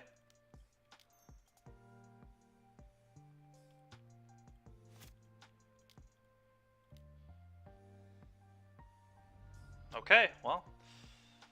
Let's block the Thalia, I guess. Maybe it's the Specialist, actually. Let's do the Specialist. 5 mana.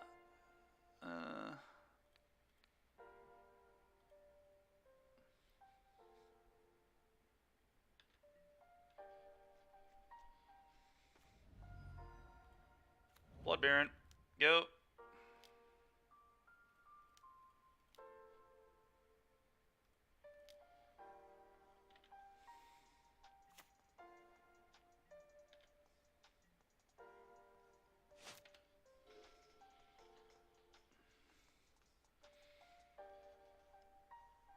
Scary game. Sure.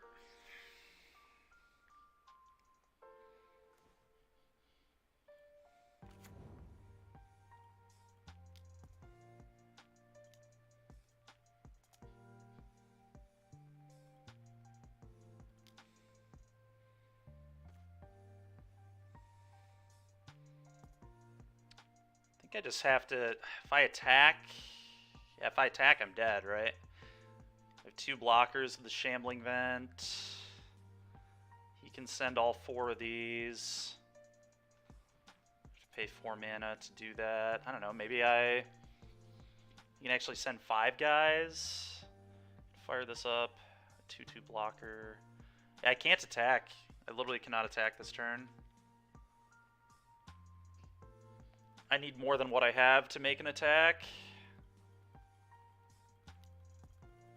Problem is this isn't really getting much better for me. I guess if I ever draw another Yahinis, that'd be really good.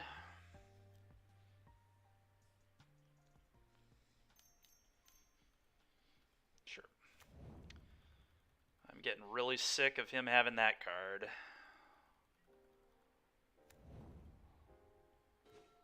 Okay, that's a nice draw.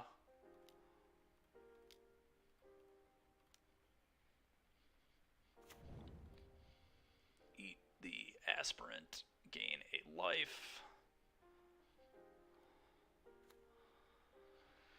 At some point I have to start attacking, but I don't think it's yet.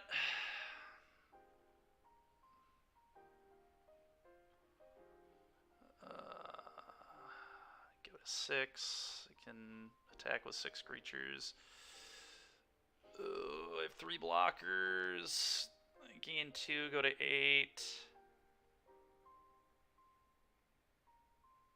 Needs to draw a card. I literally cannot decide if this is good to attack or not. I don't think it is, though. We just have to try and leverage the castle.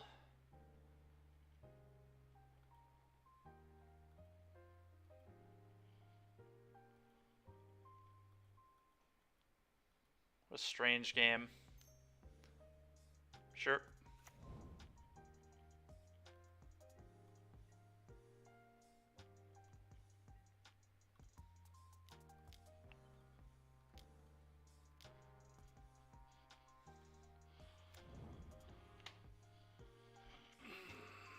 Okay, that's interesting.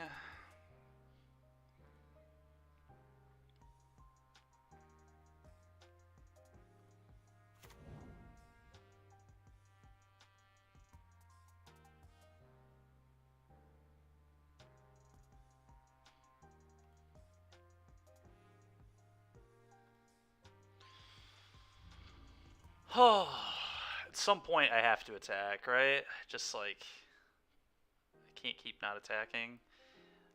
I can deal with an Anthem here, but I don't know that it'll be enough. You just have to hope it is. I can't just keep sitting here and doing nothing.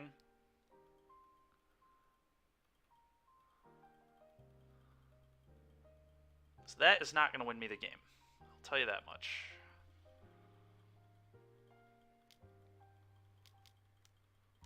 Sure, you've made another guy.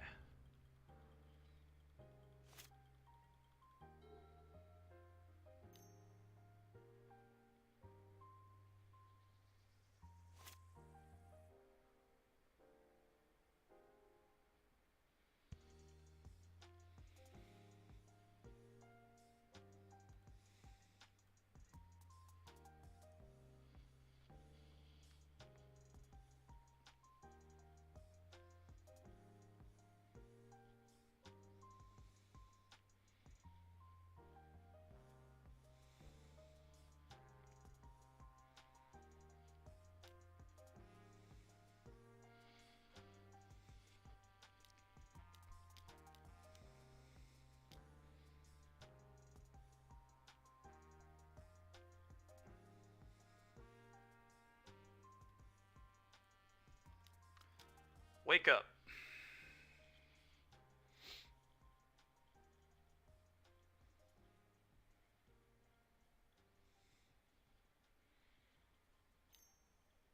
Says brave the elements. Dude, give me a break.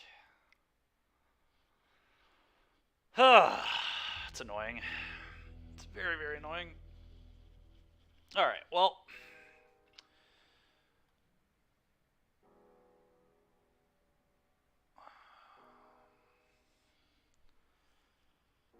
That's tough. That is tough. A game where we draw Arcan and Blood Baron and still lose is very concerning, to say the least.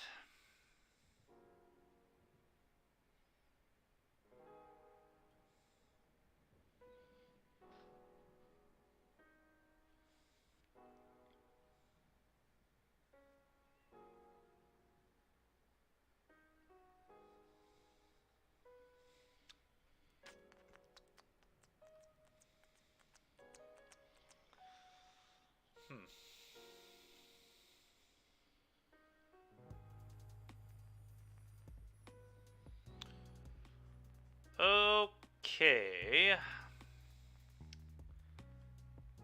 I mean, I don't think my plan really changes.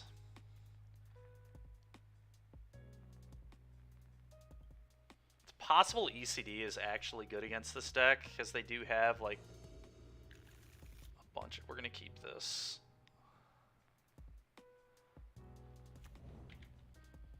Probably just not playing Gifted AB in the early game here. We can't do it anyway, the way our mana is, but... we could now. I'd rather just get this in, though. Go.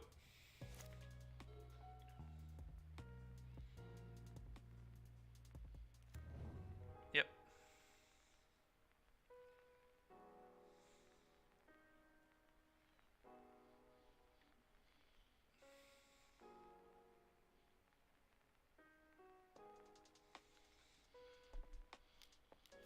Sure. That means they can't wedding announcement me here.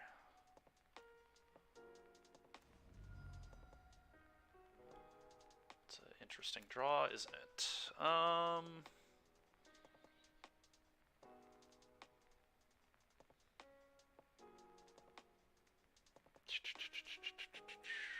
Go.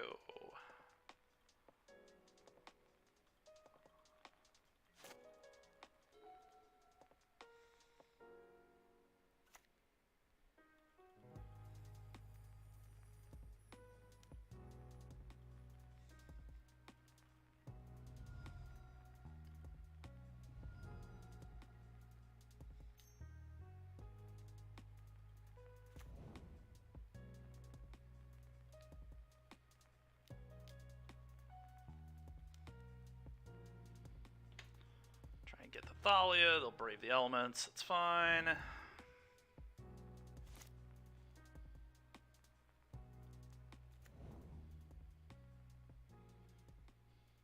Need to hope they don't have another brave the elements here.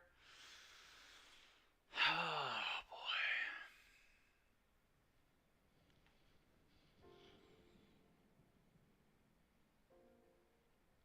Really also just don't want them to have another Thalia. It's like equally as likely, which is pretty sick. I think I'm just gonna do it this way.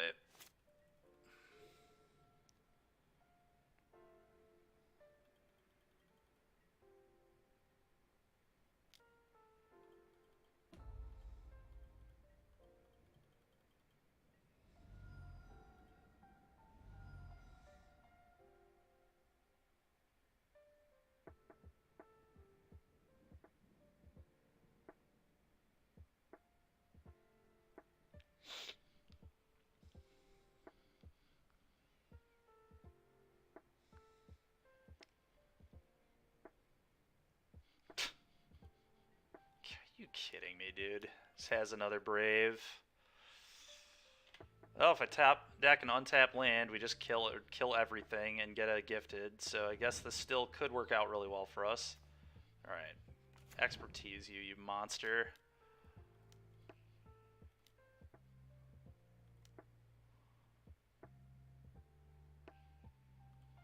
Cast this. Go.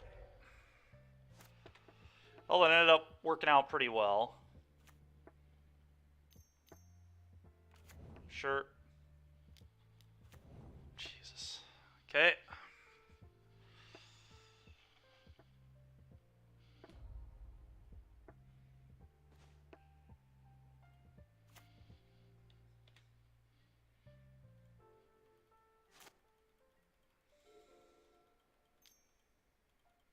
Soldier of the Pantheon, huh? Okay.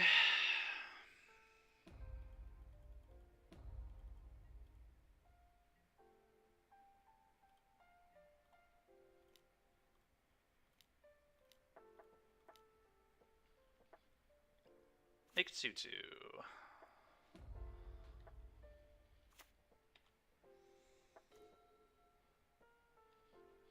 Thought sees you. Probably land, but who knows?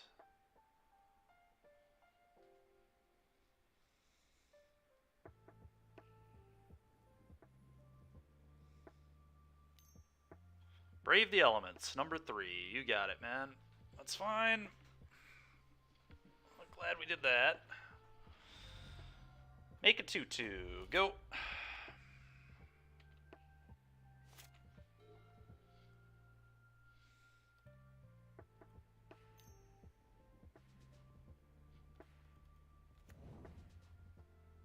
Sure.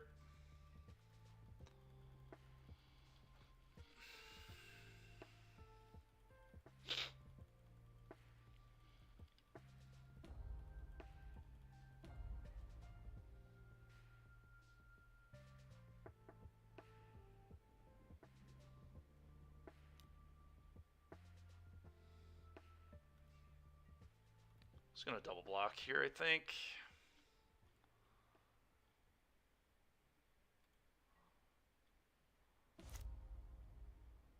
I think I'm also gonna activate Castle.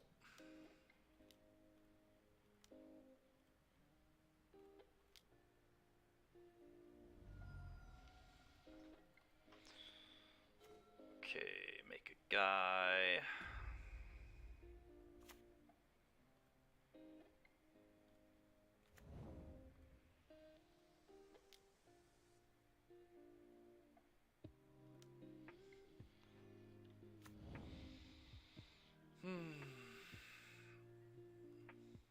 I think I have to start attacking with this to win this game.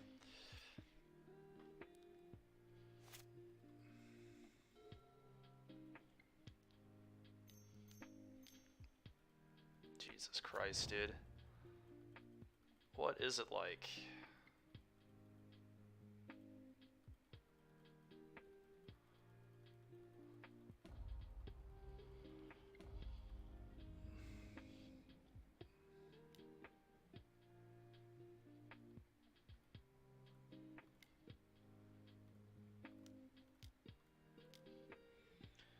Eat a Luminarch.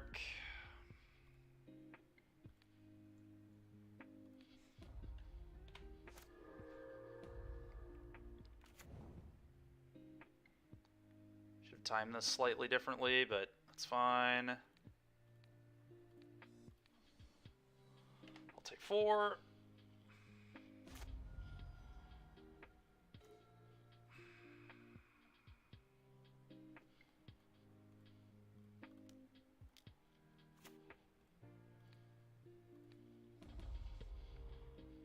Go. It's really annoying. We're probably going to lose to Glock. I think we had a pretty reasonable chance to win this game. Now, opponent also just hasn't drawn a land in 6 turns, which has not been helpful. I think they played a land on their first 3 turns, and then they hit 1 land in the next 7, so what are you going to do, I guess? It's absolutely ridiculous. Sure.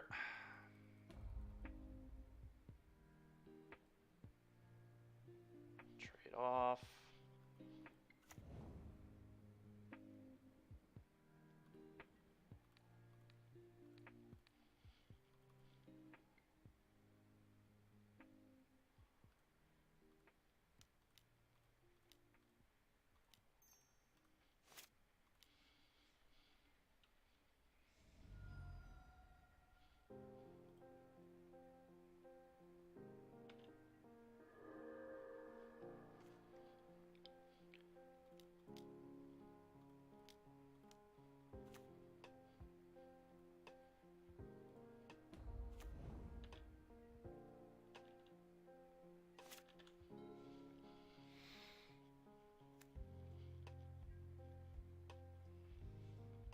Sure.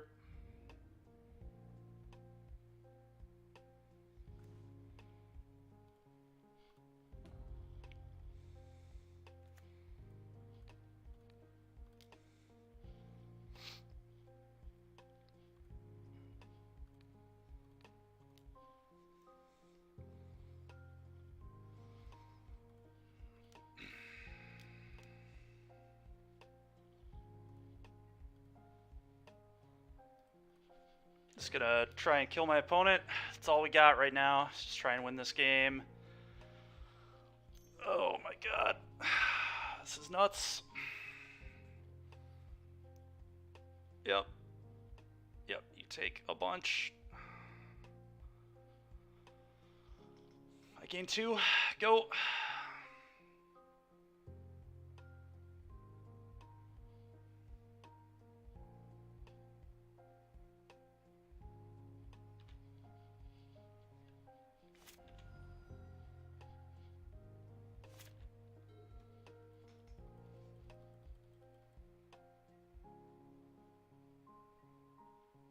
If I blitz, they're dead.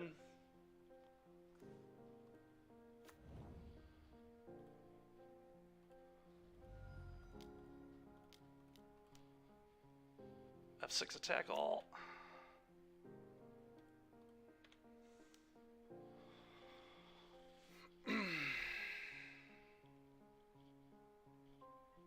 Nice. The old 6 seconds left on the clock victory. Oh my god, dude. Fucking heck, dude. Ridiculous how hard that one was to win. But we found a way. That stinking mono white deck, dude. Arkan has been really good today. I feel like I might start playing 2 of those in like all my white decks. I feel like the density of this mono white deck is a lot higher on Moto than it is in paper too, but maybe that just is like Michigan just doesn't play it as much aggro decks as other people do, because every RPTQ I've been to, there's been like 1, maybe 2 mono white players in the entire room. It's like a very good deck, it really is. Just gives me all sorts of headaches all the time.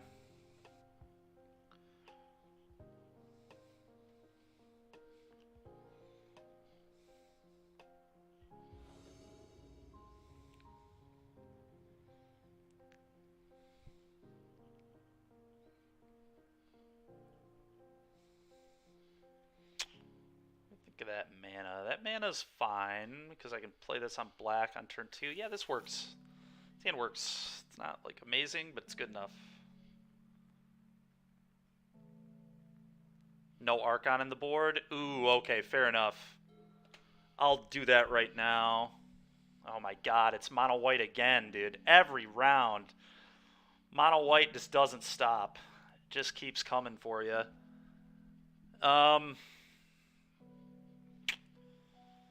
Do I want to Thoughtseize on one and not have a play on turn 2? I guess we like our turn 2 play is this, right? So a little worried about Thalia specifically, but I think this is probably fine. I'm gonna do this. I think there's definitely some argument for a Thoughtseize and then tap land removal spell. But waiting on the Thoughtseize will give me more information, which I think is good for me. Oh. Alright, I think I just drop a Gifted AB.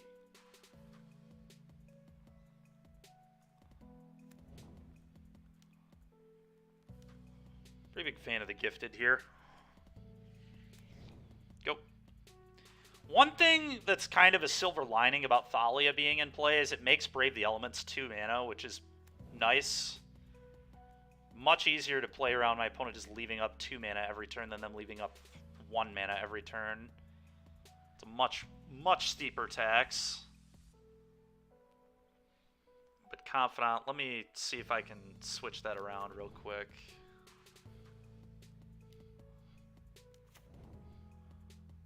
Okay.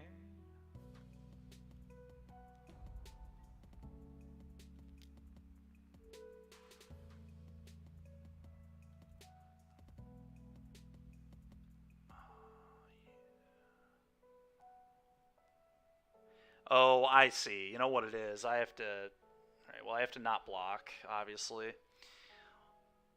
We'll deal with that after this game.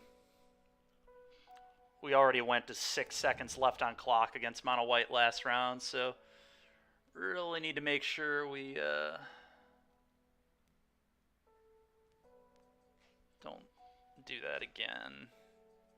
Let's just, like, kill Thalia, kill this. Might be kill Thalia, Thoughtseize, actually. I'd kind of like to know what is happening over there, and I'd like to not get Extraction Specialist if I can help it. Jesus, that hand is just absolutely vomit-inducing. I don't really have any idea what to take. This hand is incredibly good. I probably just have to take the frickin' Brutal Cathar.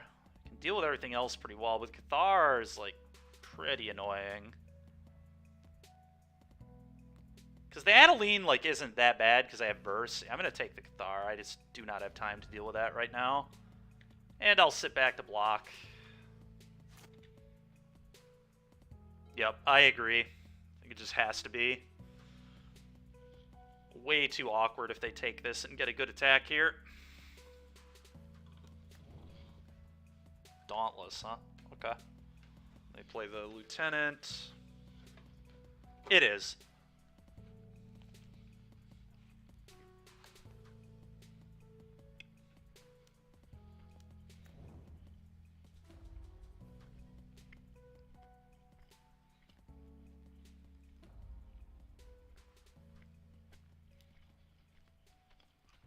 Pretty sure I block.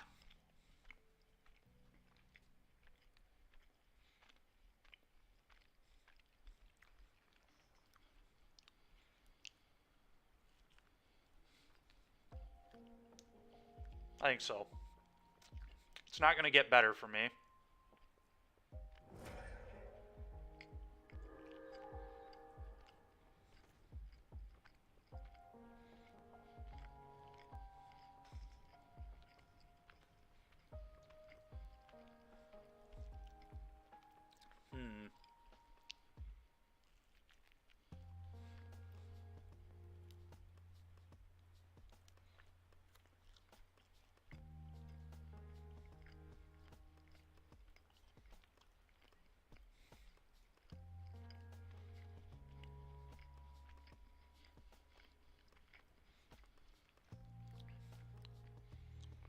Probably just kill the Hopeful, but...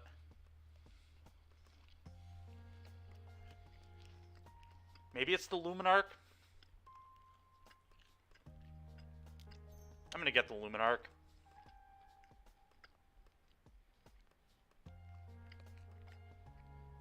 Go.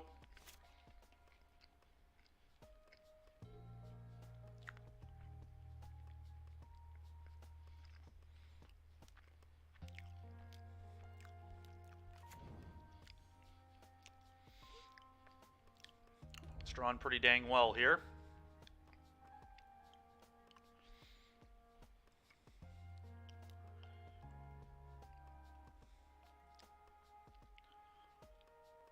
Okay, that's a pretty good draw for us, though. Just do that. Man, dude. God, that is so annoying. God dang it, dude. I have to, like, verse the Adeline, so, like, versing the Cathar is just not good.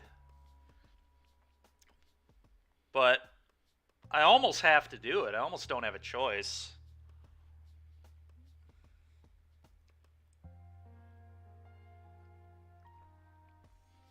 Let's see what they do if I do nothing. I just have to let them flip the stupid Cathar here.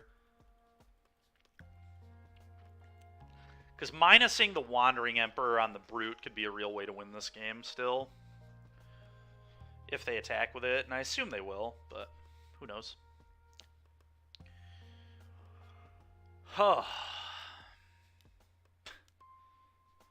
Does this guy ever draw a land? I mean, it's just, it's unbelievable, dude. Just all game with this. Yeah, whatever. I'll cast this. Your turn. I mean, do your thing. It's completely ridiculous. So we'll turn off the auto yields.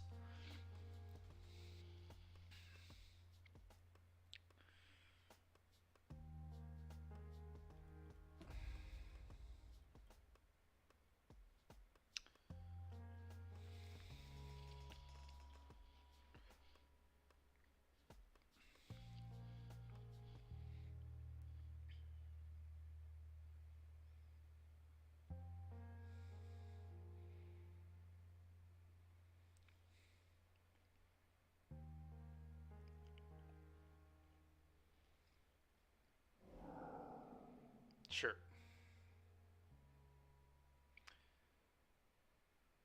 I wonder if they just don't attack at all. If they might just send like both of these at the Wandering Emperor, and then I have to eat one of those. It would be the Lieutenant, but one thing's for sure, they're not supposed to send the Brute, I don't think.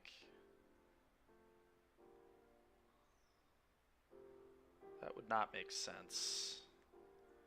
Yep, that's the correct attack. Eat this.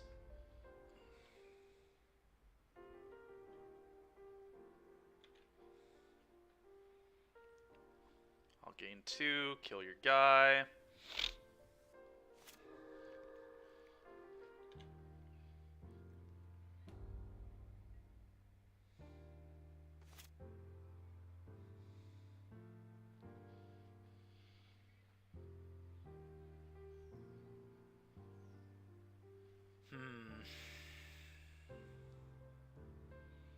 It is nighttime, so this is a 4/4, which I guess is pretty good, in all honesty.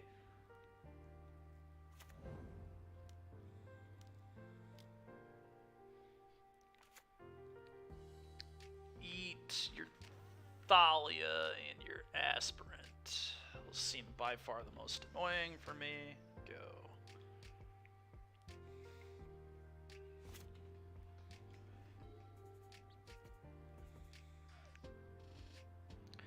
What a game this has been. Yet again, another barn burner here with mono white.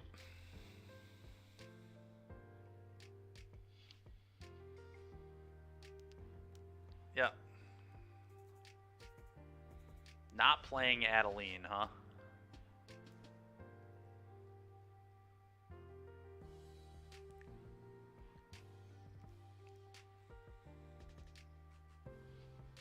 Huh.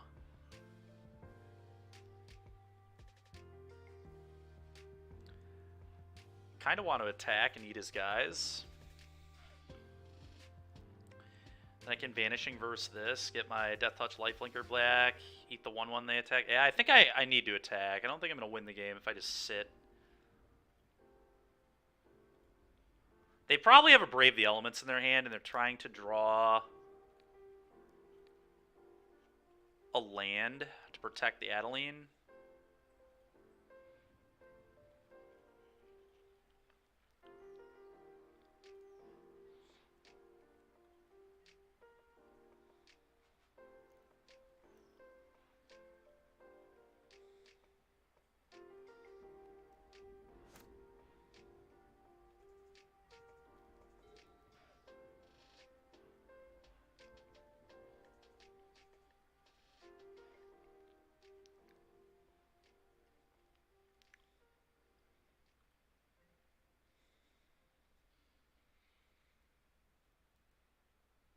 Okay.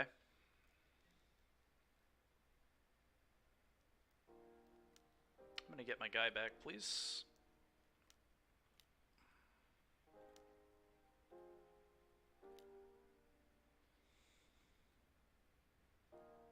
Yes. Question is, do I block the Initiate? Okay, nice. That's a red creature, sir. Good try, though.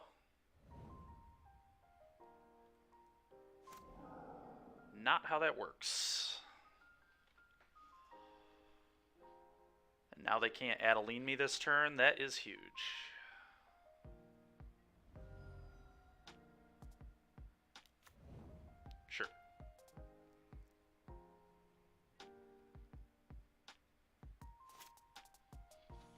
Alright. That's some justice if I've ever seen it right there, this top deck. Alright, so we can kill this.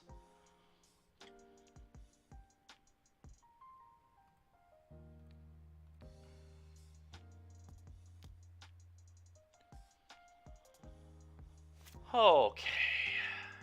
I think I attack with this. I might even blitz. I wonder if I blitz this and then send these to my opponent. Blitzing's really awkward. Maybe I just attack with both these and eat a guy. Trigger. Play this. Probably just play this. Yeah, let's attack with both, though.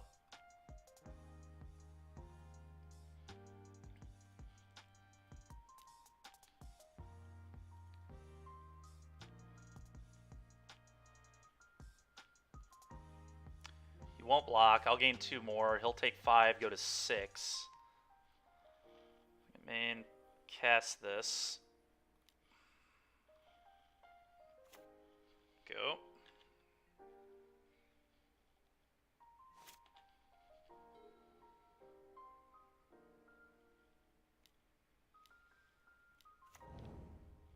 So if he only leaves 1 blocker back, he's dead, I think. Yeah, it's a good attack from him. I'll eat this.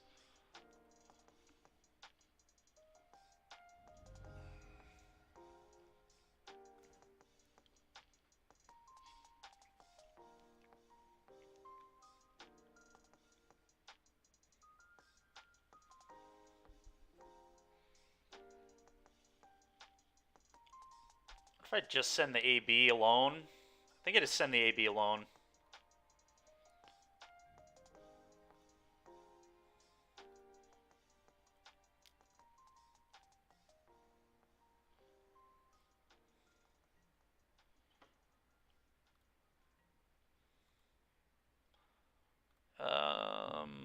Let's tank like I have a decision, but I'm going to hold this and bluff having a spell and act like I wanted to flip my guy. Act like it matters. Okay, you can go now.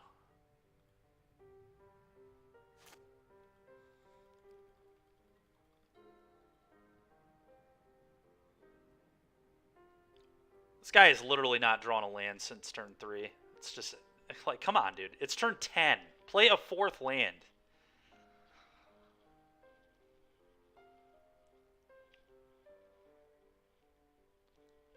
It's turn 10, and you spew to Brave the Elements this game. Like, please.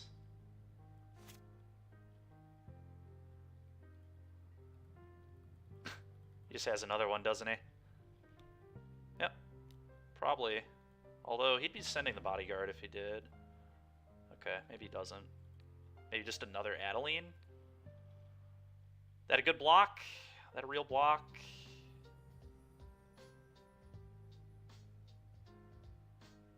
I think that's a real block. It seems good to me.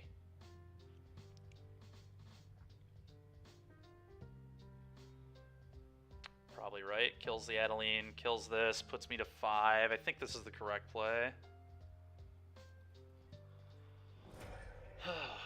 Yep. Sure. It's annoying, but fine. Doesn't beat the Gifted very well. Alright, finally a 4th land. Thank you. That's all I've been asking for. You just punch with Gifted, and then leave this to block, see what they do.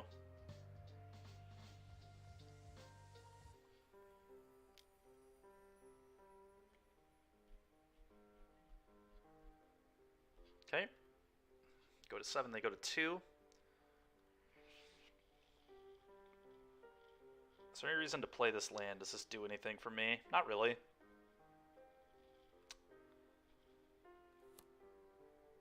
I don't know. Maybe it does something.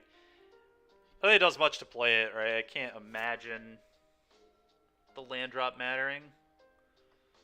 Brave the Elements will kill me. Dahlia's Lieutenant. Doesn't kill me, but it puts me in a significantly worse spot than I was just in a moment ago. So all they have to do is just send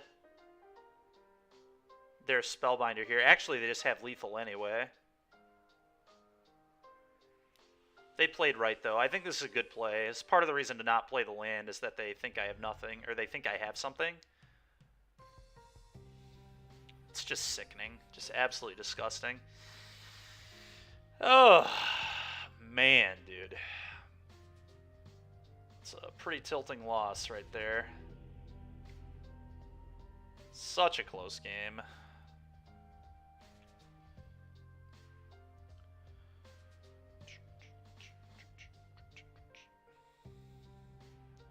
Archon of Absolution, please. Yeheni's Expertise. Okay. I don't think this card's good. Sign and Bloods are what we're cutting. Try this again. Let's see what happens. This matchup is just really hard. This white deck is just so good. It's just continuing to bring the pressure all game long. Just every card matters.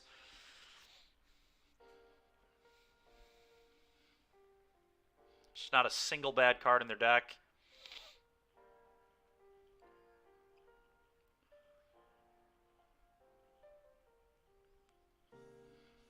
It's very tough.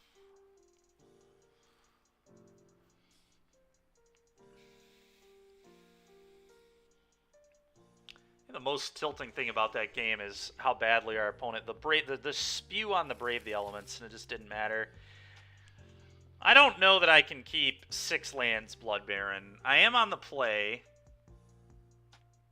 but they're a Brave the Elements deck.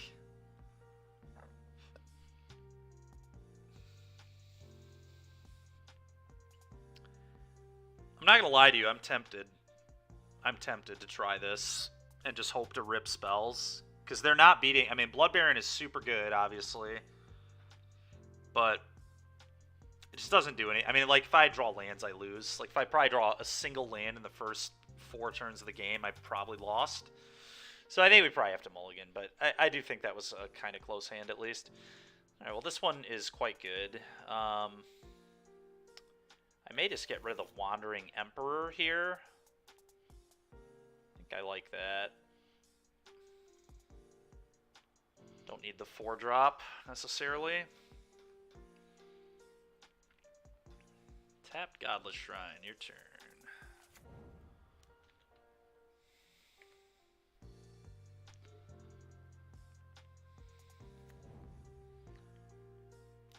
Cave Bodyguard. Shock Aetherborn.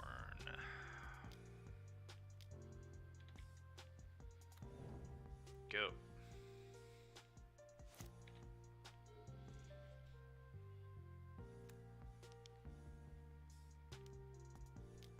Sure.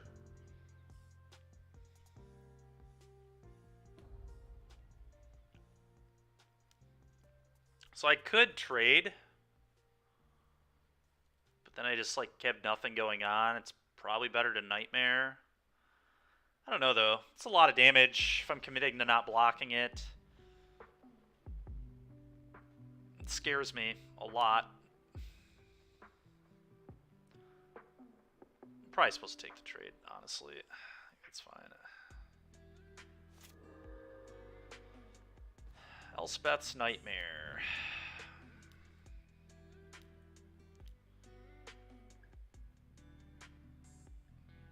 This is a hand right here that wants to draw a Blood Baron. We'll take a Blood Baron or an Archon. Be insane. Go. Well, if they have Wedding Announcement or Brave, we threaten ripping those cards. They'll just slam a Wedding Announcement if they have one, but the fact that we rip a Brave, or a Brave here is really nice if they have one. God, dude. Yep. It's just sick. Sick and wrong.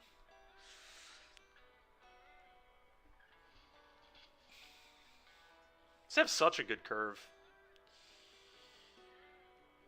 It's so tough, because, like, you have to kill their 2s. Like, their 2s demand being killed, and they just buy them right back.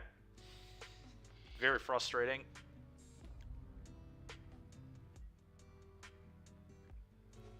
Okay, that's really good. That's what we needed. Okay, get that out of my house.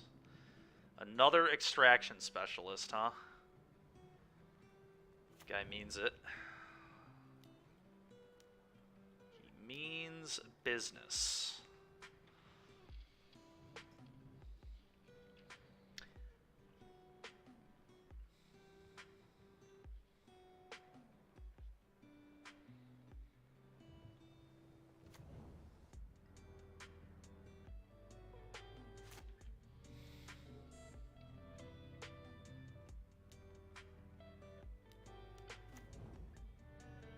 Sure.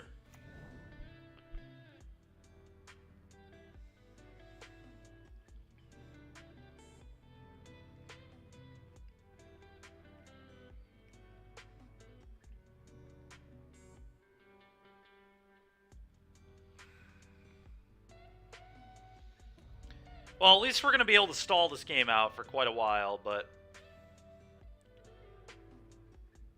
don't know that we're in a good spot necessarily. Let's kind of have to wait and see. Okay, that's a okay draw at least. Just push this. We'll play the land. Go.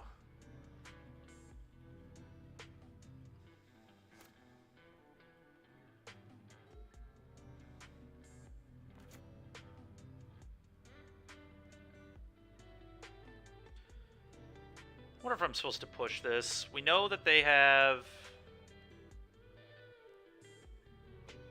a lieutenant in hand. I kind of just want to push this, to be honest. Do not want them getting more counters, but they're going to get more counters off the lieutenant anyway. What did this choose? Extraction specialist? Sure. Do that.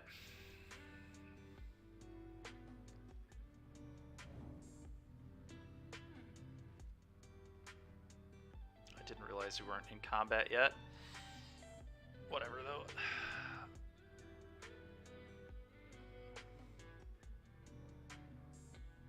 I know they have a lieutenant. Okay, so they want to play that first. That's fine. I don't care. I do think I need to commit to dealing with something here. I think it has to be one of these extraction specialists. Probably the one that does not allow this one to attack.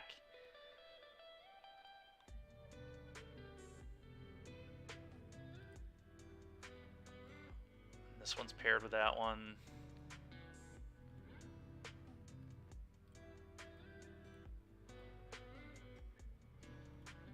White, black, generic.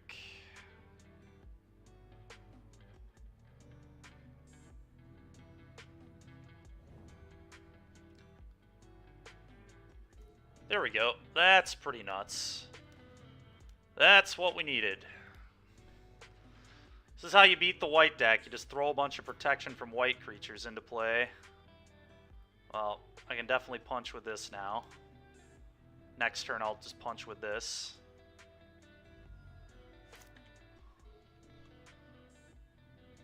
Why must extraction specialists be used for evil? Yeah, it's a good question. It's very evil in this deck.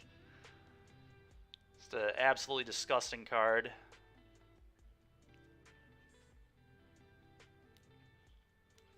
Okay. They don't really have good attacks, so that's the good news.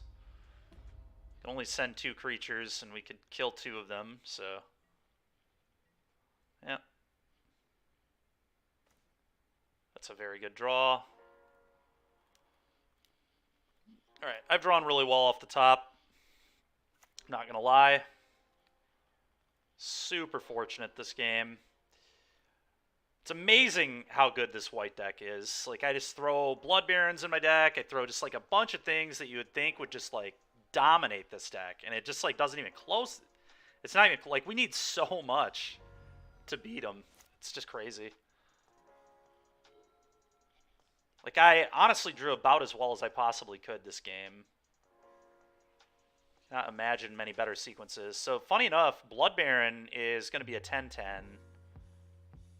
very soon here.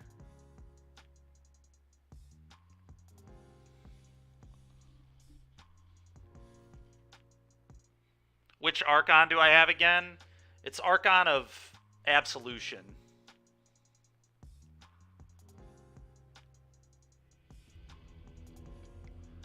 Probably going to start playing 2 or 3 of these in my sideboard if I keep playing against mono white all the time on Moto like this. Like, anytime I play a white deck, we're just going to go through 2 or 3 of those in the board.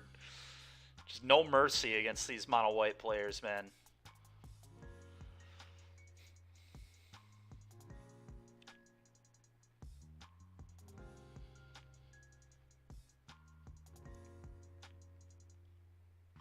I'm not convinced Trespasser is very good, but I think it just, like, has to be in my deck. It attacks their graveyard, and it can gain me some life. It's a cheaper play.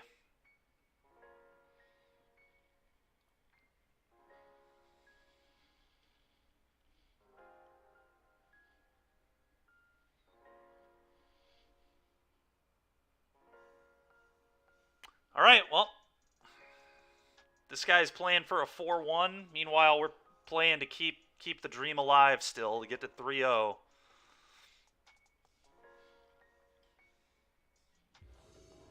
Okay.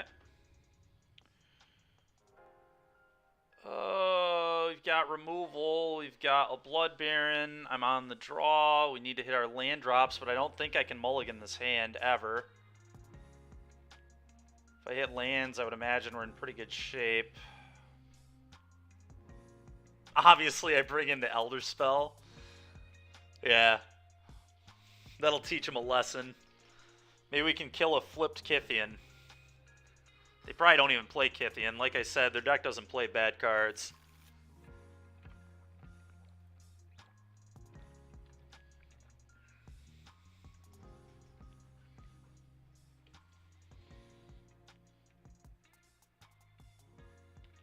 Did they mulligan here? That'd be nice for us.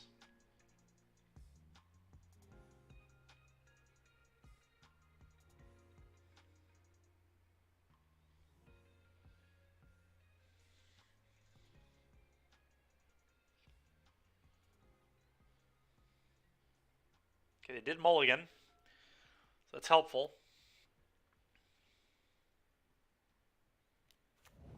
Sure.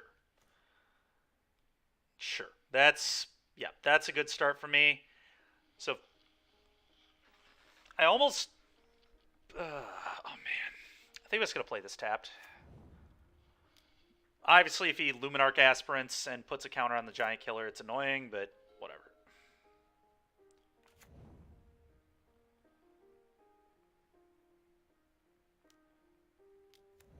Sure. That's what I was worried about, so that's why I did it this way.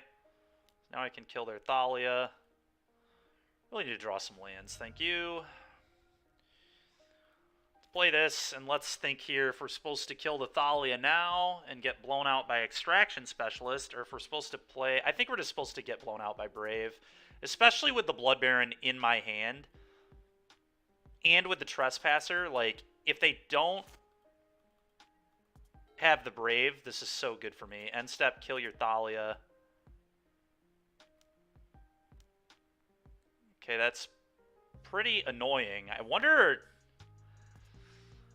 do I try to play through the Thalia? Because this is, like, even more annoying than Thalia, to be completely honest. Counters going everywhere. It'd be pretty tilting. I don't know. Maybe not.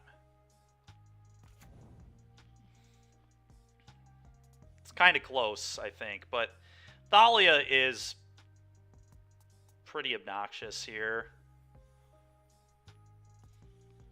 Be nice if this is 4 mana. I can kill the... Ugh. It's really tough. It's really, really tough.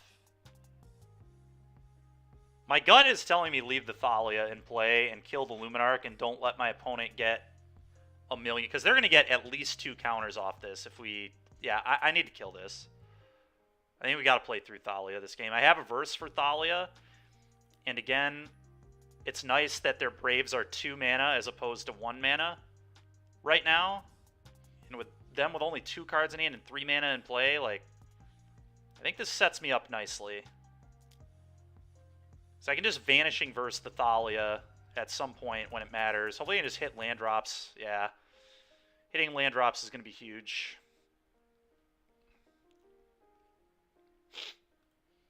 Play this, eat your thing, gain a life, go.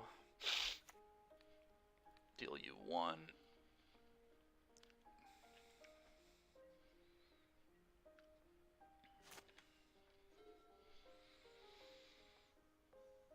Opponent's going to turn 1 Akithian. Yeah, that would have been really funny. Yeah, Thalia's Lieutenant is annoying but fine. Imagine the Thalia. Yep, Thalia attacks. Okay.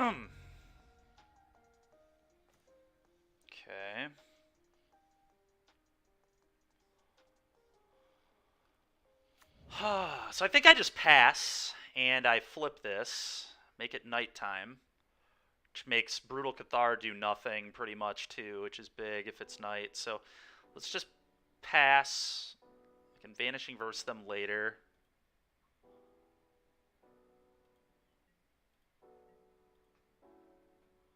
Worst case scenario is land Lieutenant Brave.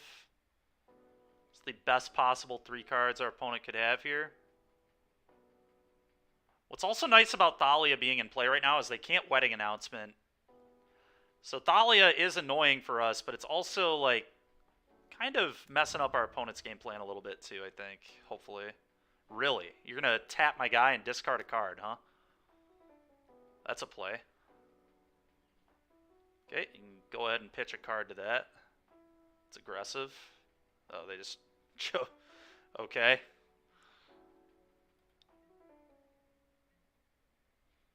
To be honest, I kind of don't even want to walk into the Brave the Elements here. Maybe I don't care, though. I mean, I just, like, slam another 4/4 at worst. If I get them out of their hand now, they don't have them later to get unblockable. Yeah, you know what? Screw it. If you got it, you got it. I don't even care. I think, yeah, our opponent just kind of forgot that... Yeah, you can Brave me, man. You're good. Sure. Alright. Give me a land, baby. Give me a land.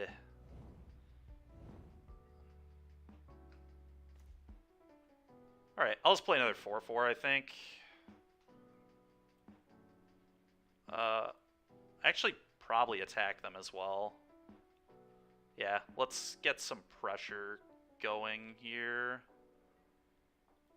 I think that makes sense. I'm going to eat their Brave. I don't know that it really matters, but I'm going to do it.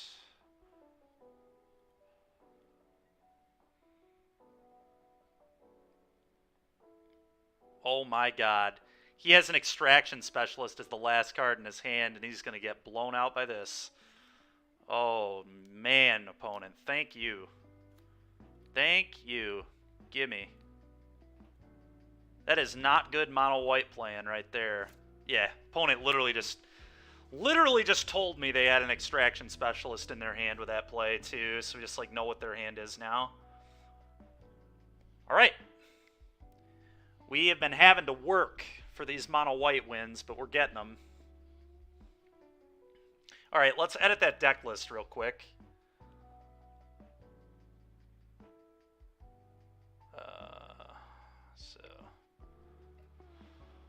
Okay, where's up? Mid, export.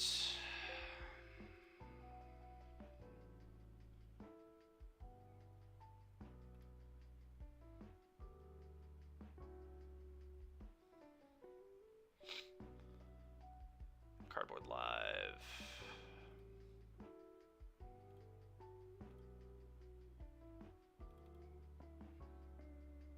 Okay. Deck should be updated now.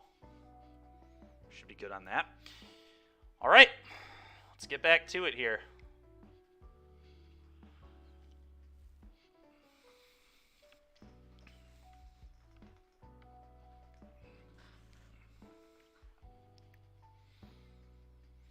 An awkward lull, I agree. Our opponent was indeed interesting. Imagine tapping a 4/4 with Ward discard. Not very good.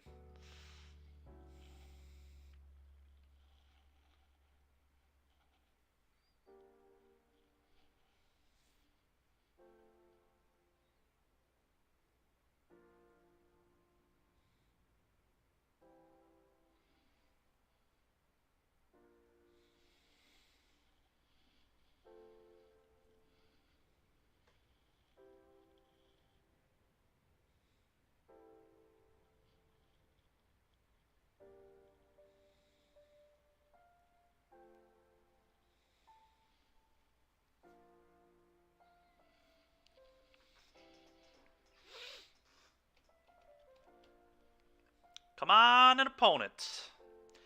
Everybody's afraid of these Archon of Absolutions. Nobody wants any of it. Nobody wants any part of the Archon of Absolution. Alright, there we go.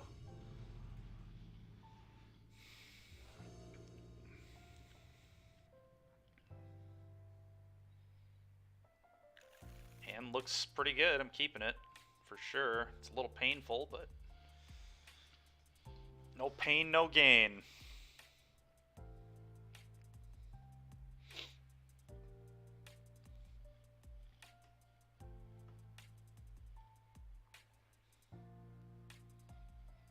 F6. Alright, it's not mono white again. We did it. We faded mono white. Probably Greasefang with that lead, but they could be green-black mid. Could be other stuff too, but I'm guessing Abzan Greasefang. Yeah, that's what it is. Okay, so their hand, super annoying. I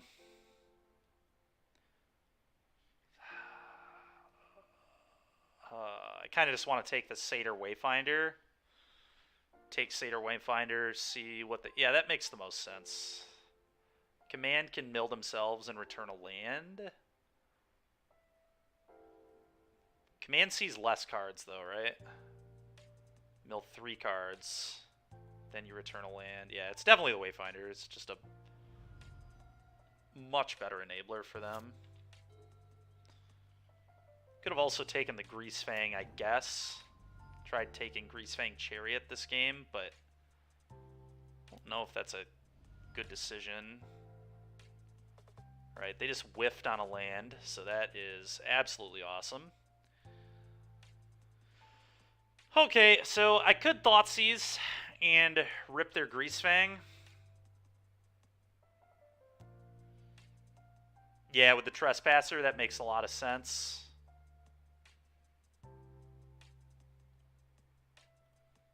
I dig it. Okay, well, I'll tell you what we're not taking out of their hand. Take the Grease. Greasy boy is gone.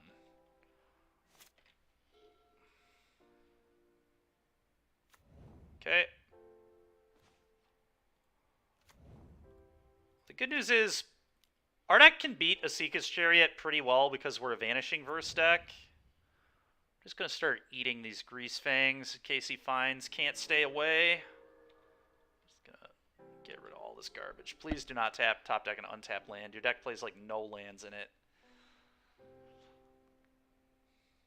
Alright, I think we faded.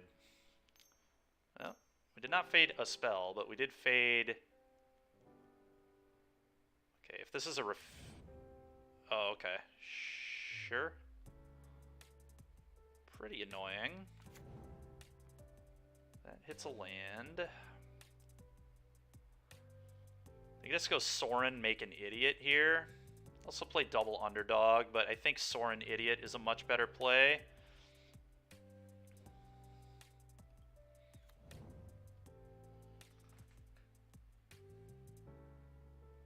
Yeah, combat.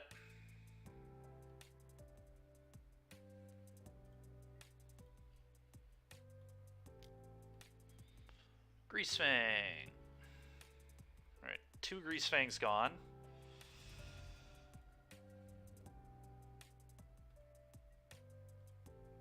Sorin.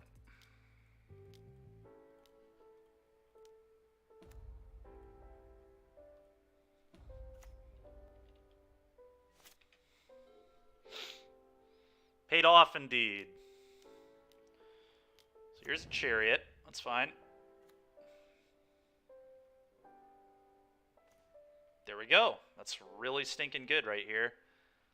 I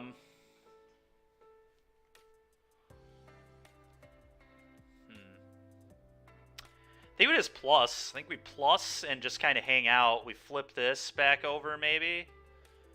Might not even care if this flips, to be honest. Huh. Either way, I'm plussing.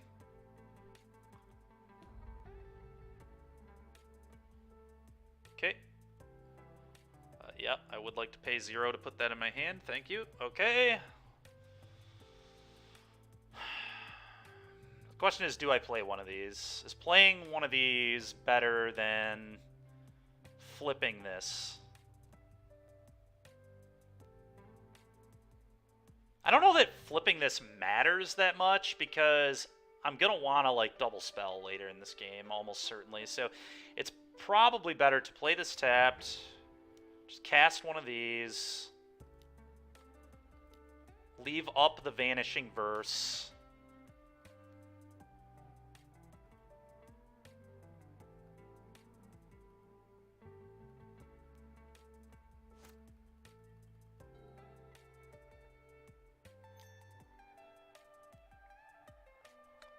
Okay, Vanishing Verse.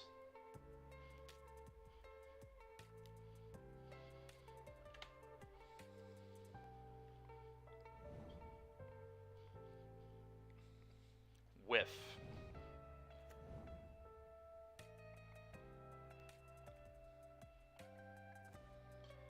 Alright, that was also a nutso draw here, so let's figure out the best way to do this. I feel like we're making another vampire. We just need to force the issue and end the game.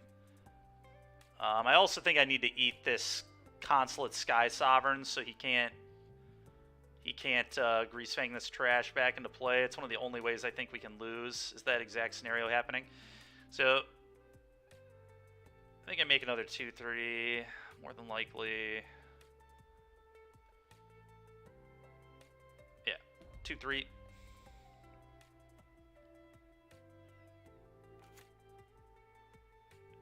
Probably want to blitz this as well, to be completely honest. I think it's time to blitz.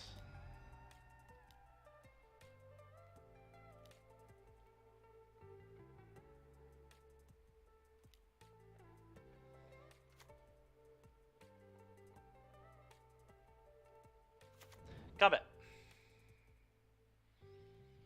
All at you. Trigger. Eat the Sky Sovereign.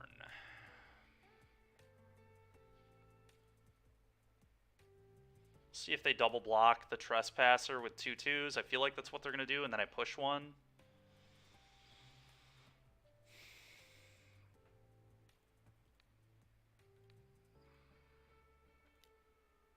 And they take a lot. Draw a card. Ooh, Obsidian. Hell yeah. Let's go, man. Alright. Game 2. Kaya seems really sick. Another Nightmare seems sick. Go Blank seems sick. Expertise might actually be good enough against them. It cleans up a lot of nonsense, but it is pretty awkward in some spots, too. We'll give it that.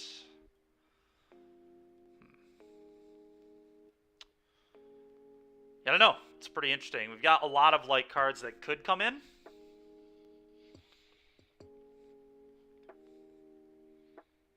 Elspeth Conquers Death is also like kind of interesting to me.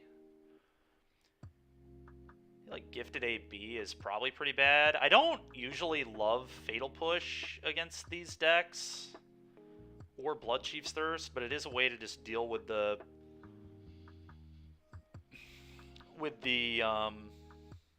Chariot if need be.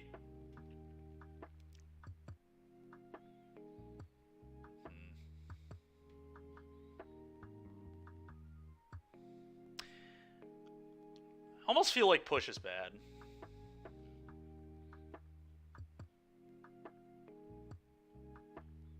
But that might be crazy. Obsidat's kind of medium in this matchup too, but again, we have to win the game. I guess winning with Tenacious Underdog and Trespasser and Wandering Emperor and Sorin is certainly still a way to win the game. I think we go to 1 for sure.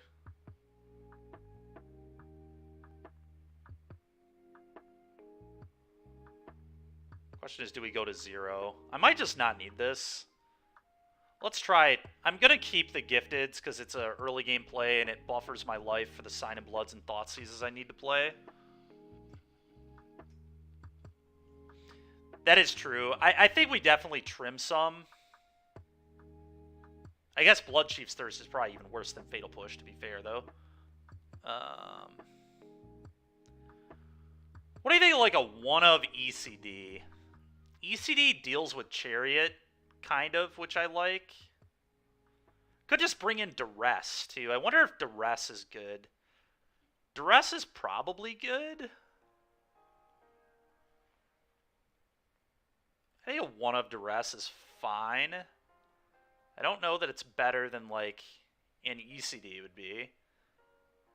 But there are a non-zero amount of games where I'm just going to want to Duress the Chariot. Let's try this.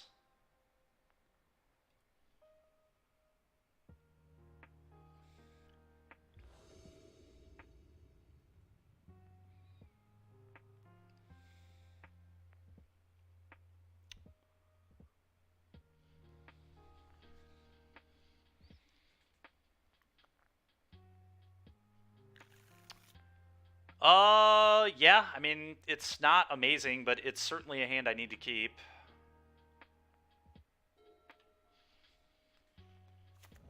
Thinking of Thoughtseize me? Nope. Alright, I'll Thoughtseize you.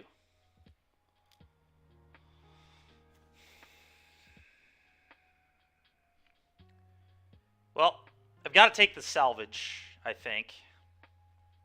Salvage is a messed up card. That can find him a Grease Fang, so let's just go ahead and take that. Salvage is like the best card in their deck by a wide margin. Satyr Wayfinder.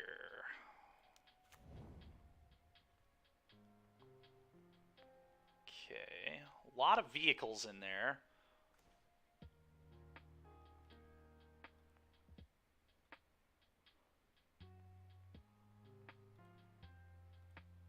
So that is their hand. There's one unknown card. That was a pretty good draw, although I think Gifted is better, but this hits harder, so this might be better to play first.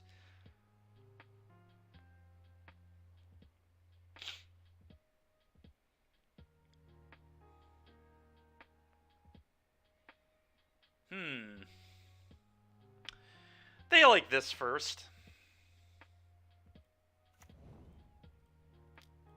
I like trying to pressure my opponent as much as possible.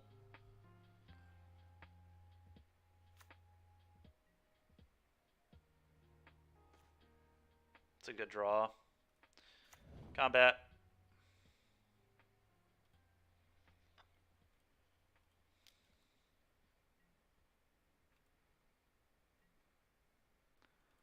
So they can buy the Grease Fang back with Taka Numa next turn, so that's worth remembering. Do I even play this? This is so bad against the Sky Sovereign that they're going to set up in 2 turns. Sky Sovereign. Yeah, I don't even think I'm supposed to play this, actually. I probably should have played this land. That was foolish, but I'm not gonna let them Sky Sovereign 2 creatures. It just seems ridiculous. I can just eat it with the Wandering Emperor potentially. It's like way too bad.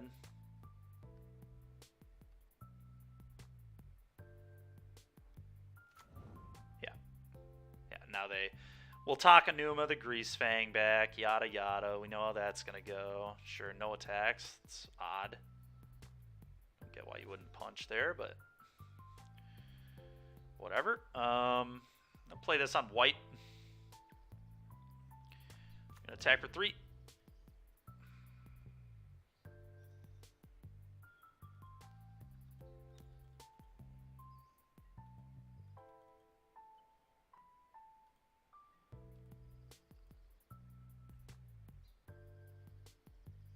Might honestly just like exile the Grease Fang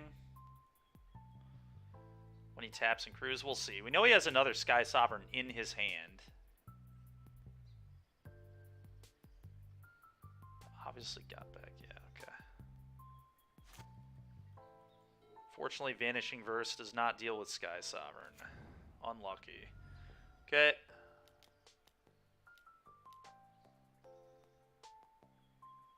Okay.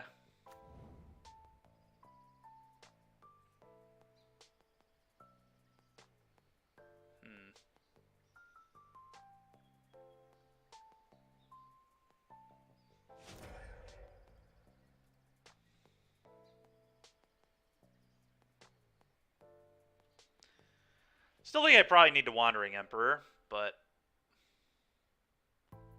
it's not the best.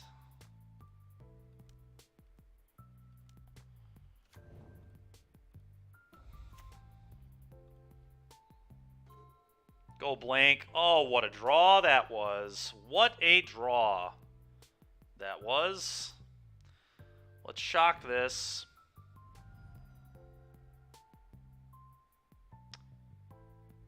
Let's go blank them.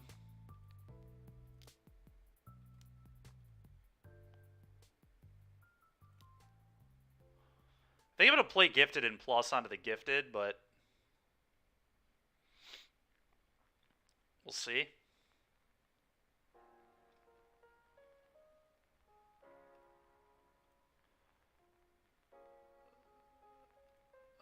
So they pitched Perihelion Sky Sovereign. So we know their hand is Greasefang, Unknown.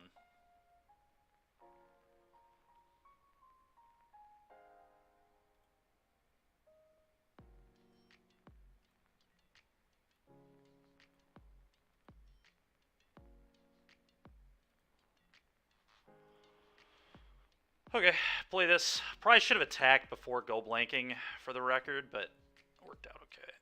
Put a counter here. Go.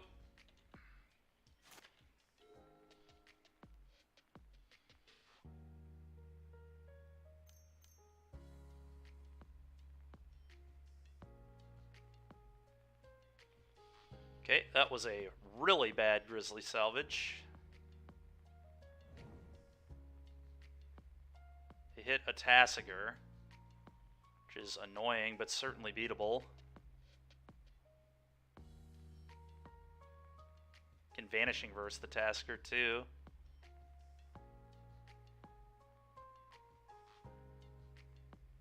And they... We'll see. We'll see what they do. They probably crew up Sky Sovereign, attack the Wandering Emperor, and kill the 2-2, but we'll see. They might leave the 2-2 alone. They might just go at me. Sure. That is what they did. Makes sense. Kaya. It's pretty good. Pretty good. I think it is Kaya their yard and then attack them. I guess I have to Vanishing Verse this, don't I? Yeah. Combat. Attack you.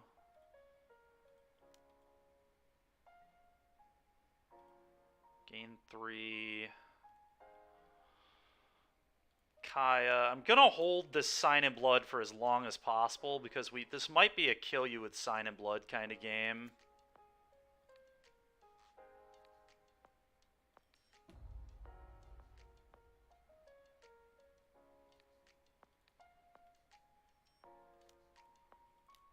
Exile your guy. Go.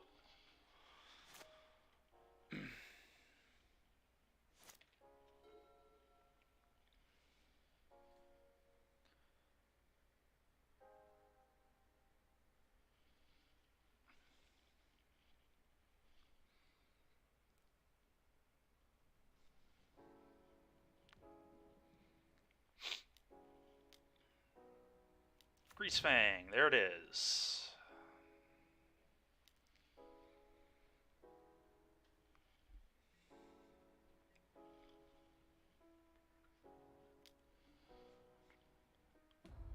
So that attacks me. Yeah, all that makes sense. My opponent just killed themselves, though, and they don't even realize.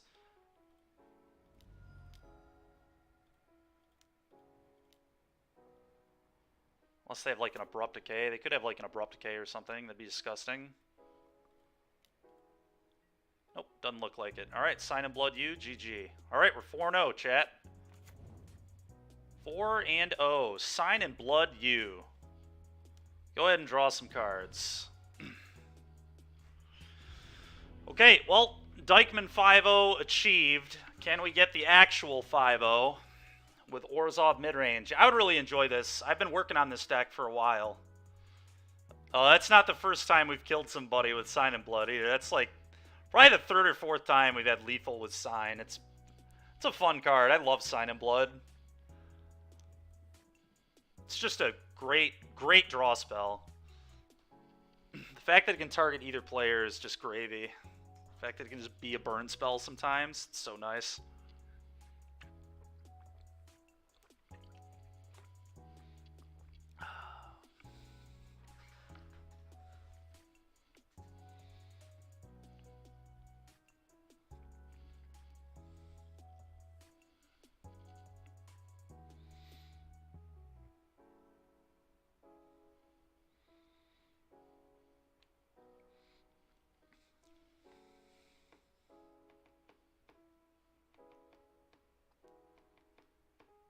Well, this league is certainly making up for our last one, I'll tell you what. Last league was pretty embarrassing. I wanted to be good so bad, but like a non-black mid-range deck, I don't know how they're playable. I really don't. Like, how can you play a mid-range deck and not play Thoughtseize and Fatal Push in this format? They're just so stupidly good cards. Such stupidly good and efficient cards. It's so hard to build a mid-range deck that doesn't play those. Which is really a bummer because it just makes the format, like, you know, gets a little boring, a little stale that we just have to, if we're going to play a mid-range deck, it just has to be a Thoughtseize Fatal Push one. Maybe there's some other ways to do it too, and I just haven't figured it out yet, but Portable Hole and Baffling End ain't it. Need better interaction than those cards.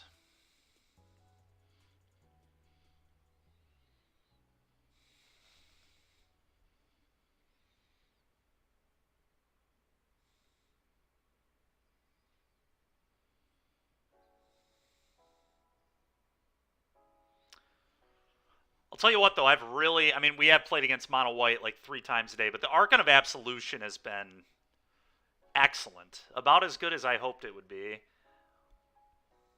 I probably want to play 2. I think I want to have 2 Archon, 2 Blood Baron for the white decks. Just 4 pro your deck cards, 2 of which Ghostly Prison you. It's possible we just don't even play Expertise at all. Maybe we just say screw Expertise. Just play all 1-for-1 removal and then Ghostly Prison protection your deck effects. Yeah, this is certainly a keep. Playing against Strong Sad. That's Todd Anderson, right? Yeah, Grixis midrange is solid. A buddy of mine, Raja, and I put one together that he had a 3-2 with or something. I think I streamed it last week. All right, so yeah, this is Todd Anderson, and he's on mono green, I think. It's a very Todd Anderson deck. Let's cast this. Hopefully he has Wolf Willow and not Carroted. Carroted would be annoying.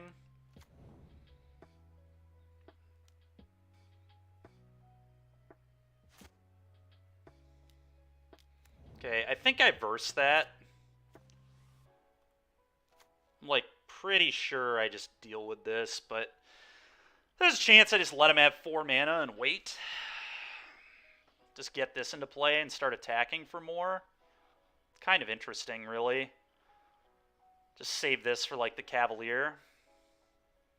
I'm not afraid of Karn at all. You know what, let's do this. I think we're going to do this. I want to attack him. I just want him dead. This is why I added so many more 2-drops to the deck, is we needed pressure in these kind of situations, and we also just needed a better curve against the aggro decks, and it's really panned out in this league thus far.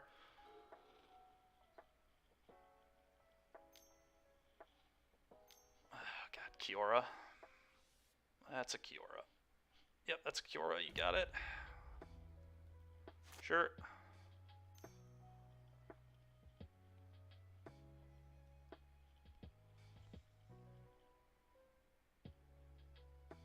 Okay. Really needed a land drop there. It's very unfortunate. Let's Thoughtseize you. Guess I just take the Storm the Festival.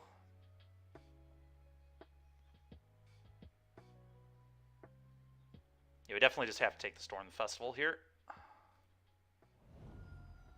Could have taken the Old Growth Troll, I guess. Yeah, it was actually supposed to take the Old Growth, but that's fine. Combat. Attack your Kiora.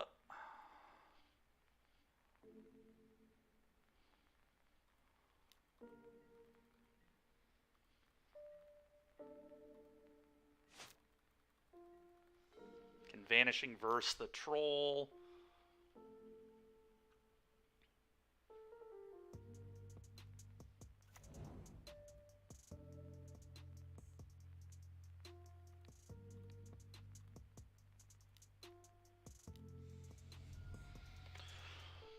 Get that garbage out of here.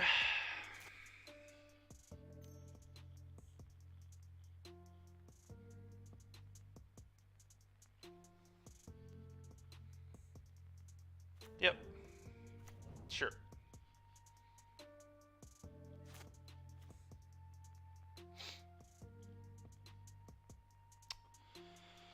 I would like the option to Wandering Emperor, but I feel like I'm... That's close. I feel like I probably just kill his Dork. That's out of his hand. That's still in his hand. That's out of his hand. That's out of his hand. 1, 2, 3, 4, 5. So he has 5 mana. Oh, boy.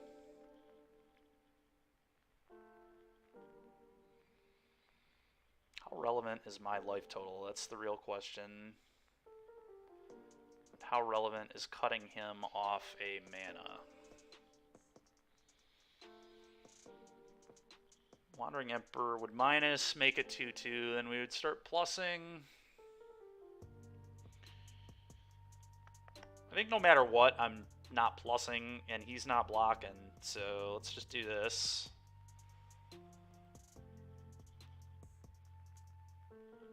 Okay. So the question is, do I want pressure, or do I want mana denial? I might just want mana denial, to be honest, but it is close. I can't stop a Storm either way, because technically he's at 1, 2, 3, 4, 5, 6 mana here. He'd have to play and sack this, but he'd be willing to do that to cast a Storm. But I do cut him off Devotion, too. This is like 4, maybe he has 7. He has 7 mana right now, doesn't he? 2, 1 float. Yeah, he has 7 mana. So I send him from 7 to 5 mana. Probably right. I don't know. It's interesting.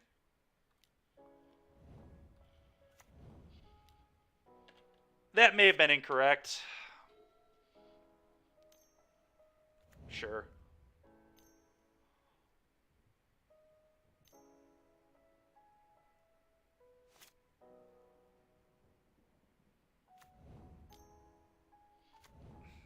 It's pretty disgusting. Oh, it's pretty disgusting. All right.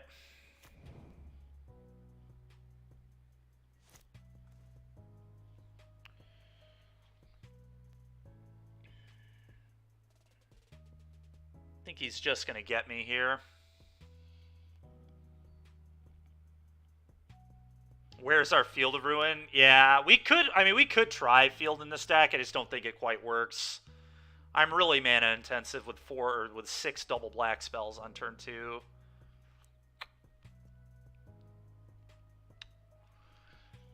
Well, if his Storm the Festival is terrible, we could still, in theory, win the game. I can give the Gifted Aetherborn first strike. That's, like, kind of interesting. Problem is, he's going to put Storm on top of his deck if I attack into this. But I feel like I just kind of have to. Like, I think I might be willing to let him Storm again if he loses this. I get this in to start pressuring. 1, 2, 3, 4. I have push, 2. Yeah, you know what? Let's just... I think I'm okay with this. Okay. That's fine. Maybe we just have to say go.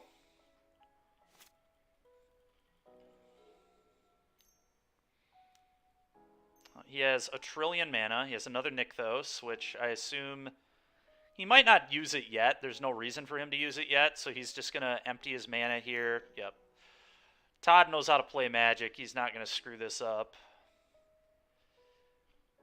He's also not going to be stupid enough to attack Cavalier into me either, because he's well aware that I have the Wandering Emperor. It was like a pretty obvious Wandering Emperor situation. Teferi, is that infinite? Not without... Okay, it's not infinite yet, but I'm in bad shape, I'll tell you what.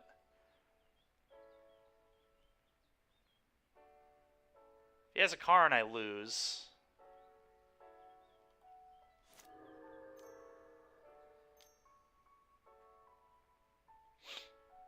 Alright. I'm not gonna waste everybody's time.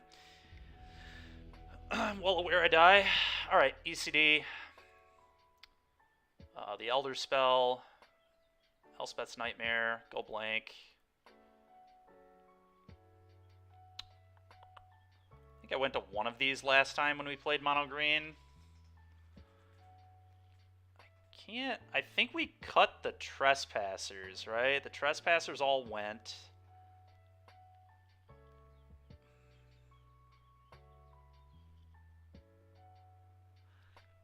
Man, we're so hot. He has 22 minutes, and also, it's Todd Anderson. I know he knows how to man moto. That's fair, confidant. Nah, man, I'm like... Todd Anderson's a fine dude. I don't dislike him or like him, really, but, I mean, he seems fine to me. And I'm not, because I know who he is, I'm just going to not waste my time, waste his time. He also might be streaming for all we know. So it's just a waste. Man, last time we played this matchup, what did we do? I think I cut Sorin. I like Tandy. I hate his deck. Fair. He is streaming. Nice, nice. Yeah, Anderson's going to prevent me from getting the 5-0. That'd be pretty tilting.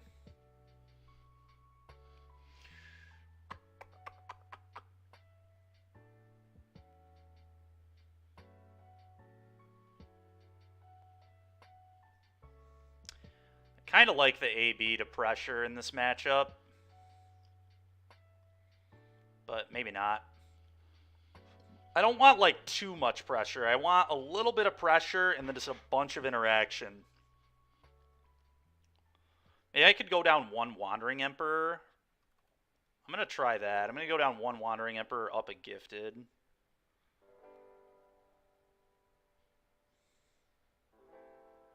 Let's try this, I think.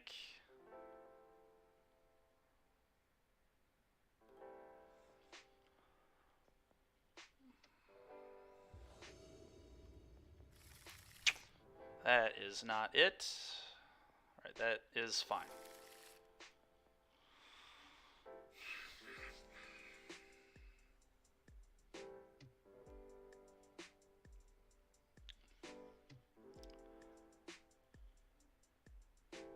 Huh. It's either Nightmare or Sign. Nightmare is kind of sweet against this deck, though. God, that's close.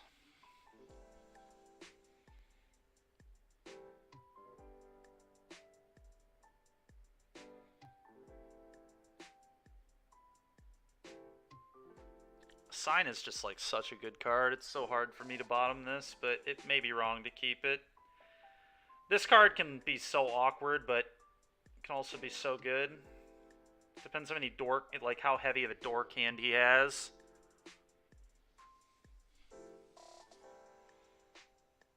Could also be really wild and get rid of a land. It would have to be this one if we did. I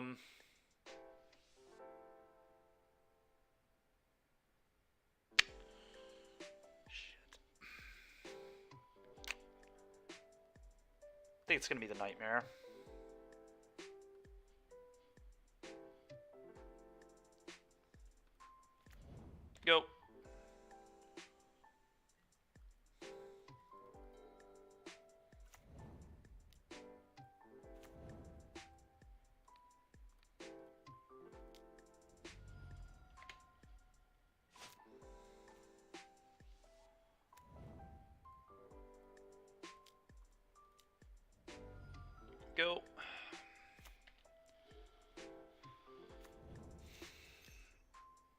Alright, well, I'm happy I got rid of the Nightmare. It would have been very medium.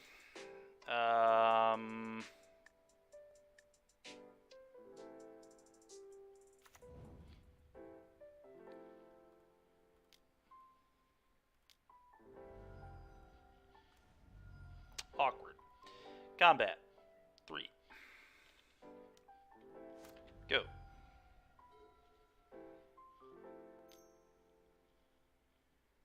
Sure.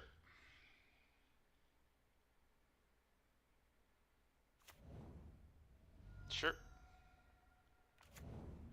Sure. Well, maybe it wouldn't have been that bad. Our draw's been terrible here, though, so I think we're in big trouble regardless. Well, I need to sign in blood.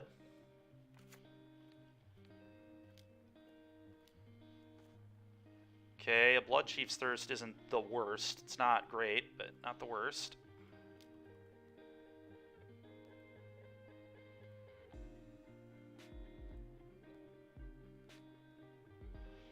I think I have to kill one of these. It's just too much mana. 1, 2, 3, 4, 5. Still got 5 mana. But I think it just has to be one of these, honestly. Yeah.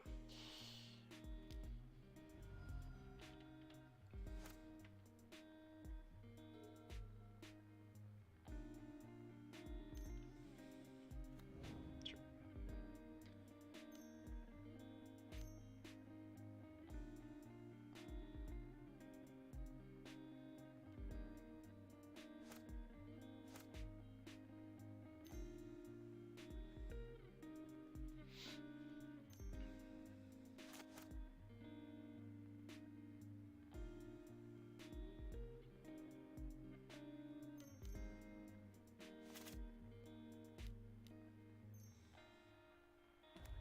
Okay.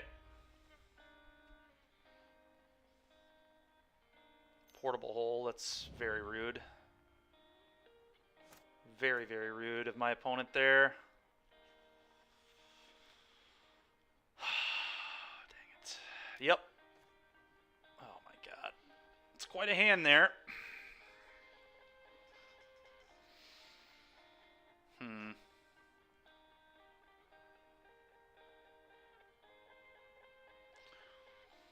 Who knows, maybe I shouldn't have killed the elf last turn, then we'd be able to kill the Karn here, but we still would not be like in good shape. We'd be kind of at the mercy of the top of their deck, and they would have a lot of mana. But don't think we're quite going to be able to pull this off. So close to a 5-0.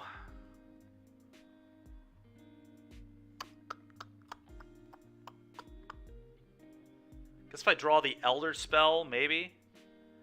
No, we gotta leave him with Troll, dude. You gotta leave him with Troll. I can beat a Troll. Maybe. Troll's like a card my deck can maybe beat. Karn minusing twice, there's no way I'm beating it. I probably can't beat this one. I mean, he's just gonna go get the thing that makes all my spells a billion mana. It's like possible I was supposed to eat an elf, but I don't think that was good. I don't know. I'm just dead. He had too good of a hand. The first Sign in Blood hitting 2 lands was like just so bad. Cauldron. So he's just like going for the value play, which is a smart play. Cauldron back, Karn and an elf, play an elf. Oh, he just has a storm now too. Good draw. Hard for me to be that upset. I was going to lose this game anyway, so whatever. My opponent can top deck well when they're going to beat me anyway, I suppose. Yeah, this green deck's just really broken. There's not much else to say. And they have used Karn already, but I might be dead. Okay. So he still has Cauldron in hand. Yeah, I guess I wasn't... Yeah, so he's just seeing what he can hit on Storm.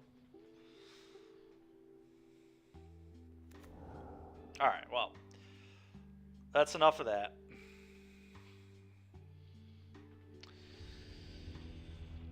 Oh, man. Yeah, I mean... Green's good against the mid-range decks especially, man. You gotta fade. You gotta fade, and you gotta draw better than I drew in that game. The Sign in Blood... The The first Sign in Blood needed to hit something other than what we hit.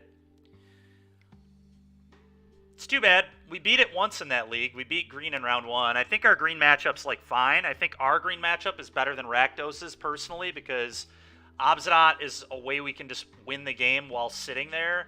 And Vanishing Verse is actually just insane against them. And I have an Elder Spell as well. So, like, I have tools for that matchup.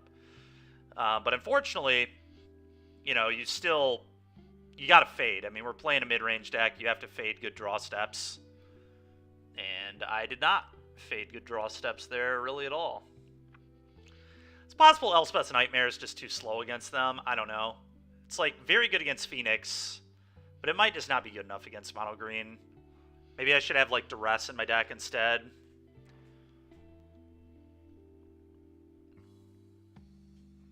No, there shouldn't. Nykthos is ridiculous. Nykthos should not be legal, but they made it a promo, so we're probably stuck with it for a while. But no, the card's egregious. It absolutely should not exist. There's no way.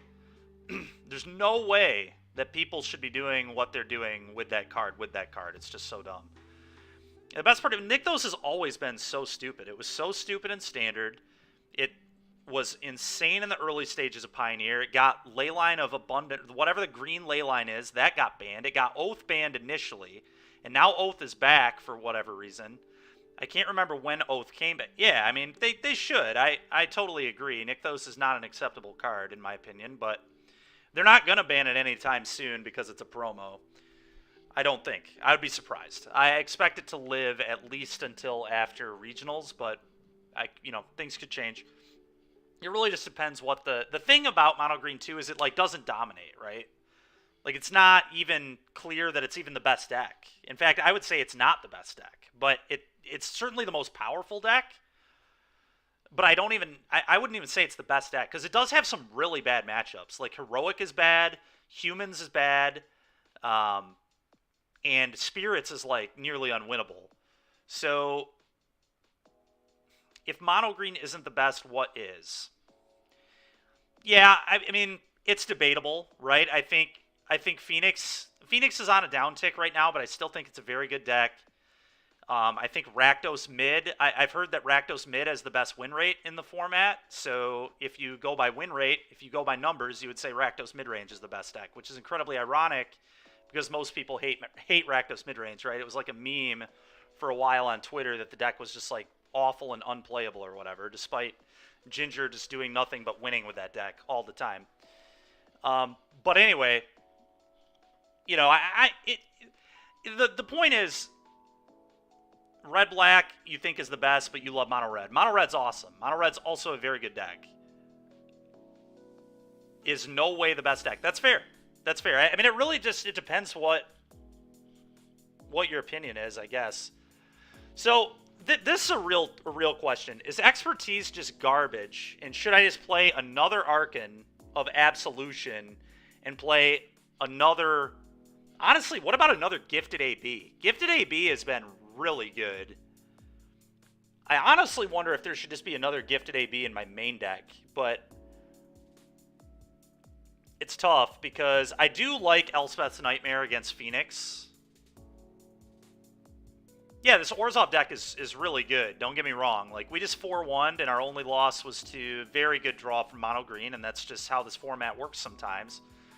But I think this deck is like, I think it's almost the same as Rakdos. Like, you have a little bit better removal. Your 3-drops are obviously less potent, but that's why I'm playing Nightmares, because I think it's a good check to Fable.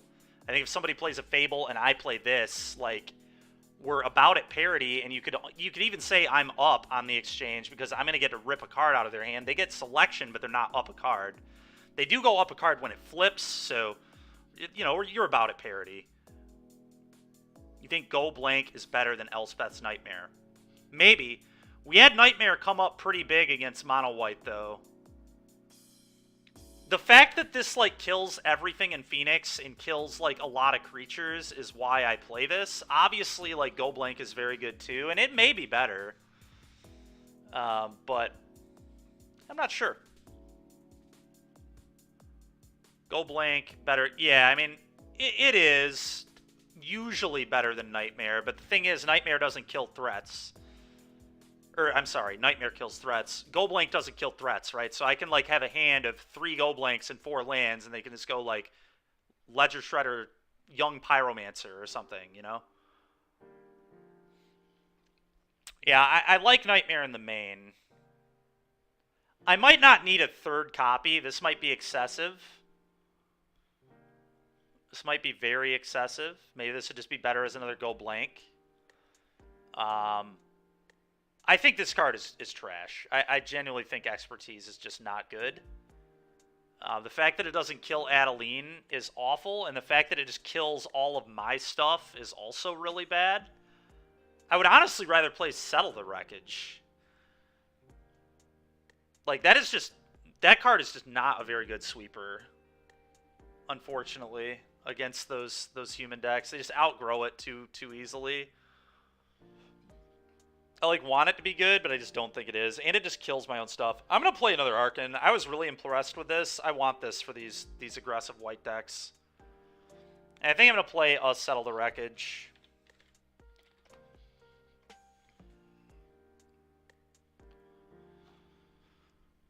Oh,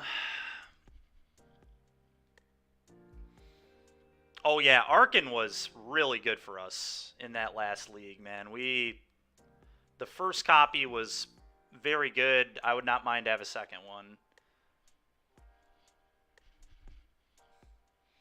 I don't know. Does anybody have any suggestions? What if we trimmed a Tenacious Underdog from the list and just put the Gifted in the main? That would give us another sideboard slot. I don't think that's horrible. I will say, though, Tenacious is just a very good way to pressure the, like, broken decks.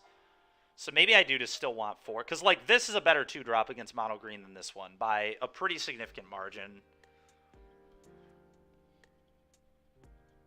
Dropping Obsidian. I don't want to drop Obsidian because that's, like, my lights out card against Rakdos. They cannot beat this. They literally cannot beat this. That's why Ginger started playing Sky Sovereign and Red-Black in his deck, is nobody plays instant speed removal in Rakdos. I don't know what it is, but people just refuse to put instants in their deck that kill things. So cards like this just stone beat them. You just flicker it out all game long. It's also, like, really good against control. If it resolves, they struggle to deal with it too.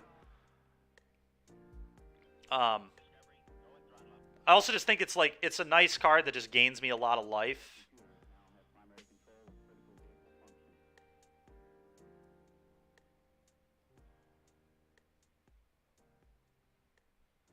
Yeah, I don't know. I'm pretty happy with the list. I really am. I feel like I can make it a little better. Obviously, we went 4-1. So I'd like to improve it. I feel like our sideboard changes here are nice. I think I just need to change my approach against mono green. I think I'm going to try Duresses next time, too. What about Sun Gold Sentinel somewhere? I think that card's good. I think Sun Gold Sentinel's good. I don't think it's as good as Gifted Aetherborn, though. I don't know. We could try it. It might be better than Gifted AB. Gifted AB was huge against mono white, though.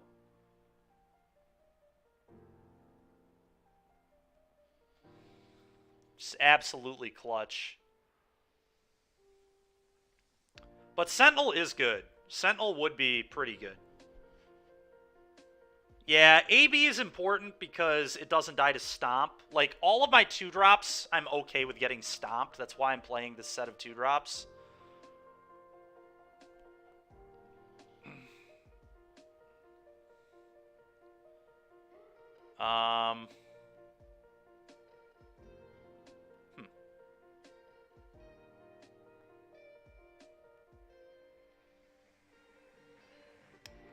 I think we make changes. It has to be in the sideboard. I think the main deck is, like, quite good. I'm pretty pleased with it. I'm not sure if we could have beaten Todd in game 1 of that match. We did have that one turn where I could have not played Tenacious and Vanishing Verse to the Haven. But I think that would have put me in a worse spot overall because he had another Haven or a Carotid or whatever it was. So we weren't really getting anywhere. But I think if we make any changes, it needs to be in the board. And I think the like most suspect card is this one. I think it's the third Nightmare is the most suspect. What about Necromentia?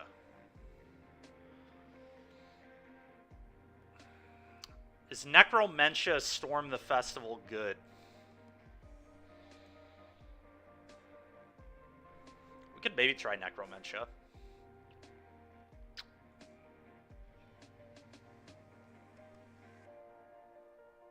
Normally you would name Karn. It's fair. Necromentia is definitely interesting. It also gives me an out to those wild like combo decks that are showing up right now. Those like creativity decks. All right, we'll try a. I'll try a one of Necromentia. I can maybe buy this being playable.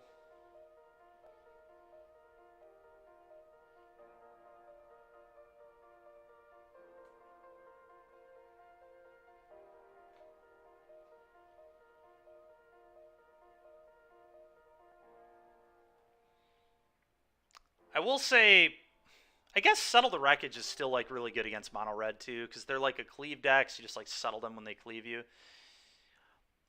I think we're going to be a little soft to mono red with our board plan, but we might just be good against red anyway. I think we're worse than black red is against mono red overall, but we do have a lot of good cards. Like the Wandering Emperor's good, Trespasser's good. All right. So I need to get a Necromentia. And that was the only change we made, wasn't it? Do we want to change the mana base at all? I think the 2 Shambling Vent is good. I don't think we want to change any of this. The mana has been working pretty well in the deck. Yeah, all right. So I'm going to get a Necromentia real quick. And while I do that, big shout out to the patrons of the Swish Gaming Patreon. Really appreciate all you guys.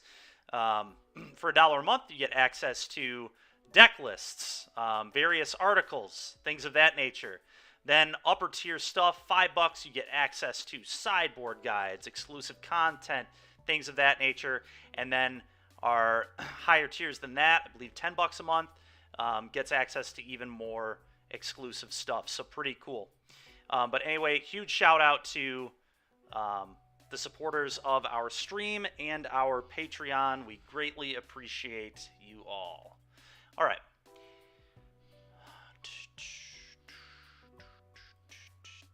So I need to rent a Necromentia, and then we're going to hop back in.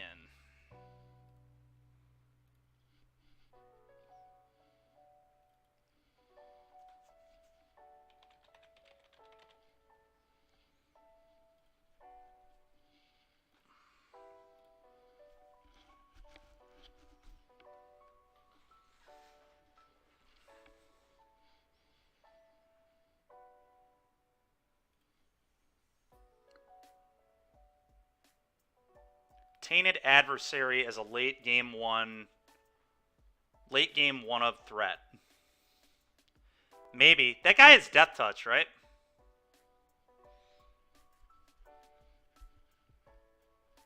Weathered Runestone. Yeah, we could try a... I mean, like, yeah, the Necromentia is very obviously his flex slot, so that could be a Runestone for sure. And yeah, Tainted Adversary having Death Touch is pretty interesting. Maybe it's good. I think we'll try the Necromentia in this league and see how it goes.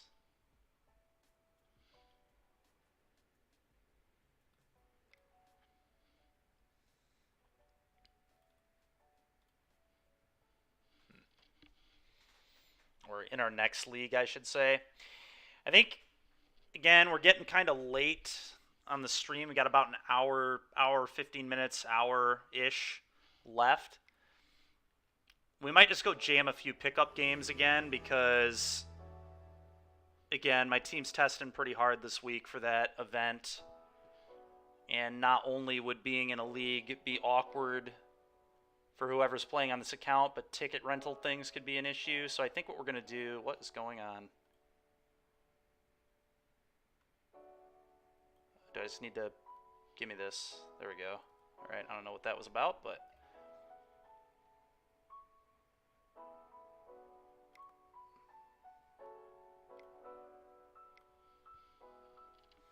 But anyway, I think we're just going to jam some pickup games here, and we'll get back to leagues tomorrow. I'll probably pick up right off with Orzhov again. S-hand's good.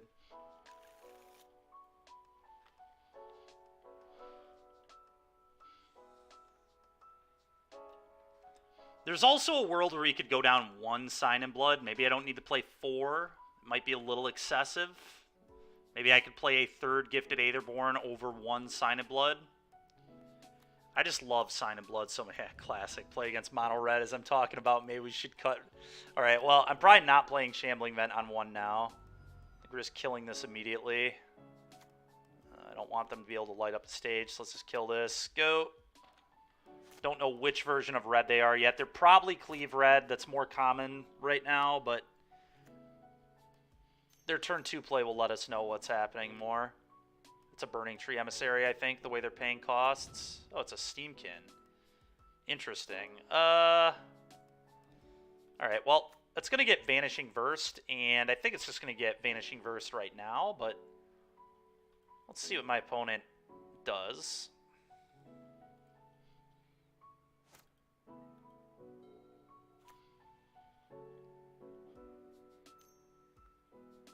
Crash through. Okay.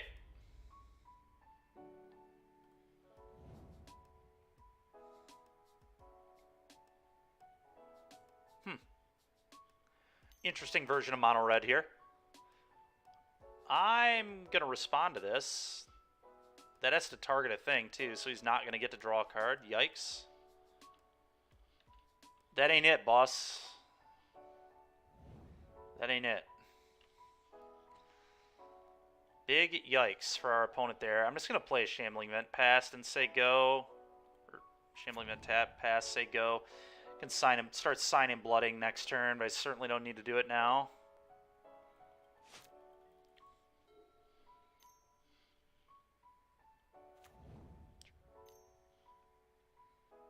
Reckless Impulse. Sick.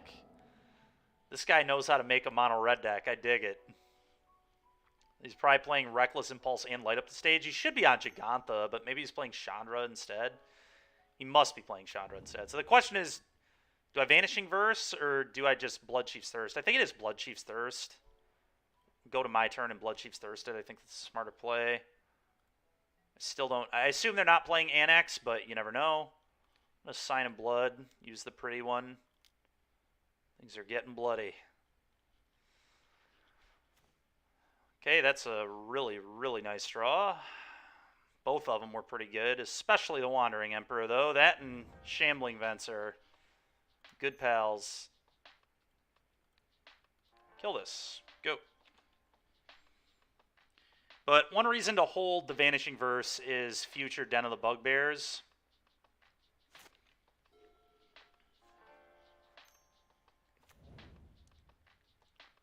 It's a little bit annoying. Still think we played it right, but the good news is I get to Nightmare that. Kind of convert on the Nightmare. Okay. This guy's deck is honestly really cool. Very interesting take on Mono Red here from our opponent.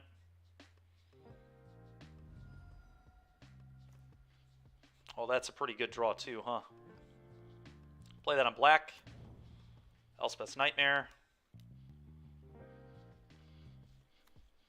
Exact situation is why we're playing this card instead of Go Blank in our main deck. And play Gifted. Alright, well, do you have an answer to Gifted? Question number 1. Nope. No, they don't. It's a bad situation for my opponent. Play with fire in my face. Yup. Well, I'm just going to Wandering Emperor and plus onto Gifted. I'm going to start making this big time here. Yeah, Ramonap Ruins, sure. You got it. I'm at 10, soon to be 13. Things are about to get really bad for my opponent. Always yield. Sure. Wandering Emperor. Cast this. Put a counter on the gifted AB. And attack.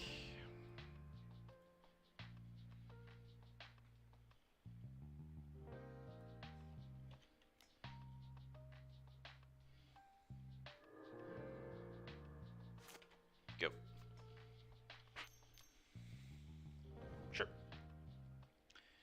Light up the stage, anger. Okay, they should probably light up the stage here for sure. That's what they're doing. Yep. Ramanap Ruins Steamkin. Okay.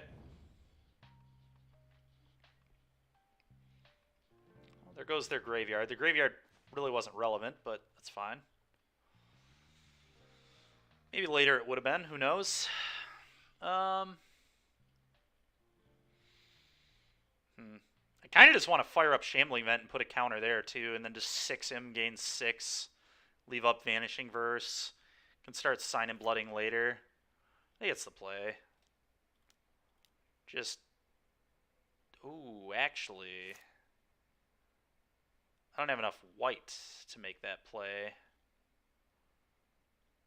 Probably played a land incorrectly somewhere. Whatever. I'll Sign in Blood then.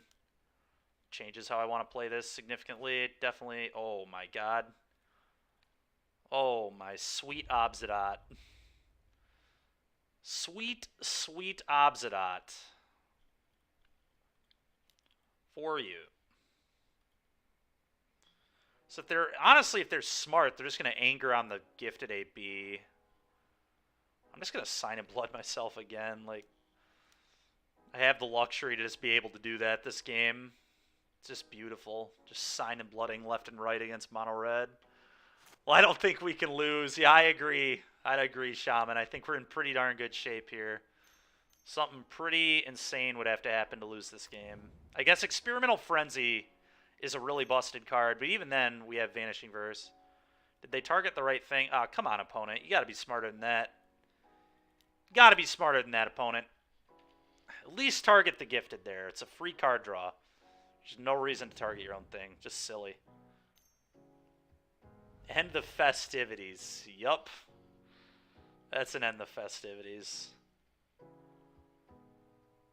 Yep. Opponent. Funny enough, I wasn't even going to cast Obsidian there because I didn't want him to see it. So Obsidian is going to be quite good against them, I think. Alright, well.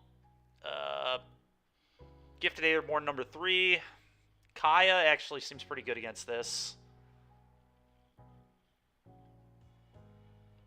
Duress might be okay. Settle the Wreckage is interesting. Okay, so those are all cards that could come in. Sign in Blood should probably not be in my deck. I could maybe see a couple copies, but probably not. If we didn't keep him in against mono white, we're almost certainly not keeping him against mono red. Do I like Thoughtseize? He's a little more mid-range red than typical red decks. A lot of card draw going on. I think I do want some amount of Thoughtseize. I think I just keep 3, though. I think I'm going to trim 1. Duresses will replace one of them. Underdogs are still fine because they just block. They also attack. Also a way to get card advantage.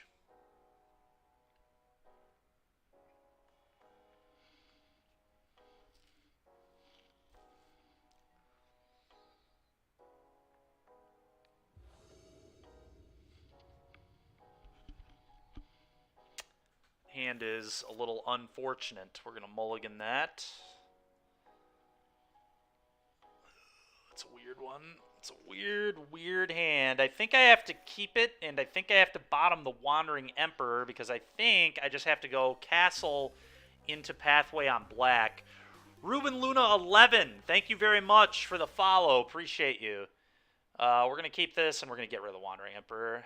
It's easily the worst card in my hand with the way this is going to develop. Yep. Okay.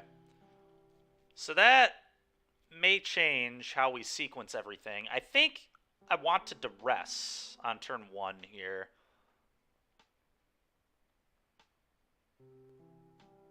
So I'll have a lot of options next turn, but I think I like that. So I'm going to go on black.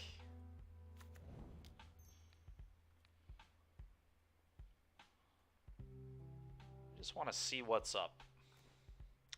Yep, and we're going to take that draw 2. Obviously, Expedite and Crash Through are like pretty good, but Impulse is just a stone draw 2.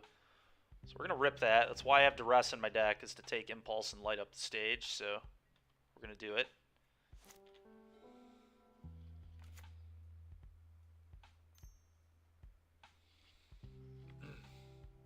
Yep. Pretty cool. Expedite, Crash Through. Okay. Question is, am I going to Vanishing Verse this on the next turn? I might, to protect Gifted from getting neg counters. Yeah, that draw was really good, too. So now I can just, like, I can Vanishing Verse this, potentially. I guess it's awkward, though, because I kind of want to kill it with Nightmare and save Verse for later. So maybe I do just play a Gifted AB, and if he burns the Gifted, he's not burning me.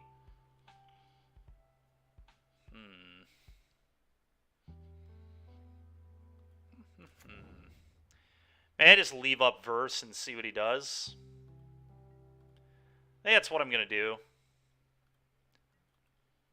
My Gifted AB does matter to me. And if he tries to, like, play a draw spell on the mage, I can just kill it. Swift Spear. Okay, well, this is going to work out pretty well for me. I'm going to deal with the Soulscar Mage.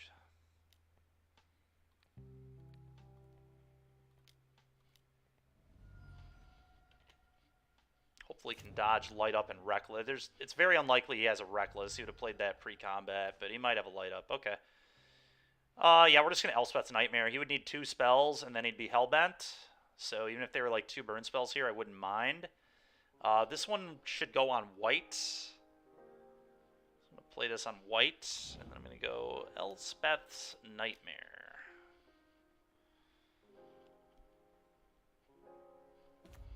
Trigger. Zach, we almost got a 5-0, man. Todd Anderson beat me for the 5-0. He was on mono green. But this Orzhov deck's sweet. The first deck I played today was terrible. We don't talk about that one, but... Alright, that was like a perfect draw. How about that? But whatever, I'm happy to have a 4-1. Target creature can't block, draw a card, and Lava Coil. Well, we're going to take Lava Coil. We're going to play this. We're going to deal with your guy.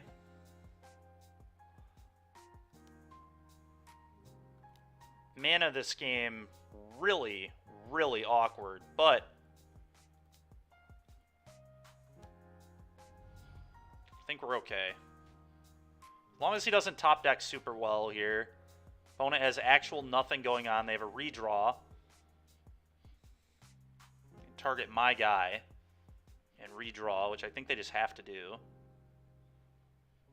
Play with fire me.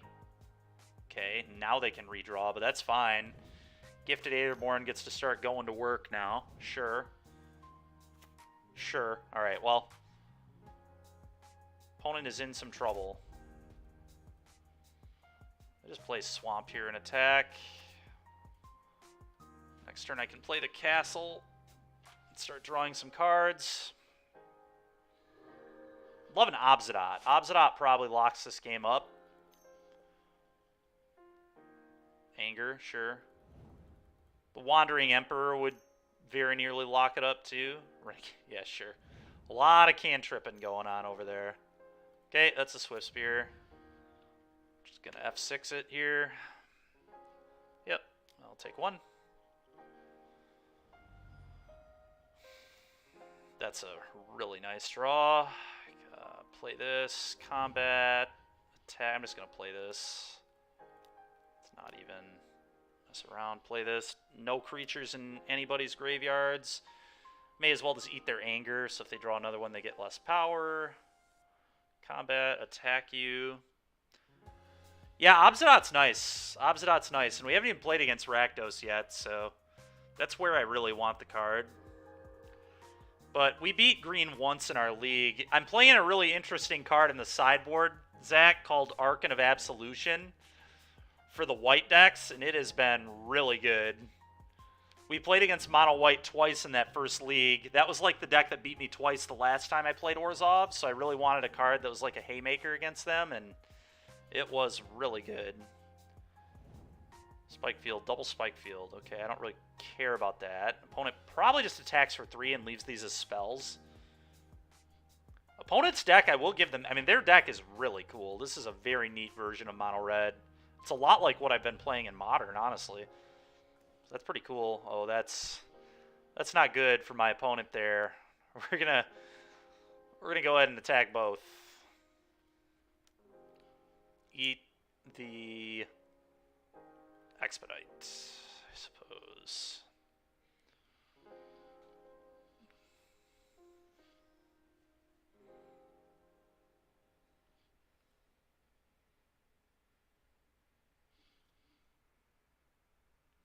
I've been playing Red-White Prowess, Ponkless. Red-White Prowess. It's mainly mono red. I just splash for a couple paths, but still call it what it is. Steamkin. The Steamkin might actually be scarier than the Swift Spear. It's kind of interesting. Swift Spear, yeah, I think the Steamkin is certainly more dangerous. So I'll just take 5 damage, presumably, here, and kill their Steamkin.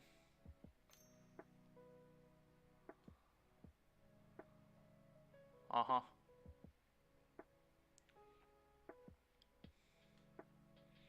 Question is, do I activate this castle? I think I do. I think it's just so unlikely I'm going to die to my opponent this game. Yep.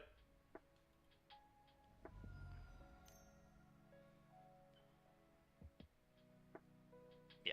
I'm going to kill the Steamkin. The Steamkin is always going to be a 3-3 or a 4-4, so let's just remove that from the game, please. And let's activate this castle. I know it's a little greedy. They take 2 damage total, but we got to draw a little more action here. Okay. Got to draw a little more action.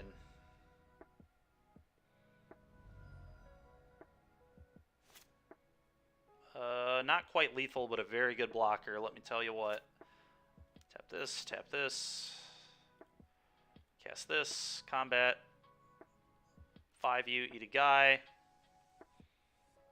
It'll be very hard for them to win from this position.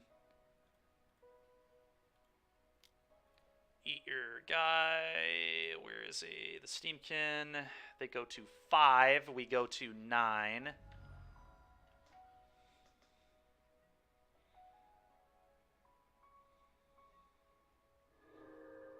They're not quite dead on board, but they're about dead on board here.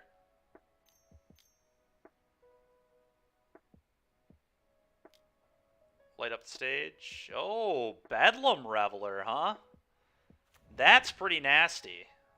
That's the kind of card that could get him back in it for sure. Was not expecting this. Very unfortunate for me. I still think we're in good position, but...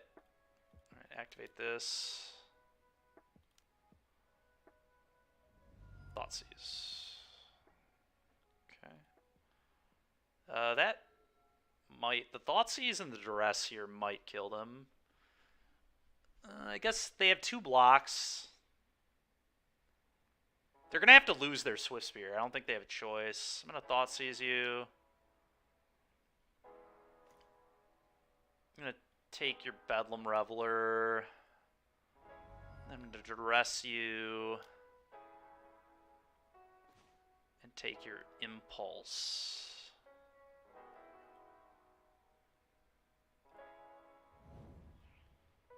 So if I attack all,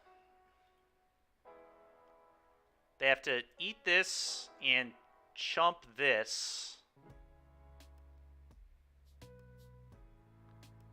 Could also be extra safe and just send the Aetherborn, but I kind of like forcing the Swift Spear off the board. I don't think I'm in too much danger, so I'm going to do it this way. Because I like forcing the Swift Spear into a block. I'm going to eat their Reveler, even though they could draw, obviously, more Revelers. I think it's better to just nuke their creatures, get the drain there. So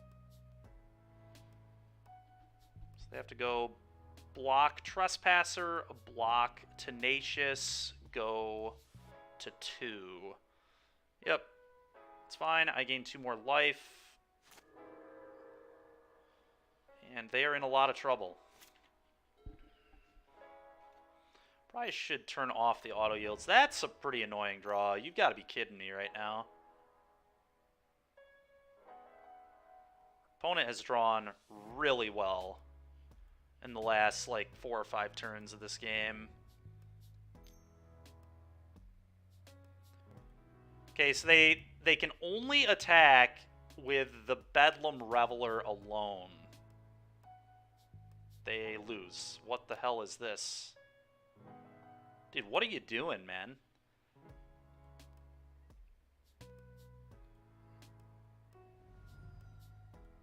Okay, opponent apparently didn't want to actually play the rest of this game. They by no means have lost. Alright, whatever, I guess. Got time for about 2 more. Probably about 2 more, and then we'll hit up another stream with a raid. Greatly appreciate everybody who's hanging out. Thanks for being here. So close to that 5-0 with Orzhov mid. Todd Anderson got in the way. So we had to settle with what we call a Dykeman 5-0 on this stream, which is a 4-1 for those that don't know. And it's just kind of funny because I don't 5-0 very often, but there was a string of a few weeks where I was 4-1-ing like every single league, and it was just kind of insane. Could not 5-0, but was very consistent, so it's hard to complain, but it's cool to make the deck dumps too, you know?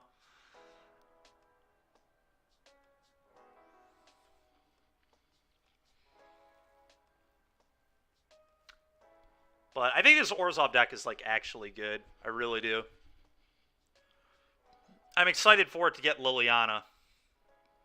I think this deck will benefit from Liliana of the Veil much more than Rakdos will, because this deck is like missing those good 3s, right? That's why I'm playing Elspeth's Nightmare, is I don't have like that Fable slot filled like Rakdos does. But I can just throw Liliana of the Veil in here much easier than I think Rakdos can fit it in. And Rakdos is going to fit it in too, don't get me wrong. I think it's very likely Lily of the Veil will be in that deck in some number. But it probably won't be a 4 of. It maybe wouldn't be a 4 of in this deck either, but it could be a 4 of in this deck.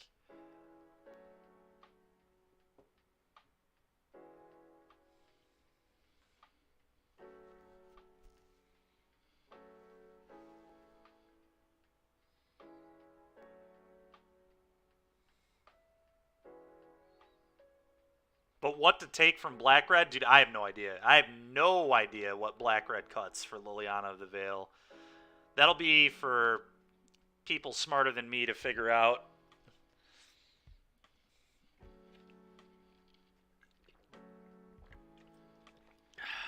It's tough. It's really tough. All your cards are good. What you probably do, what I think will happen, is Fable of the Mirror Breaker will go to like a 3 of. They'll go down to like 3 Fable. Maybe they would go down to 3 Bone Crusher, although Bone Crusher is just so well positioned, it's hard to even imagine that, so probably not. They might cut the 5th 1-mana removal spell. Maybe they play like 2 Liliana in the main. It's not clear that Chandra Torch of Defiance is better than Liliana of the Veil would be, so they could consider cutting some of their walkers for Liliana instead, right?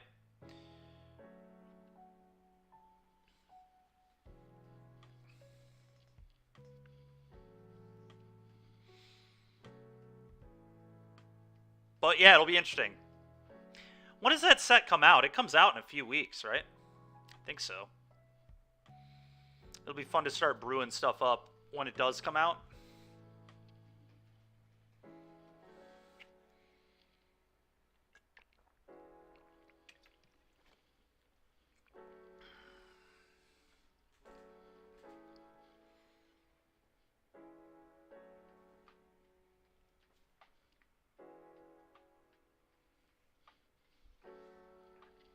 September 2nd. So when will the new cards be live on Moto is the question. Probably like pretty soon, right? Or are they doing the thing they aren't live on the clients before paper anymore, are they? September 1st. Okay.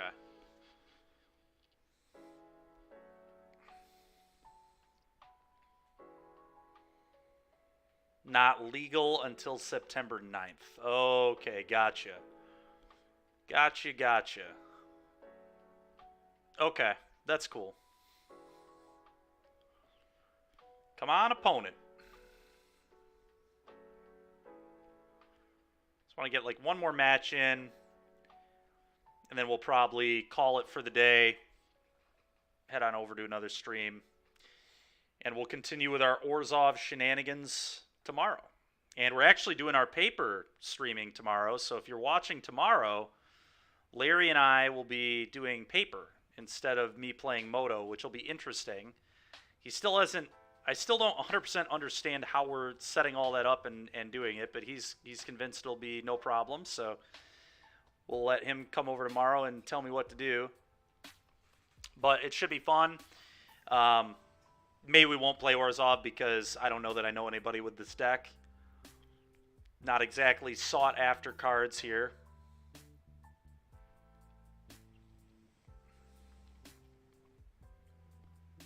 But it'll be fun. It'll be fun.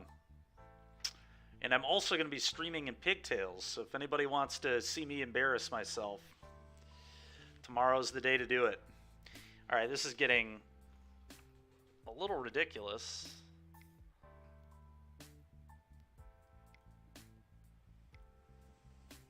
Can't find an opponent here. There we go. Just got to complain. Complaint equity. All right.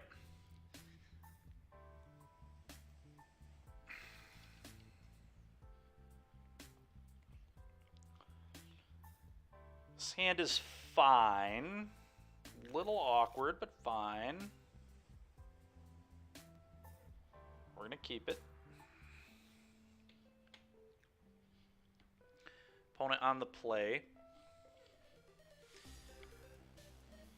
Tiger the Tony. Thank you very much for the follow, man. Appreciate you. Come on, opponent. Make a play, please. There we go. Sure. Excuse me. I may just play Castle on turn 1 now, to be honest. It just sets me up really well. I just play all my lands untapped for the rest of the game, and I won't have to take pings from my mana. That's probably correct. Just lets me play everything on curve, which seems good.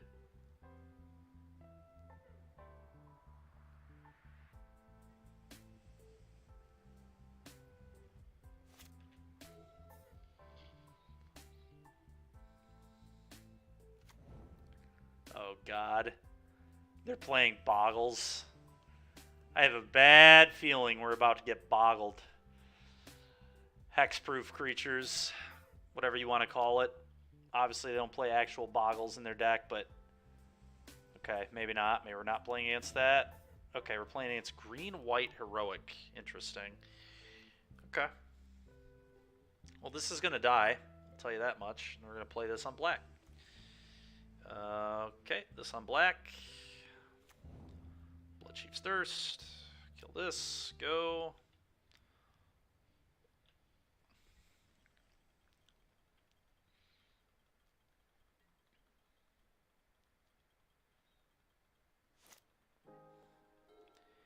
Wonder what you get in green-white for heroic. Again, the problem with like any other color combination besides red-white is your mana is just awful. So you play black-white. Black-white's mana is amazing. Just don't know what you're gaining though. All right, they are indeed playing the hexproof BS. Oh god, this matchup's going to be pretty bad for us. Fortunately, I do have Vanishing Verse, so I can like interact with their enchantments a little bit, but it's not great. Not great. Griff's Boon. Sure. Can't do much about that, can I? Really need to draw like a Gifted Aetherborn or a Vanishing Verse, I think. Would be really premium draws here. Elspeth's Nightmare. Can like look at his hand, I guess. Boy, oh boy, I wish it was go blank right now, I'll tell you what. I could just sign in blood and try and find a Thoughtseize that might be better than this. This just doesn't do anything. Like, it just really just does nothing. I'm going to sign in blood. Because we need to start making moves right now, or we're going to die. Okay, Thoughtseize and Gifted AB is almost perfect. Couldn't have been much better than that.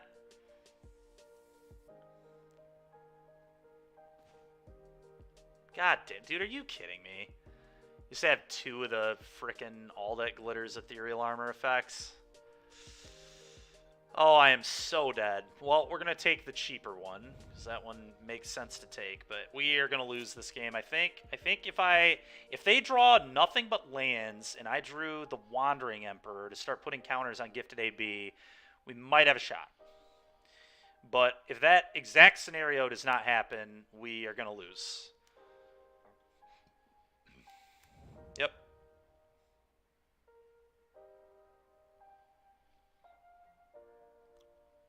And speaking of decks, Liliana the Veil would be good against.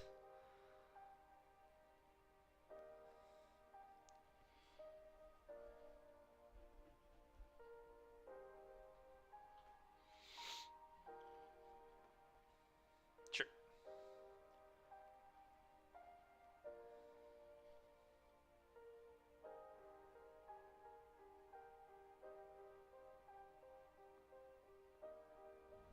Okay.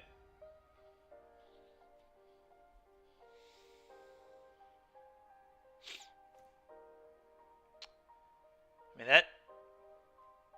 He could have another All That Glitters, I guess, so it may be better than not casting it. I really don't know.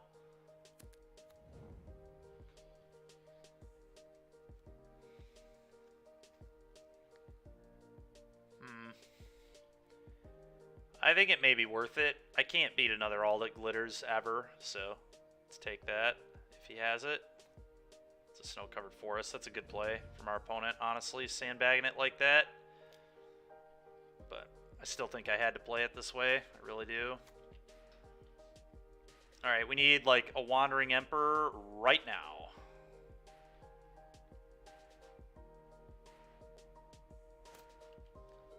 Wandering Emperor or Vanishing Verse, and they need to draw nothing.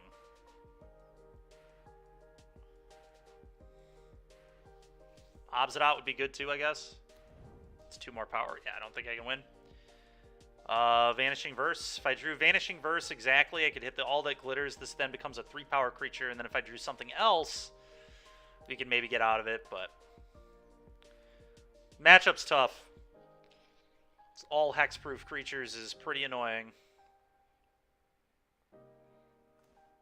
That will not do it. Okay.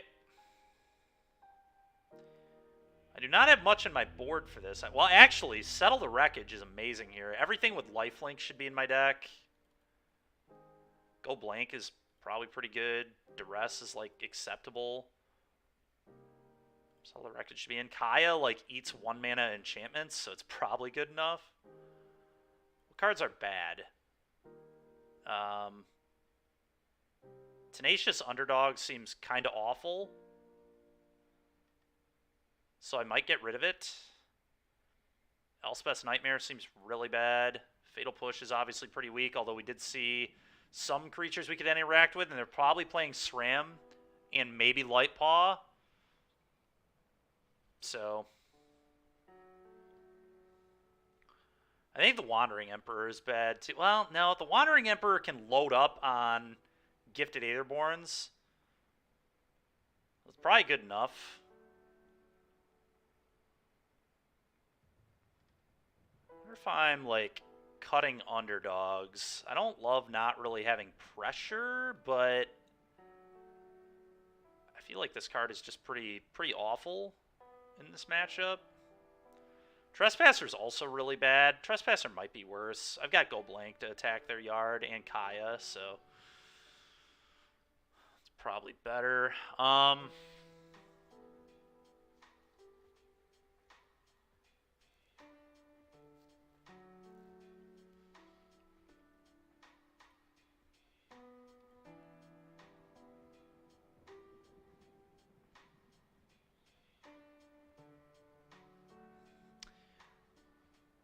think I just cut some removal. I know they obviously could be playing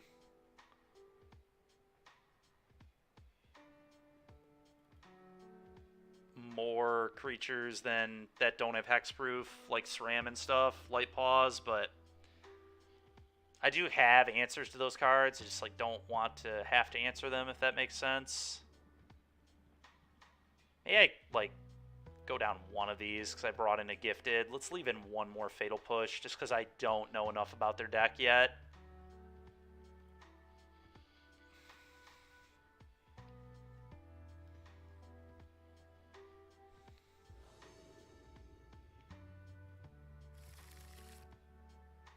Gifted Aetherborn, Wandering Emperor, Tenacious Underdog, 4 lands.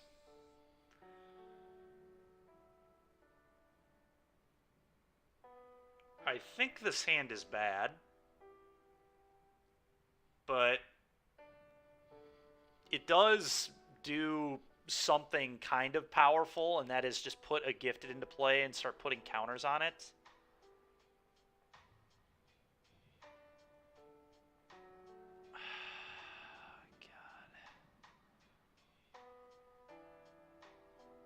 I think it's very likely a mulligan, though. I think we want a mulligan to Thoughtseize or Duress or Verse. I don't think I can keep a hand without any of those cards.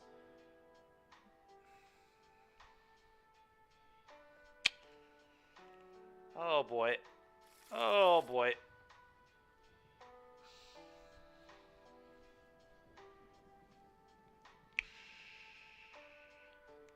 Oh. Man. Do I go to 5 or do I lean into Thoughtseize Duress, Gifted AB? I think I might keep this hand even though my first land enters tapped. I'm going to keep this, and I'm going to get rid of one of the pushes. I doubt I need 2 of them. Sign in Blood can recover the mulligan. Would like to dodge turn 1 Gladecover Scout, but if they have it, they have it.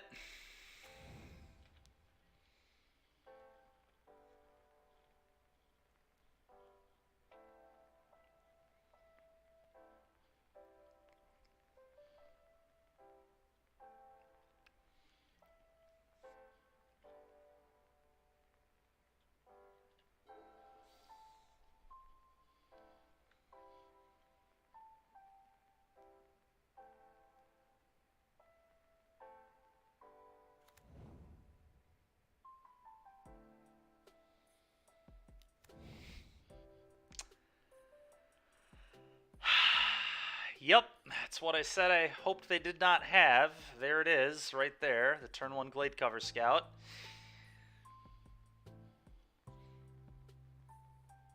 If we draw a black source, alright, well, I'm happy we drew a land. Could have been a better one, but...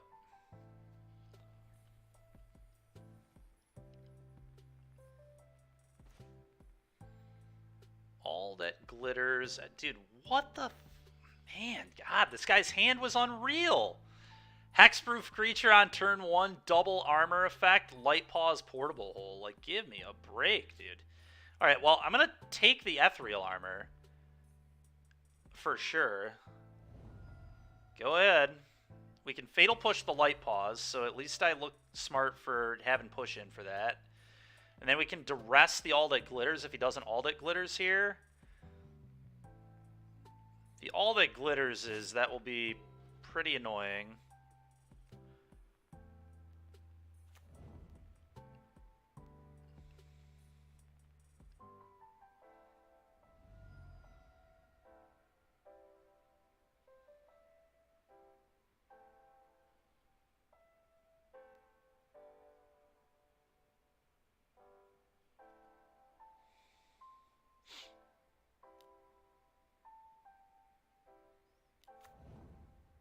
Okay.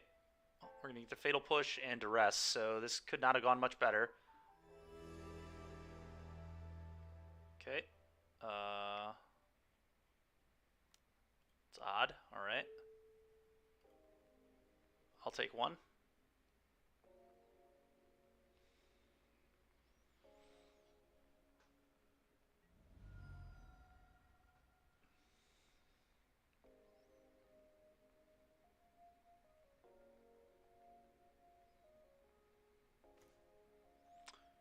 Okay.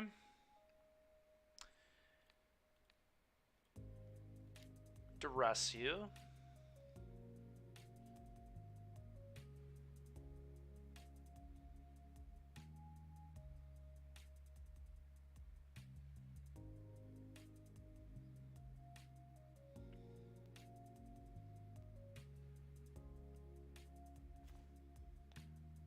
Okay, take your All That Glitters. And I'm just going to Fatal Push the Light Pause right now. Go ahead.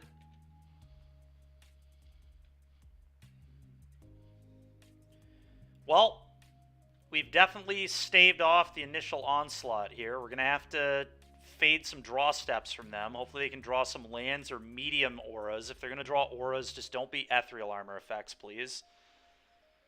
But the Wandering Emperor is going to be really good again. Okay, that's the type of stuff I'd like them to draw right there. Lands. Tap lands right off the top. Yep. So I'm just going to Sign in Blood here to try and hit my land drop. There's no reason to play this into a portable hole. It's just silly. The Wandering Emperor will be really good at just making a 2/2 to like potentially eat these, so that's huge.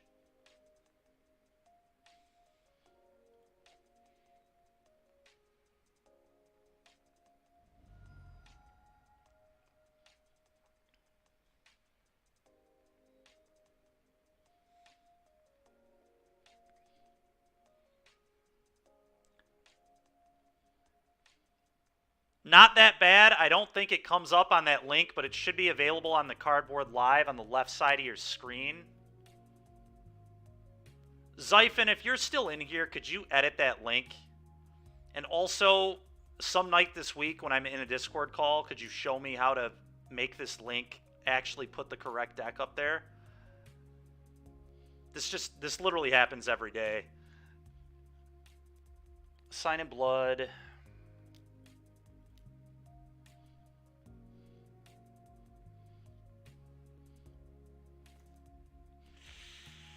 That's a little ridiculous. Little ridiculous that we could not draw a land. Very frustrating. So stupid. This game is so winnable if we can just fade for a few turns and hit some lands. But we'll see what happens.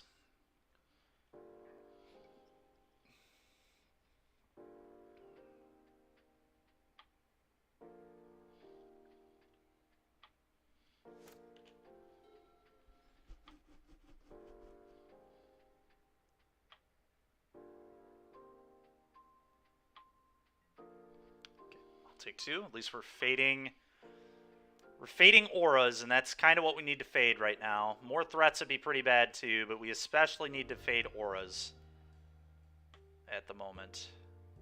Which I think we are doing. Dude, this is so stupid. Just give me a frickin' land, man. I play 25 and a bunch of draw effects at 2 mana. This just like should not happen as often as it does. To be fair, I guess we haven't really been screwed yet today. This is kind of the first time, and we've So it's what, 7th match, so guess I should chill, but alright, well, that was really good. I would imagine this Settle the Wreckage is just gonna blow him out. He's gonna play around the Wandering, and honestly, we might not even settle yet. We might just put the Wandering Emperor in because I don't need to settle right now. But we'll see. Yep. Okay. Alright, all of a sudden, I think our spot is really good.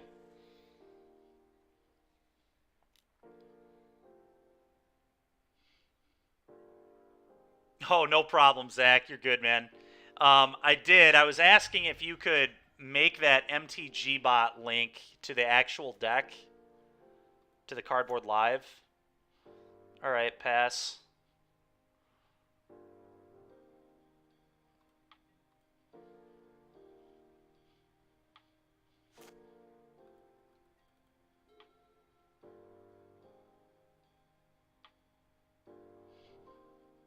Thank you, Zach. Appreciate that.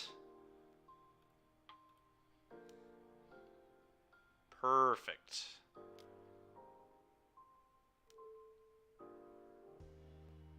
Yeah, close enough. I made a couple changes to this. We're not playing the Henny's Expertise anymore, but main deck's exactly the same. Unflinching Courage. Okay, your Courage is good. We'll see what they do here. I'm interested. If they're smart, they don't send the 1/1 Glade cover. Be pretty stupid of them to do. What in the world? I think I just settle the Wreckage, to be completely honest. I don't know, though. Maybe I don't need to. Because I just, like, flash this in and eat the 1/1. Like, that's still very good. And then I just have a Wandering Emperor in play. Kind of like waiting on the settle just to get, like, more auras out of them. Settle's, like, obviously quite good here, too, but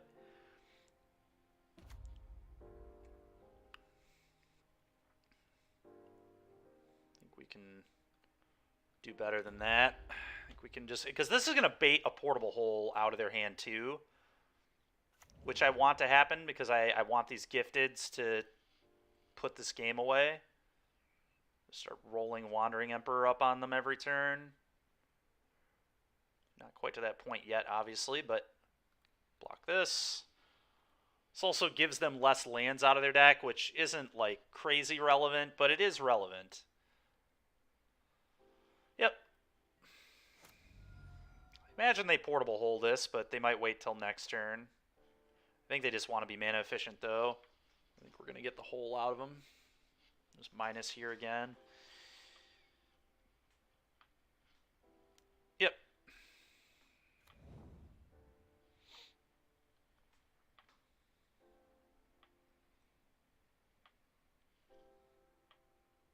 There's just no way they're going to see the settle coming. It's going to be awesome. They're going to expect a Wandering Emperor, which we also have.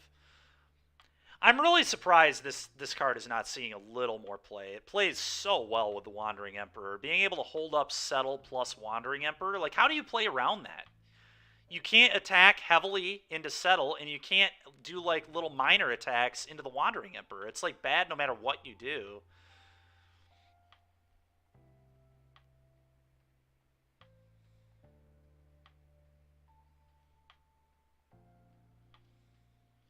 Okay.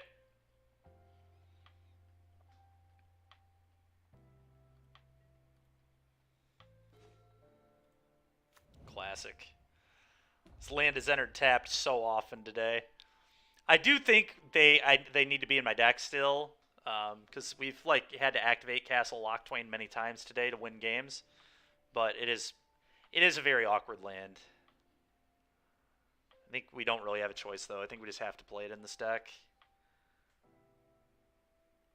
We already do have a lot of card advantage, but I think just having a land that generates some card advantage is nice, because I give up... I'm not playing any man lands. Like, I'm playing 2 Shambling Vents, but I'm not playing, like, Hive or any of that, so we're lower on man lands in a lot of decks. Alright, just throw 2 auras on your creature and let me settle you into the ground again. me blow you out with a settle this time. Honestly, I don't even like need to settle. I can just flash in another Wandering Emperor, make another 2/2 double block, which might actually be the play if he doesn't throw more auras on. But if he commits more auras, then we're just going to settle the wreckage. Sure. That doesn't actually boost its power toughness, so I still think a double block would be in order at the moment.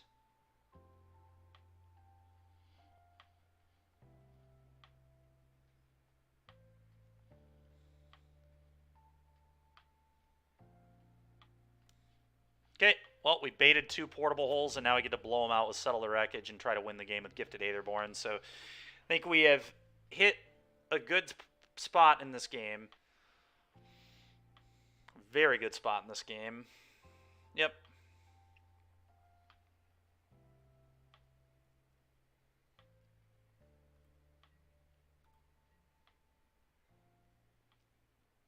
Do you think we settle?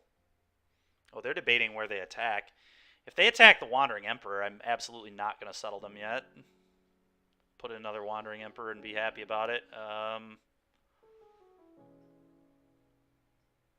Yeah, I mean, I still just, like, I don't think I need to settle them. I just really don't think it's necessary. Yeah, this dies. I just want more auras out of them.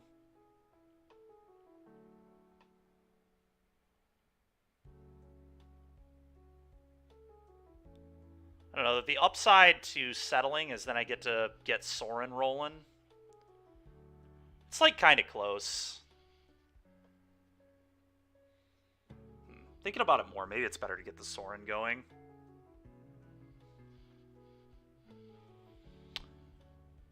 I don't know. I kind of just want to just be as patient as I possibly can. This is like the only answer in my hand. I don't want to spew it off, and then they just top deck a threat, and then top deck auras and kill me.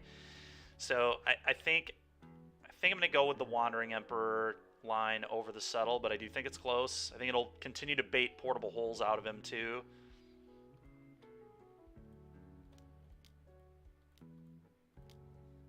Wandering Emperor is such a good card.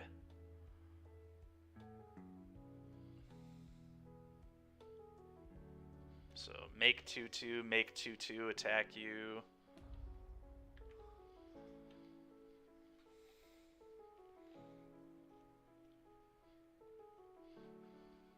Too good? Yeah. It's really, they should really stop putting flash on Planeswalkers. It's pretty stupid in my opinion, but whatever. I feel like you should have to commit tapping out to play a frickin' Planeswalker. They're only the most powerful permanent in the entire game. Alright, that's a nice draw too. It's a very good draw. Alright, well, let's make a 2/2. Now that I drew the verse, I'm like tempted to not even leave up settle anymore and just play a Gifted AB. I don't think I can possibly die. If they had more auras, they would have put them on already. So I think I'm safe to just play a Gifted Aetherborn and attack for 2. I know this is like kind of dangerous, but I think we'll be okay.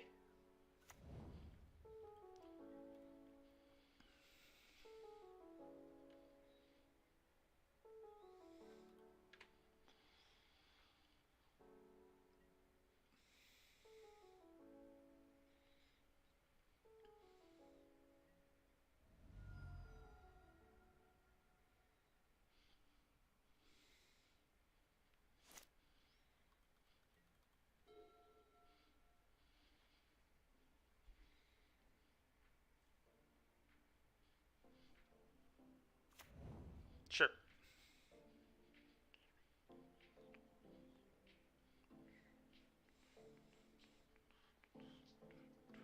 I can't imagine this thing can even attack. And now we just get to start loading counters on the Gifted and start gaining a bunch of life. So we are very much where we want to be. I'm just going to keep being patient. There's just no reason to commit anything at all. All right, now I can play Sorin and minus that too. Plus here. Attack. Play a Sorin, minus, make a Vampire. I think the game is pretty well in hand at this point, to say the least.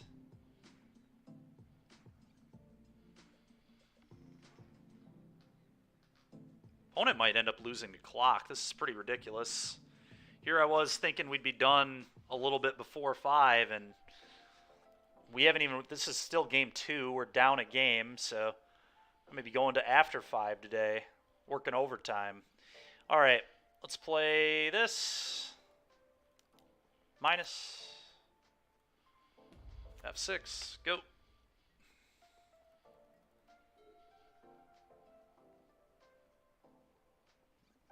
If they don't keep making new cards better, how else can they guarantee we keep buying new cards? That's a good point.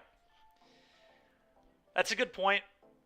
I never really think about that type of thing, but I probably should. All right, well, this turn's going to be plus Wandering Emperor on Vampire Token, plus Sorin, attack for 6, gain 6. Just really start putting it to our opponent here. Yep, you got another threat. That's fine with me. We have another 1-1.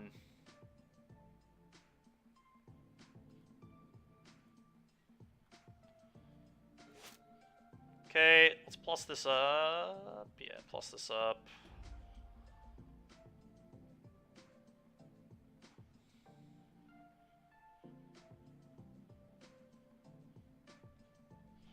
All right. Cool. So we did see Light Pause. That means I want this type of effect back in my deck a little more than I did before.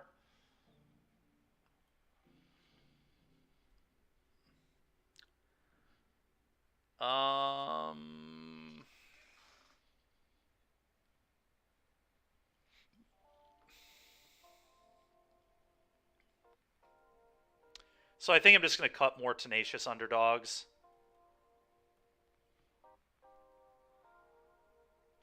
Just be all hand hate, removal, draw spells, and life gain creatures.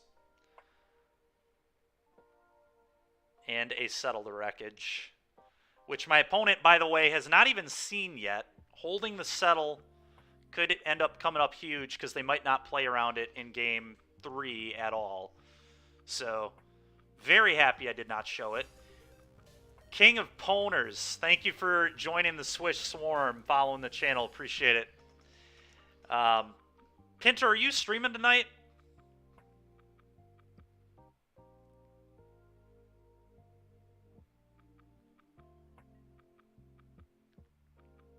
Perfect. All right, everybody. I totally forgot. Pinter's taken over after I'm done, so we don't even need to go to another channel.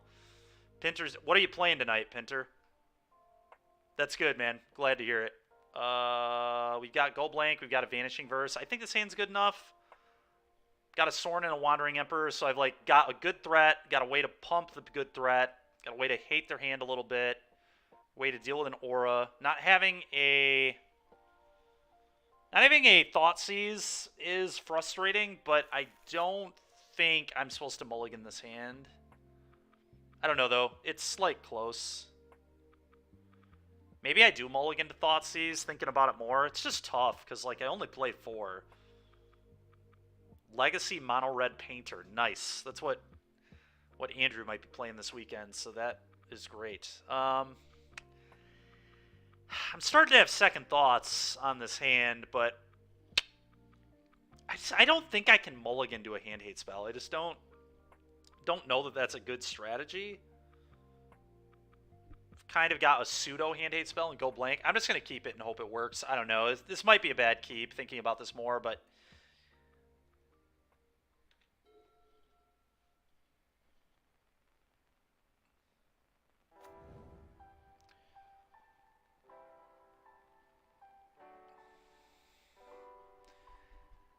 It's tough. Like, how much better is a hand going to get than this? Probably not much. It can get a little better. All right, well, that is a great draw. I think we lead on this. Then I won't have to take any damage. I don't have a Fatal Push here anyway, so I'm not bluffing anything. Let's just do this.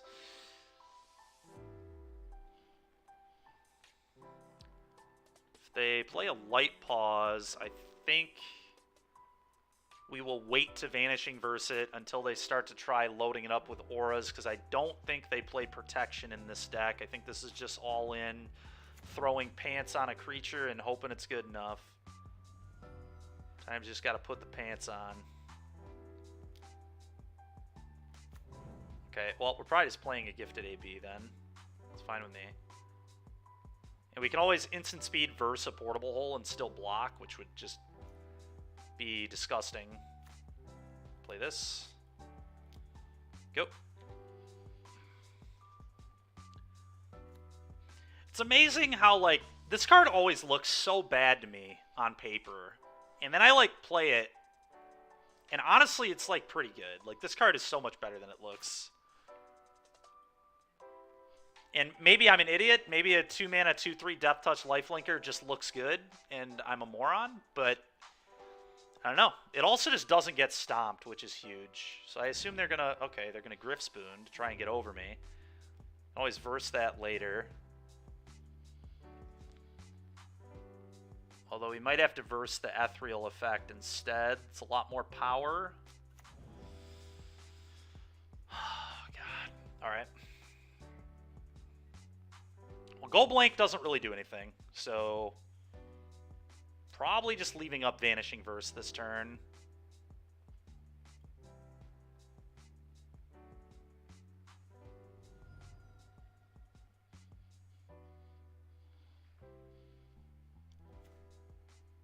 Okay, we're not doing that yet, but that's a good play next turn to try and hit a land. Just gonna attack. A little bit of attacking.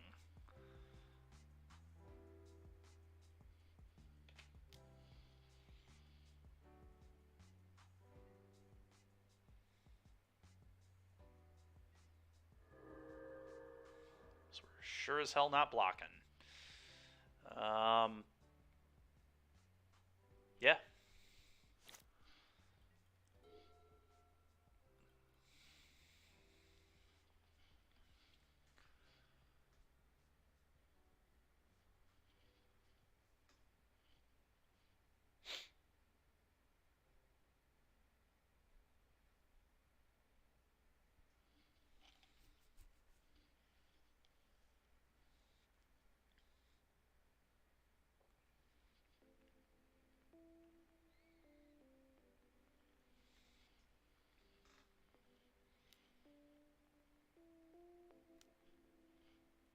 Why you gotta have hands like this, opponent? Why you gotta do this to me? It's very rude. Just hexproof creature, multiple ethereal armor effects again. Just savage, man. It's just absolutely disgusting, truly. So all that glitters checks artifacts. Ethereal armor does not. So I think we want to hit all that glitters.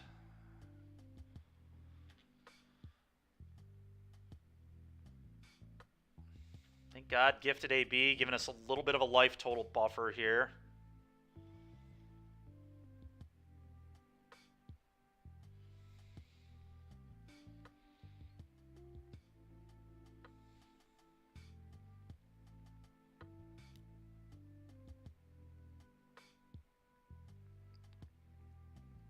Really need a land here. Any land will do, but we need a land very badly. I can draw it off the Sign in Blood. I don't want to draw it off the Sign in Blood. I don't want to have to Sign in Blood here, but might just be what's happening, regardless if I like it or not.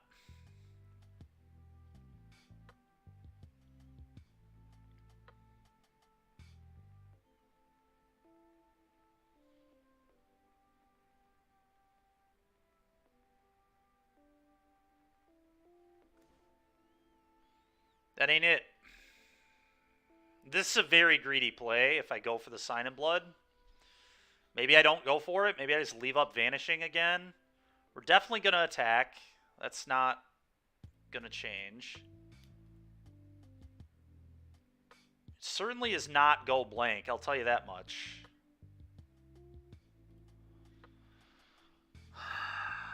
I think I really just need to hit a land here, to be honest.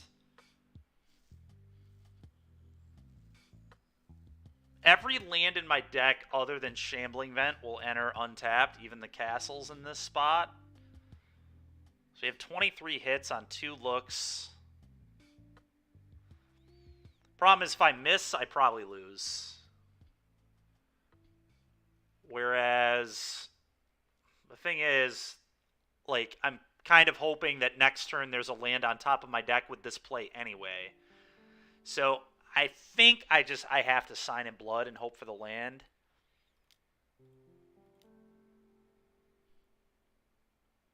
Yeah, exactly. Well, Jesus, dude. What a bunch of garbage.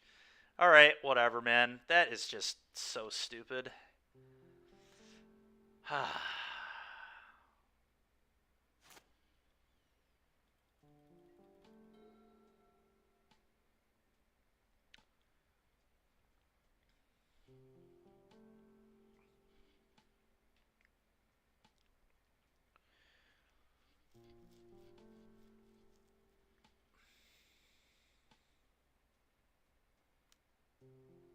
Okay, that's pretty bad. Although, I can blow him out here if he blocks. If I attack and he blocks, I can, like, kill him. Okay, well, opponent just has everything, so whatever, I guess. We miss a land and opponent has it all. The good news is he doesn't have trample yet, but I'm sure he has a courage in hand and he'll top deck the third land on me.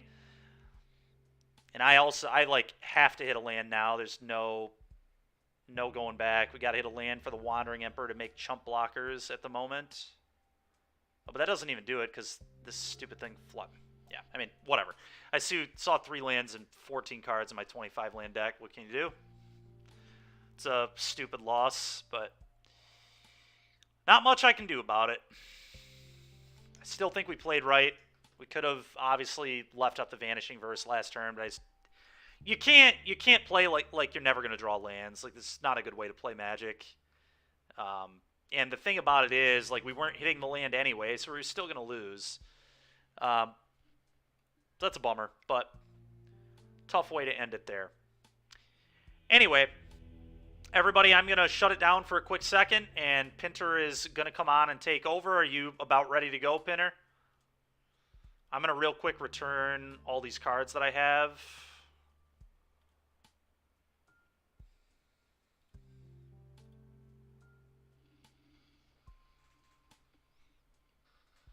But I am done for the day. All right, you're all set. All right, cool. Then, everybody, I will hope to see you tomorrow at 10 a.m.